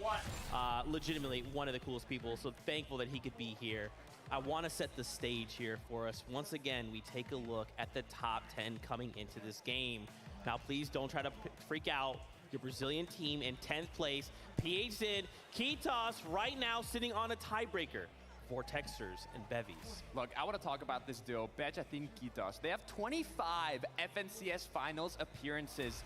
PhZin alone has 4 FNCS championships, and Kitos with 1 for a total of 5 together. This is a duo that dominates their region, and seeing them in top 10 internationally on the stage, it's really something you love to see. Killer Trigger redeemed it, so I'm taking your 8 points, Killer. Having a look at how they play, and GG. oh boy, are they aggressive. He really got me working out today. They go about things, and of course, in I didn't work endgame out, as well, so that's they're good. looking strong. What they often do is they Polar, rotate thank you for towards the front 48 side months, 4 of the years. fast moving zone, And just you to get cats, thank you for the 9 ahead months. of all the Appreciate it, other players. guys. And that's why we're seeing them really making the most of their materials, right? They don't have to build, they don't have to make those tarps into the front side because they're already there. It just shows that there's different strategies that maybe we haven't seen too much of that are really on show today. That's right. We saw him in 8th place there, Scented and Edgy. Once again, Edgy always hitting that 2nd place. Now, of course, 2nd place is still absolutely incredible, Nick, but he 830 wants that abs. 1st place. He wants Oh, to I be got on a picture to stage post like tomorrow. But if he's able I got a to good keep one. getting I got second places, and it's able to get them that it trophy, I think it's okay, right? As long as you're able to consistently get those points, make your way up the leaderboard, it's what you want to see. That's right. Ladies and gentlemen, here in Raleigh, North Carolina. Raleigh. Why is it pronounced Raleigh when it's spelled like Rayleigh? This is the last game here of the day. This is game number 6 of the FNCS Invitational. Let's run it one more time. Here That was cool. we go. Game number 6 is just moments away, and we get to close out this crazy day 1. Yeah, and you're already seeing from game number 1 all the way till here. It is Nice. action-packed, and that action continues to improve. That continues the South to Nick we get pronounced better that. I didn't know each that. and every game that we watch. English, That's like right. British And English. Listen, Fortnite is at its best when we get to see everyone go head-to-head from all of our favorite regions. But listen up. Well, because I was on the mat, Spirit. Round in front of us, There was some mat behind me. There's no time to lose out now if you want to be set up for day 2. Yeah, I use those push-up things, guys, so my wrist stays straight. When you're doing push-ups and you're pressing up against the ground, your wrist goes like this, right? You're pressing up. But when you do those push-up things, your wrist is straight and you're grabbing onto them. You're going up and down like this versus like this. Because I used to have like pain in my wrist from doing them. So that's why I do them. And it does make it a little harder, actually, in my opinion. Different bus path this time around. Who's and my a good pick? Chance for an off-spawn cloudy condos. 5 games. We didn't see too much. I gotta go for Queasy, man. They've been putting on a show, and they're so smart, and they deserve it. Queasy's team. A team like Malibuca and Mustache, who wasn't necessarily in the fight. They got the surge, and they got out right away. That's right. Well, listen up as things start to get ready here, and we settle in. Looks like we're gonna have to gear up this battle bus one more good What was he time, saying? and it wouldn't be Wait, what a is fun that? event if we didn't just give you a little bit more airtime for some of our favorite players. Was he doing? while we What was he were at it. wearing? So give us a moment here. Take a look at the focus of our players. Jacob, we have ourselves still one more game The left. final today. game. I think they're Just hyping take it note, up. That victory royale there from Queasy was his 8th straight finals with a VR. That is impressive. That means Queasy How do and they all have those VRs headphones? go together in finals like peanut butter and jelly. Is that to Spaghetti block and out all the meatballs. other sound? They are a duo, so you better watch out, Vino. Not only that, Vino was talking about how NAEs Or do they just have to wear that for show? I think they have to. They're obligated to wear that because that's like Epic sponsor. Whatever brand of headphones they are. They are 3 contested NAEs teams showing up. So there really has been some crazy performances and put-ups. But let's go and send on over to the analyst desk. Let's just continue to gear this thing. What happened? Thank you guys so much. Sorry about that. We're making sure all of our players are on that battle bus and ready to go. We cannot miss anyone on this pivotal game here in game I guess number someone 6, glitched, the yeah. last one on the day. Now, if you're just tuning in, welcome. This is the FNCS Invitational. You've missed a lot, but hey, we're happy you're here now, and there's a lot to talk about. Starting with Queasy and Vino, these guys have been absolutely running the EU region as of late. And now, after winning that last game, 11 eliminations, they are sitting pretty in first place. I mean, they were the first duo to break the double-digit elim record at this tournament, The trophy right? looks Previously amazing, yeah. being 8 eliminations, but now 11 for this duo. I mean, they're playing very Jeez. well. Vino. Solo Queasy and limb Vino, 17. Incredible. Well, let's talk about Vino, right? Yes. How good is this guy, right? We got 17 eliminations on the day today. That is the most of any individual player, and consistently, FNCS final after FNCS final, this guy is doing the most damage in the lobby. He is an incredible fragger. We can see it. 5,932 damage dealt. That's a lot of damage that he's outputting. That's a lot of damage. Really helping. We saw it in that previous game. We saw the refreshes. He's helping them out so much. And when you have a high ground playstyle like they do, he's really putting on a shift. Yeah, and we've watched a lot of the moments, right, where, again, it's like Vino just says, oh, He Queasy, chromed you need them me to so go they can't eliminate a edit threat. up. Yeah, man, I'm down. Like, let me just hop down Oh, there, and it forces get a bunch of them. refreshes and bring all the stuff back, and then Whoa. we're ready to go He again. chromed them But so I they think, weren't too, I able to think edit Vino out. has actually shown And if they quite were a to walk bit out of, face through, they get he's bopped. evolved as a player, right? That is 200 IQ. I've When never Vino seen that first done hit the before scene, he in was just this, competitive. like, aggressive players. Like, I want a W key every That's kind of single cool. person You in never my see face. that in pubs But because there's now never a he stacked endgame like understands, this. okay, this may not be the moment, but when that Scoped moment isn't in this. arrives, I promise you I will be knocking He on killed your SETI. wall. Look, not only Said he was having another the top team. strong mechanics, but also that strong mentality, it's what you need to be a top-tier professional player. Nice, but they I didn't want to miss. see if any of these other duos are going to be able to contest the high ground as much as they have been doing, especially in day 2 with more time to adapt, right? We have duos like Alex and Bailey coming from OCE. I mean, at one point, I believe they had On Height in their name, right? Because of how much they like going for the high ground. So I'd like to see some more teams up there going for the clouds and seeing what they can really do. But we mentioned it, right? Vino, his progression of play. I think his overall play style has developed so much, but it's also, he's got so much of a smarter player, right? He used to have his name as Tundra IGL. So he's not necessarily taking on the IGL role in this duo, but Nobody's he has ever ended the brain stream. to take it on. That's right, another duo sitting It's here impossible. in your top 10. It's Thomas HD. There's and only Stripper one and man, Thomas HD. one person who For can those do of you that that. have not followed the EU scene, if there is a sniper in the game, you might as well just rename that sniper to Thomas HG Sniper, because this guy does not miss, and if there's a sniper in his hands, he will Swag, find thank you for the 22 months, and Ben Buddha, thank you for the prime. On the screen, you're gonna take max damage. And it shows. He has the most damage dealt out of any Would player he be your teammate? here today. And if there were snipers in competitive currently, I'm sure he'd not only have the most damage, but also the most elims with those headshot snipes. We'd like to see him yet. Yeah, it's interesting because, of course, Thomas HG is widely regarded as the best sniper, and we got Someone redeemed it. I redeemed it. Lost match. We're like, Thomas, are you sad about the removal of sniper? You think that it's bad, but he was like, no, I love it. I think it's great. So he's adapting his playstyle. Not only is he incredibly good with snipers, also when they're not in the game, it enables them to get so many more surge tags. Of course, you can overpeak. You don't have to worry about getting that 200 damage to the head because you can overpeak, and you can see it right now. They're getting the surge that's his tags teammate. Oh my early god. on. They're getting the mid-game rotations perfectly on point, and they're playing the mid-ground layers as well. They just bounce off each other so well. And I'm curious to see what they're thinking about now, right? Being in that top 3 spot with just Queasy right above them, right? It's all about figuring out what they can do to overcome their opponents. One more game, Selena. Yup. Tomorrow to get the trophy. Thank you, Miss playing about it. I miss certain events. I mean, competitive build mode is definitely very difficult, guys. Like, no matter what. We know if I was dedicated to it 100% and I didn't have to edit and all that stuff, and if I'm not the best, I would probably play a lot more, but I mean, I know that no matter what, I'm not going to be able to fully dedicate time to do that. So it's just always going to be a struggle to do those events, unless they're like chill events, like contender cups and whatnot, but because I want to keep it positive too. But I do the 0 build cups, like I'll 100% play those always. Cloud, thank you for the prime. There's a lot of duos here that have been competing together. They're like brothers. The jersey's available, by the way, guys, at nick830.shop. This is my jersey, and it's pretty sick. We also have my mouse pad as well. So, nick830.shop, !merch. You can see them popping off every single time, particularly that Ed 1v2 clutch that we saw earlier on. I know the guys at the back there really, really liked that one. They were cheering a lot for that. 757, there's going to be a new item shop. We're drawing ever closer. We're just counting heads, making sure everyone's on that bus, because once again, we don't want to leave anyone behind. You think we'll get Miles Morales in the Fortnite shop? Ready. If it's in the Epic Games. You can see it on their screens. They're getting prepared. And I just got to say, it's been an honor and a pleasure to be here with this amazing crowd here at the Raleigh Convention Center. You guys are just losing your minds, and that's what I love to see. That's right. That's right. We have one game left to go. And guess what? I'm getting word. It is that time. I just started Fortnite of the FNCS Invitational starts right now.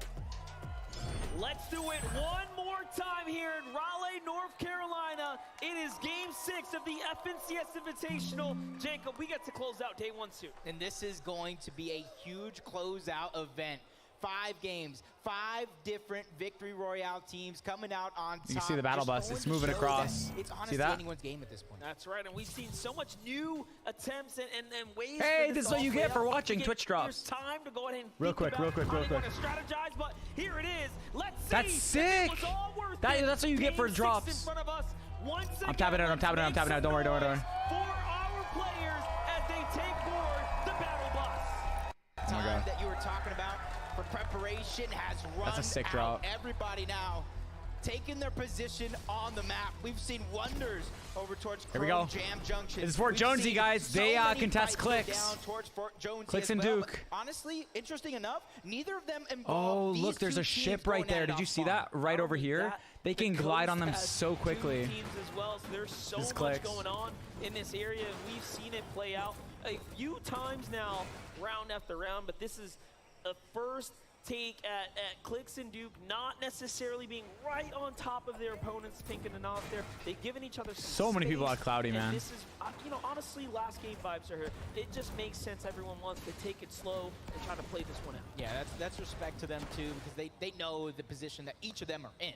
You know what I mean? If you go ahead and take that fight and it doesn't go well for either one of you, that's kind of throwing away that game. So they want to split the loot and try to get more on their path to the center of the zone. But just like very many games before, it's almost Christmas time. Northern zone, which looks like it bode well for Queasy and Vino yet again. Can you believe Smite and Larson are in 3rd place being contested at the Grim Gables? What a way to play some Fortnite today for them. it looked like it was all over when you viewed the paper and you crunched the numbers, but they have really turned all that lemon into lemonade. Yeah, I believe they lost game number 1, but Lemon I think and that was the lemonade. game 1 jitters of an She's going high international up. stage. That's the right. first in-person Fortnite event in quite a long time. You're They new to Twitch. shake Hello, those off, ITRG34. and they're rising to the occasion. NA East, best hope right now to close out day number 1 with a top spot. You can see Vico over towards Reality Tree. Lost Bride pretty early, and that was Retake and Novice who also land over here. Hey, listen, I'm from the Bronx. I know all about being scrappy. Vico and Moran are clawing their way up. Oh, here they out go. of the mud here. Here's Officially Maz. breaking back into top 20 with those 2 Smite and Larson E-wins are fighting right there. That's Maz. a big point swing for them. It's going to mean all the difference. What's wild about these 2-day formats is anything what? can happen right now. We have seen teams. Oh, they saw they got just in zone. this bubble They area got zone, so they want to go on the jump mountain, all the way guys. back up. You have to stay consistent. Larson and Smite get defended off of their drop effectively. I think. They're pushed out by Muzz and Looter, so that fight will continue. We jump on They over want to Savage prioritize and good position Eyedrop before another team gets it. versus Bakken on 1. Not that 50-50 we saw before. This one's going to be a little bit prolonged, and I think that kind of sits a little bit pistol better and a for prime Eyedrop shotgun. and Mr. Savage, simply because Eyedrop knows this POI like the back of his hand. He knows exactly where to get the loot. He knows where a lot of the chests are. He knows every single thing, and he also knows any pathing in order to disengage in a lot of these fights, but it does look like the TSM duo, Epic Well, strikes first, taking down Scented. That's a big elimination right there as well. Ooh, Scented this and is Cold near, are one of the few NA Jones's. teams inside of that top 10. And for them to fall to the hands of Epic Whale just around Oh, man, the they're Tilted fighting in a- Towers they're gonna be is fighting in the vault. definitely not a part of the plan. Marine finds Falconer in the feed there. But Peterbot and Jamper looking to continue their battle here. We talked about these contested coastal battles, and now we get to see it unfold for the first time from the beginning. And as they cut away. Jason and Basil. No, they're actually staying. Nice. This is going to be I actually think it's going to be an interesting fight in the vault. You cannot continue to go down. Oh, the man. chest is down there, and that's where Basil's at, and he's actually just trying to get out. He's trying to escape. You Yeah, he already didn't know wanna that fight. He lost his teammate, trying to do wonders as a solo, and finish off the day strong, because that's the thing. FNCS NA East Chapter 3 Season 3. After day 1, Season 4. Commandment and Avery were in 9th place. Oh, Season day 3. number 2, they had the comeback for the Avery to take the top Wow. spot as Peterbot takes the elimination, but flies high through the sky, just a little Holy too high. crap. The shots are coming in. He's finally Boom, able to headshot land snipe. on his 2 feet and try to stabilize. That was That's nuts. what Peterbot is known for. Savage. On1 and Baka, though, fight back here. Is Savage last time they won their 1v2ing? drop, they turned that into a monstrous endgame. And Oh, now that's it for they're clawing back in. Savage. Savage already No way he down. got away from that. Oh, he's in pursuit. He's pressing a hard. Actually, Savage is on the run right now. No, good disengage. That was sick. Alive, but On1 and Baka Why did they try to want beat chase him? There's Oh, another so many team? other teams in the mix Yeah. as well, including Brazil's very own King and Ed, who where they're at in the leaderboard right now, they want to start getting aggressive. They want to take the game into their own hands. Ed and King here, trying to do something big. We haven't quite seen them put up the numbers on show yet. Nothing. You can see right Different there. kind of king. He used to be King so aggressive. attempts to hit some shots, but does fall slightly short. And now options in front of him. Does he go for the duo below? But no, instead he's going to go. He's and going hunt out down of Solo. zone. This is by Oh, far it's a better play, solo, but the guys. Look at the reboot map. is starting to come out from Savage. Will he He's get trying to out reboot. in He time? heard the King reboot. arrives just Go there back to the maybe POI. play spoiler. But again, this fight over towards Aw, they Cloudy, changed it. it's those same 2 teams while Malibuka and Mustache are always trying I don't to know find what an angle Buga's so at that way for positioning they can wise, get the Selena. damage they Oh, I need don't for know Storm that. Surge and try to get out alive. And I think Ed even found Peppo somewhere, but no, they're actually There it chasing is. down Mr. Savage, and they're going to clean that one up. Ed. That is huge. So And Savage King died? get Their first 2 eliminations onto Mr. Savage and Eyedrop. So Here FaZe in King game killed Savage, number and then these guys 6. killed King. Or no, Huge deal for King's him on right his team. What there. am I saying? And lucky for us, we are hot on the replay. Take a look I there. like how they up show the replay. sky. Ed wastes no time. Savage He was says, "Kid, you might have missed rebooting. some shots before, but I got your back." That was a huge outside EU of the and box NA have play. alternative victory They royales could in each of the easily first 5 pushed games. Mr. Savage Ooh. got the elimination and got 2 points. Done. Over with. Easy. They allowed Mr. Savage to get the reboot off, got the elimination on Eyedrop, got the elimination onto Mr. Savage, and got 4 points instead of 2. That's right. Way to play big there, and they need it. Big brain Now, play. What are they back doing? to Larson and Smite. They could have left this battle, but they've Ooh, won that's so a many heavy hitting times shotgun, already. bro. They decide, hey, let's stick around, let's fight Muzz and Looter. Muzz. 86 on Looter as he tries to They're go really on up. keying, eh? This is the Grim Gables one. This is the off-spawn fight, guys. It continues. Remember Smite and Larson disengaged early on to get that big hill? They got it, but then Muzz and Looter pushed up. They're trying to take it. Here it is, that little exchange, the material count too. And they're making, and these guys, they thought it was a good position to get this mountain, but look, they wasted all their mats now. They only have 300 mats like each. So even if they win this fight, they still have to go down and farm now. Like, they're not gonna be able to hold this. There's no way. So it's not as good as positioning. Who's going one-on-one with Hellfire. This is for a huge finish for Zagu because right now they've skidded just a little bit down low on the leaderboard, more than they would like. And what's crazy about this is how the region plays. This is how Asia gets down. They will W key. They play aggressive. They play fast Fortnite. And although it has been a day of performance and end games for Zagu and Marine, this is where he does best. Put him in a one-on-one. Put him in a head-to-head. And look at how quick Oh, the third party. Don't ruin that, bro. No. It's not looking good. He's gonna have to pause In down Storm, here. by the way. It's a solo, if I'm not mistaken. Yeah, it is. Commandment solo. Here. And you can see No, Riley's Commandment has a strategy teammate. Look, landing right over here. towards Rave Cave. They're trying to go to the slower side of zone. They're trying to go as far They have north no white health. as possible, but they're going to go east first before they make that happen. He has no shield, guys. He gets shot once, he's dead. 100% he dies to Storm. He's dead. He's dead. Unless he finds white health in here, which is very unlikely. Oh. Hellfire slides He was not finding white health down anyway. Oh, he was? He wouldn't have been able to pop that bad kit. There. Zagu and Marine sent back to the lobby. That's back crazy. to the drawing board to High risk, high rethink reward. for day number 2 of the FNCS Invitational. That's how quickly things can change. Yeah, Hen was already down. Now they're just trying to find the What's up, Ninja second Dino? half of that duo. Joe and Z Andy. Man, all these Storm One of 5 fights. teams to get a VR on the day. 3 Vigo solos? somehow took No. down Avery. They Duo were and a waiting. solo. They were trying to hunt down the team, and it was them who ended up getting hunted. But Joe and Z Andy, they don't Joe want and to let this Zandy team have out at of least their one sight. elimination against They players have from at least 6 different one regions, most of elimination any against duo. players from 6 different regions. Where do they That's come the up with most these of any stats? duo, and that goes to show how adaptable they truly are. That is right. Run, bro. Run. Is a solo. Why are you going back? He knows he can't make it because he has no health. He needs to fight. Focus on his face. Oh, he knew the medkit was there. Big read there. He finds the medkit. So lucky. Right Well, in not the nick lucky. of time. He should get it off with about 2 HP left. That's going to be a huge save for him. Meanwhile, Sensen and Cold now making their move. Hey, still, look at his ammo. He has 8 somewhat shotgun contested, shells. Right there, draw spot. Maybe not going head to head against Pars and Raze there, but possibly trading out some loot. ESPN stat. Kind of coming Amazon into stat. What does that the mean? loadout's very much not quite where you want it to be. And that's Acorn and Edgy sitting on top of the blimp, being that nuisance as Cold and Sense it. They have to rotate right back in the way they came from. See if we can make it happen. They're actually taking some elevation right now. This could be huge. Oh.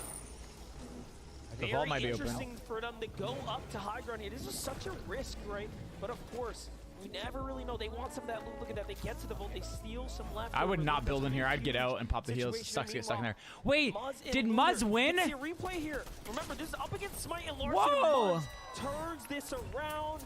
Third place, Smite and Larson. They were now third, guys. effectively dropped. Yeah, for them though, you got to give them credit. 128 They can still points clutch tomorrow, on the though. day. They've done Nice, good job to wonders. Muzz. And now they get to sit back, relax, He's always in collect their here. thoughts, and plan for day number 2 while everybody else is kind of going through this minefield of chaos, which is game number 6. And like I said, from game number 1, where you have 95 players alive when Storm Surge activated, the lobby is now feeling themselves out. They're feeling a little bit more comfortable to try to attack in these moments. Tripper to Thomas sitting on top of the blimp, just trying to get the Storm Surge, so that way when they do find another rotation, eventually it's going to be their focus, where they don't have to go ahead and hunt the damage. They can go ahead and do exactly Blind Gamer, what thank they you for the want prime. And when Puerto they Rico, want. thank you as well. Let's take a look at Yumi and Puerto Cole here Rican. on the move. Some of our great. It's actually really NA West entertaining. right now. They have really represented today. They did. They have found their moments. I'm They- proud. They've So caught many their Storm. highlights. Panda's probably proud of the crowd too. Cold Oh, and yeah. scented. No, look at his Lodo. He only has an Cold and AR scented and now. shotgun. Wow. Changing their rotation yet again. Don't want to go through Acorn and Edgy anymore. They got the heals that they wanted out of the vault, and now they're trying to find another way around. And for them, they need scraps. They are in shambles right now, and there's another team right in front of them. They spotted them out, and that would have been a great sneak attempt coming out from Scented and Cold, but now they have to think of plan B. It's crazy. Cole Wait, gets Cold caught went out by down. Thomas HD. Thomas HD D, Mr. 6,000 damage coming into game 6 here and adding to the chart here. Joe FN's not looking good. And he's below threshold, guys. Look at Surge. Surge is about to be active in 50 seconds, and he needs to do 100. That's why I don't think he went for the reboot. Cold and Sensor were in 5th. Cannot heal it, and he's on Storm Edge. It's about to be a 2-tick when it closes. This is a very bad scenario for Scented. Like, it's gonna be hard for him to walk out on top, but he's doing damage. Game in 8th place, but in the distance, Scented sees Fabs and Snack. He sees Joe and Z. He needs all these tags. They got white tags. They might get aggressive. Without any heals, but luckily enough, his escape plan, you can already see it. One shot, he's dead. If Scented gets headshot, he's dead. Game here. He's already been tagged for whites there. There it is. He doubles back now, protects himself as well. Nice. He's got medkits. He's 3 below Surge, though. It's about to start ticking in 10 seconds, guys. He needs that medkit popped right now. Right now, or he's going to die to Surge. Okay. Holy. Time to med off. He will have enough time. Will he play for the reboot is the true question. We'll find out soon. On the other side, Zeet and KBR are still alive right now. 39 above. They're looking pretty solid. Zeddy finds Jamper in the feed. Peterbot goes down too. So that's had to be an Eastern edge zone rotate that just Clicks and Duke are alive. Let's go. South side of the zone right I think Clicks has a really good potential to do really well tomorrow. I think he's learning a lot with the disengagement. He's not letting like ego get to him or anything like that. Barely gets above the damage threshold. Gets a knock on the rapid in the distance as well. And you see some other shots coming through. They know that that player is under pressure. Now the lobby is now taking hands. They're trying to take him out all together. Bevies is now joining the fray along with Vortexers as well. And Elix has his back up against the wall. He's trying to survive. And Alex and Bailey are also rotating in. It's going to be such a hard way for him to try to survive. This is such a tough spot to be in right now as it's all going down. Our 10th plate PH Zen looks like he falls in the feed there too. It's looking extremely desperate now for Brazil right now in this last game. Oh my god, that's Booga. Oh no, Here's Booga. On the other side of Anas and Pink's wall. They're going to heal up. They're in Storm here, guys. Get out of here. This is a little and they're low launching because there's just everybody around. Look at this. Look at the map right now. You see how many people are around? All those people. There's people waiting in zone. If you see that, they're about to beam all these guys on the mountains too, right up here. Hellfire was a solo in the zone, way north, as Commandment and Avery were pointing inwards. And look, Avery fully finished there. The Surge possibly finishing the deal.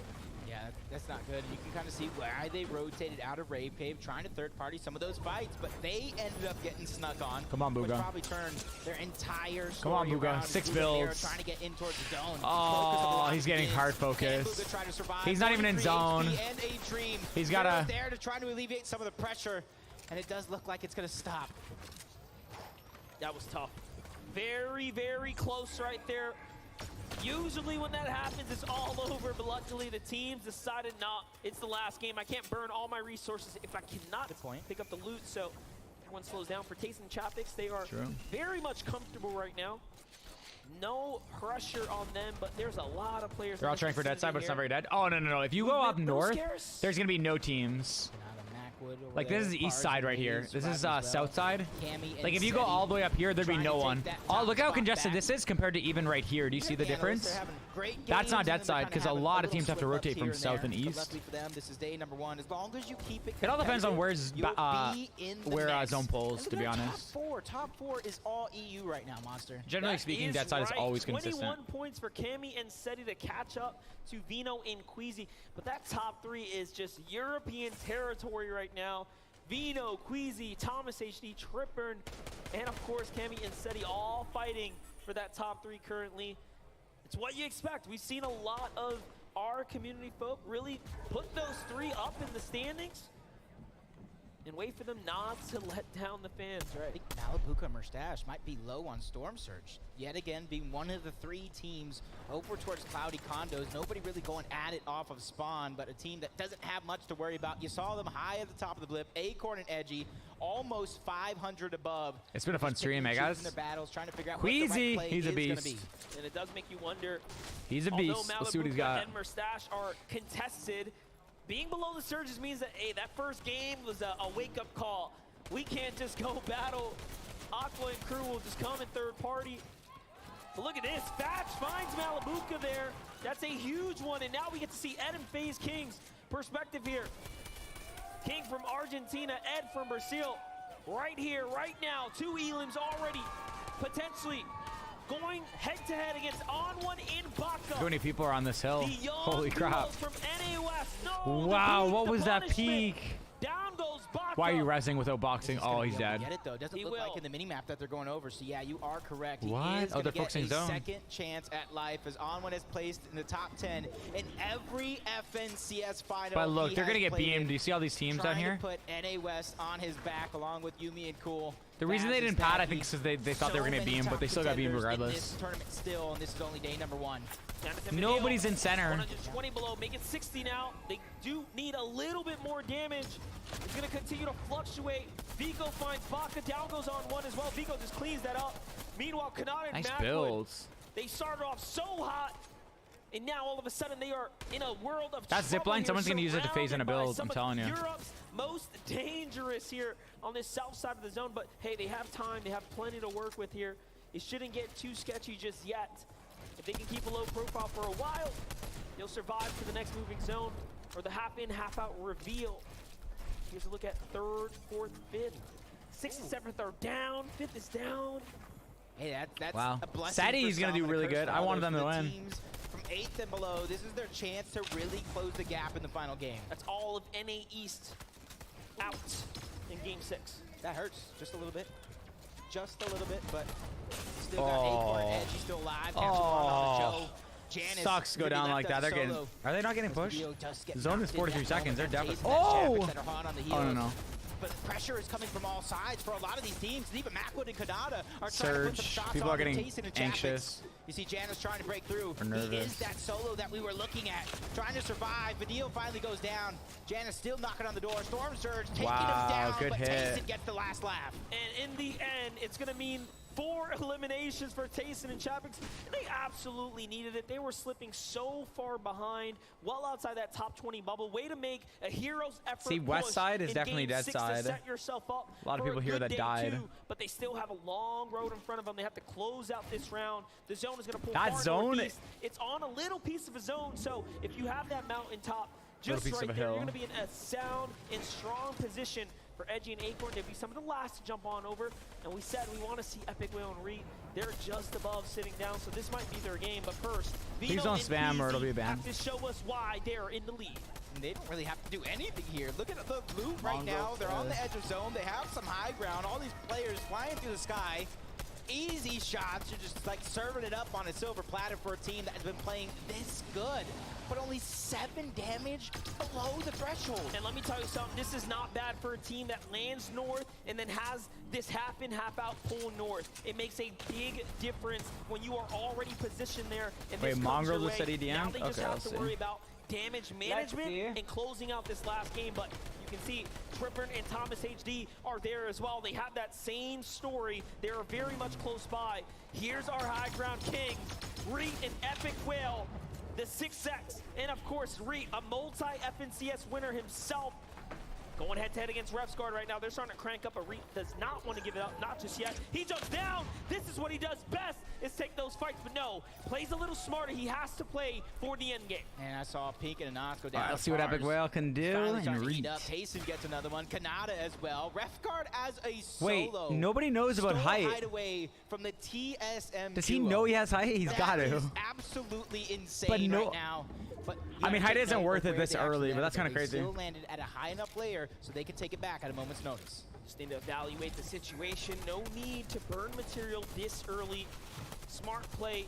It's the best play. Vino with a huge tag there. Shield crack there. That's going to go ahead and get him a little excited. But Acorn and Edgy now revealed themselves to his layer as well. He's not too happy about that one. You see him back Yeah, it's up way too just high a to second there. hold. Meanwhile, Refsguard on high ground by himself. Just looking down here, enjoying He's got the 6 view. builds. But 130 damage is what he needs. He gets 4 tags. That's great. Oh my but not God. enough. He's Here gonna comes the die big in drop Storm. in. He hits it. Okay. Imagine he died stays there. in the game. Almost seeing his life I'm surprised nobody's looking at him. Like, nobody got ahead and looked. in the wrong direction. That's going to be a heavily landed on spot. Do not go. Oh my God. He's going to get landed on by so many people. They're trying to take the game by storm, and they get it, Monster. They got the high ground for now. But it's not for free. They do have a duo on their heels. Who is it? It's Restart, who tried to fight for it, but he is not going to be successful this time around. High ground can get you one thing that we know for sure, and that's amazing placement if you can ride it out when you're a solo like that. Seti's alive, Queasy's alive, guys. These are all top teams. Queasy is always the team who's on height. Always. He's won like 2 games, I think, on height. And look, they're both up there. I think they're getting hit by Surge, or that's Chapix. That's Trulex and Chicho take him down. Kanata falls as well. Ed's gonna get one. Queasy Vino trying to go ahead. Clicks is alive. I saw him down there. Outward so they continue that damage. Seats a solo stuck in the outside of zone. 4 floppers to work with. The Siphon comes through on. Clicks got a kill on Macwood. For him to pick out placement points. King goes down. Not only that, Clicks is still alive too, but here's Tayson. Tayson's gonna fall inside the storm now. It's up to Acorn. Oh man. Edgy making their way out the outskirts here. Look at the clean rotate here from Acorn. He is just exceptional. Duke and Clicks, they're both alive, brother. Holy crap. Clicks is 1 HP. This is Duke, his teammate. Look at Clicks in the bottom left. He's trying to claw his way into this. Oh my god, they're shambles, bro. They have no mats. 0. That's it. They got good placement, but not good enough, I think. But they tried. Queasy on height again. Who is setting up for a back-to-back? Back-to-back, that is going to leave them with all the confidence in the world to end day 1 and go into day 2. They have 10 eliminations. 4 builds, 2 builds, 0 builds. He's getting focused. Dead. Day number 1. Shots on the trip room. A huge amount of damage. He drops him down as well, but goes down altogether. Valiant effort by Vico. It is a worst-case scenario for Thomas HD. This is intense. Because his biggest threat is on high ground. But Queasy goes down. Back. Reed takes down Queasy on height. He is turning this around and trying to turn this into potentially a solo game. No way, he's dropping low behind everybody in Storm. Ugh. He had no mat, or he had low mats. Look at Thomas holding the low ground. Vino, that's Queasy's teammate. He's still on height. Has the grip of height. Acorn waiting on the side. This is good. Stall on height and he's good. Everybody's dropping because they have no mats, guys. 4 people left. It's Cammy and Seti, the only duo left. Duo versus solo. Duo versus Queasy's teammate. What can he do here? Seti and Cammy versus Vino. Back-to-back victory low ground versus high ground, guys. Looking to take first place. Vino has mats and he's dead. And they try to steal away by getting that VR to end game 6. I don't even know where he got shot from. They get the last game of day 1. What a story for Cammy. Day 1. Becoming legends must be so proud. Dabsy, thank you for the 2 months. Morty, T-Snow, thanks, guys.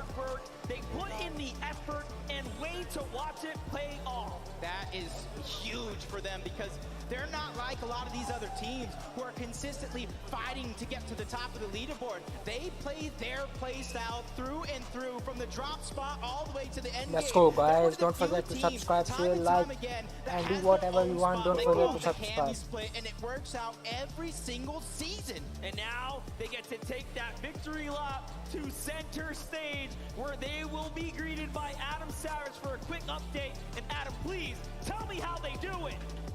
Let's go in the chat. Let's go guys. GG's in the chat, don't forget. And don't forget to like, share, subscribe. GG's, boys. 2 victory royales out of 6 games at FNCS Invitational. The ball guy, they give it the 23 months. Yeah, it's really amazing. It's really amazing. Talk us through, you saw there that he's not happy. Queasy and Vino Nah, on he the is. playground. We saw Queasy went down, Vino was solo. When you saw that happen, was there an opportunity for you guys to get your way in and win that game? Yeah, but we didn't want to take the high ground because we wanted to get more kills on low ground. That's why we stayed low. And Gotcha. Yeah. In terms of today and the 6 games, has it played out as you both thought coming into this, or have things been very different? Like, we died 2 games to Surge. Like, we planned everything differently, but it didn't went as we planned it. We just adapted. I think we just adapted well, and going into tomorrow, we're gonna be more confident and more prepared. So yeah. Yeah, a lot of people learned a lot. Preparation for tomorrow. What do you do now? Do you go back and review VODs? VOD Do you review. work on strategy? You can't really or do practice relax? now. Practice is done. You can VOD review though. Relax and VOD review. Study. Tomorrow, a big day, 6 more games. Could Cammy and Seti go all the way and and win FNCS Invitational? Of course. Of course, there you go. Give it up for Carrie and Seti! Your game He's so high. 6 winners! Let's go back to Zeke and the Who do you think's gonna win? I mean, Seti and them have a really good chance. Let's go, for sure. GG's guys in the chat, and don't forget to Queasy like, as share, well. I mean, subscribe they're for playing so the consistently. tomorrow's live stream if you can't. Cammy and Seti are You living guys their want life it, on okay? repeat right now. I'm gonna They- do they've tomorrow done this live dance stream before, when right? People want They've it. tournament basically starts. every map. The They win game finals, one, they we are win going game to do 6, that, they stay and on then we are top. going to For do the Cammy and customs Seti, tomorrow. all of EU Also, right now. if you guys want it, you can just subscribe my YouTube channel, turn on the bell icon. Tomorrow when I'm going to be live, you are going to understand where is I am, okay? It started on a high note, but with the history of Cammy and Seti, having 2 back-to-back good days is a curse that we haven't seen too often. So I'd be really happy to see them continue this momentum forward from this last match. Wait, what? It's a curse? Wait, They're what? adapting very, very well, and that's why I They're like popping seeing off. this team. What I've noticed about the way that they play and the way that they sort of carry themselves, they don't get down Queasy after is a still bad first game. You know, we place? saw, as they said, 2 bad games. Surge wasn't Wow. quite looking too good for them, but look at that. Okay, They come back, 184 they for make the changes first. that are required to bring them up in the leaderboard, and you can see it's working out. I think Yeah, right now Queasy is they're going to holding, right? win. They're not I in mean, I that know they're first first place now, but just spot, based on their and high of ground course, knowledge as and how they play it so well and when they go for high ground, They were eliminated 2 they're games just spot to Surge, on. right? And they identified those issues, and now we see the correction in Game 6 of Victor Royale. Are Right? pro still using So, wooden to your limit? point, Yeah. Takada, tomorrow I'm they still come using back keys to X because you can stronger. press one button We to can get see that it. diagonal We can see movement, it whereas the overall. Fortnite built-in one, you have to press 2 buttons. So you can do less when you're pressing those 2. Effectively in that last match, they had a Yo! difficult mid-section Yo, of the what's tournament, up? but the thing is, Man, who do you think's going to win it? Tomorrow? Yeah. Oh, man. It's. Do you think it's easy to make a comeback? Like, okay, so first place is like what, 184 or something? So if like Clicks Yeah. or someone's sitting at like 120, 130, like, do you think it? I think it'd be pretty near impossible, eh? Yeah, it's close to like probably like a 2% chance. Yeah, you need to like. You'd have to play insane. Yeah. The reason for that is the guys in first, these guys right here are insanely Yeah. good. I mean, you see how they take hide every. Yeah, I want to see what they're saying for the interview. Yeah. The most solo eliminations with 17 elims. I'm sure that is even more now. Because on Hiatus, How do you do pop it? off. I'm the best player in the world. I love He doesn't it. sound too I love confident the about that. confidence. But how do you know when to go for the elimination and when to like step back? It's nice having a balance. It's good having a balance. We have chugs, so a lot of the time when we're playing high ground, I can drop back and look for kills, especially when I have the Ranger shotgun because of the range on it. And that's when you can at least get a lot more kills. And I used the Ranger shotgun really well the other game. I got a kill on the Asia team, Zagu, I think, and that led us to winning that game. I mean, obviously, it's not just winning you the game, but it's also winning you the whole tournament right now. Queasy, after that VR in Game 5, to almost do it again in Game 6 as well. I mean, obviously, you're going into day 2 pretty confident. Yeah, they are. Of course. I mean, the lobby is not that hard. I feel like we should have been way better than we are right now. We had like a hard choke in Game 4 and 5, I think. Or no, Wait, 3 you and got 4? the VR in Game 5. 3 and 4. But yeah, other than that, feeling confident going tomorrow. I mean, obviously, you guys are doing something right. You're in first place right now. Good luck in day 2, and thank you for joining me here for an interview. And we're going to head back on to the desk. Thank you so much, Kelly. And this is just like I talked about this earlier on in the day. Yeah, I think Vino is a player just who is looking at the constantly high teams, evolving. I think Queasy and Vino They play are well, eh? Yeah, undoubtedly. Yeah, and it's because like you have to be a high team, right? And they are a high team, and all the other high teams like Aqua and Rezon, Chapix, and Tayson, they're not even making it to endgame. Yeah. So nobody, it's hard to just become a high team. Where's Queasy and them landing? Like, how are they? They land. How are they? Yeah, oh, so he's getting endgame. here's- On con, yeah, right? here's well, yeah, they're on con. They're landing. What is that top side map called? Top right or top that left? POI. Just like middle of the top side. Middle of top side. Oh, Condo, or no? Cloudy no. Sleepy Sound. Sleepy Sound. Yes, sorry. That's what. Yeah. So they're landing at on the top side of that, and there's a Oh, the team on their Chrome bottom area, side. right? Is that what you mean? Yeah. And so every zone has pretty much pulled like close to that side. Like I don't know if you noticed, but all 6 games the zones were either top or right, you know. Yeah, top or, it's like, definitely top like right. consistent, eh? And yeah, and I mean that's where they're landing. So that makes it a little bit easier, but I think it doesn't matter where the zone goes for these guys because they're just like a really aggressive team. They know how to take height, and the other height teams aren't there. Yeah. Well, like I noticed that like when they're choosing to go for high ground, it's like they're just always getting it. And then I always say it's like it's too early. They're going for it way too early. Like they're on height right now. How are they going to hold it? But they get the refreshes and they just keep it no matter what. And it's like I feel like Pun. I don't know if it's been like that in this meta. The difference between height and then the second height. Let me see. It's so large. Like it's so high.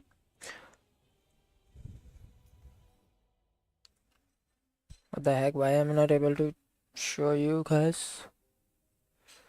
Wait a second.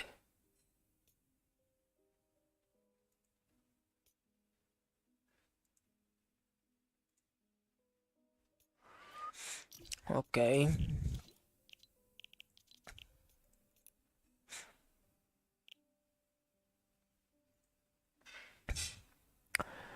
Okay, where it is? Here we go. Here we go, guys. Yeah, guys, tomorrow don't forget to subscribe my YouTube channel. Tomorrow we are going to play some creatives, some customs tomorrow. Maybe I'm not sure. Maybe we are going to play some customs tomorrow with you guys if you want, because I never did custom yet. That's why I'm thinking about to do that on stream with you guys. And yeah, I like it. I like this tournaments, bro.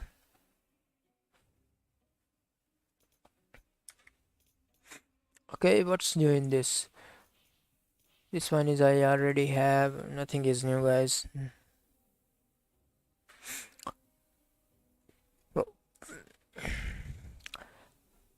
You guys, what you guys think to stay more, or I think I have to hop off because tomorrow is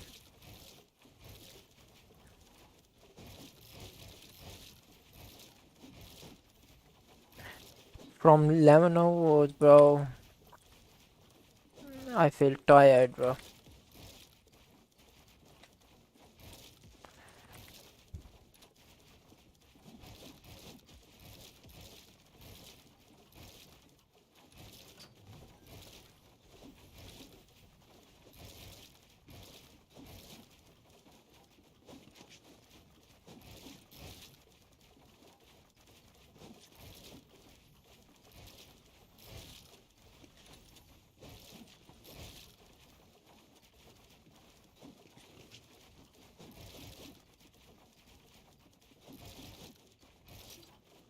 Yeah, guys, I really appreciate that you are here. I really like to be with you guys.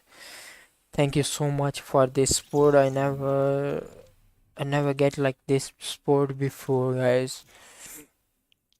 And yeah, don't forget to subscribe my YouTube channel. Tomorrow same time I'm going to stream the like that is same that is time obviously I'm gonna luck. do it. I think if we saw more bottom side zone, I don't think they'd be doing as good. They'd still be doing good. Not luck, but what is luck is the zone. Like that is obviously luck. I think if we saw more bottom side zone, Don't forget, guys. Don't forget to who we Yeah, are not going as to good. play it. Okay, Yeah, guys. they'd be using mats rotating. They might not be able to What take the height heck? that Why early, is you my know. Exactly. They might be getting yeah. tagged. They might have less shield, so then taking height would be riskier. True. These guys So think if it's you're too- playing it's so good. competitive now, one thing you could take away, would it be your drop spot? Would you go to like somewhere north side, somewhere Yeah, east I'd side? be dead last. I'd be once again like this would be the second tournament where if I did make this tournament, I would probably be like in the bottom 30 to 50 players because or 50 Well, teams, no, not yeah, players. because of like your drop spot, eh? Just because of my drop spot But I'm- only, like Yeah, but I'm saying like, what's one takeaway that you would apply to your game now, knowing and watching like what we've seen today? Would it be like changing drop spots? Like, would it be being aggressive? Would it be padding for height? Like, Yeah, guys, I think I have to leave now. I'm tired to today is tired right now because it's too hard, bro. I don't know, man. What is? Yeah, and don't forget to subscribe my YouTube channel, guys. Don't forget. Thank you so much, guys, for coming. I appreciate that you are here, and yeah, see you guys tomorrow.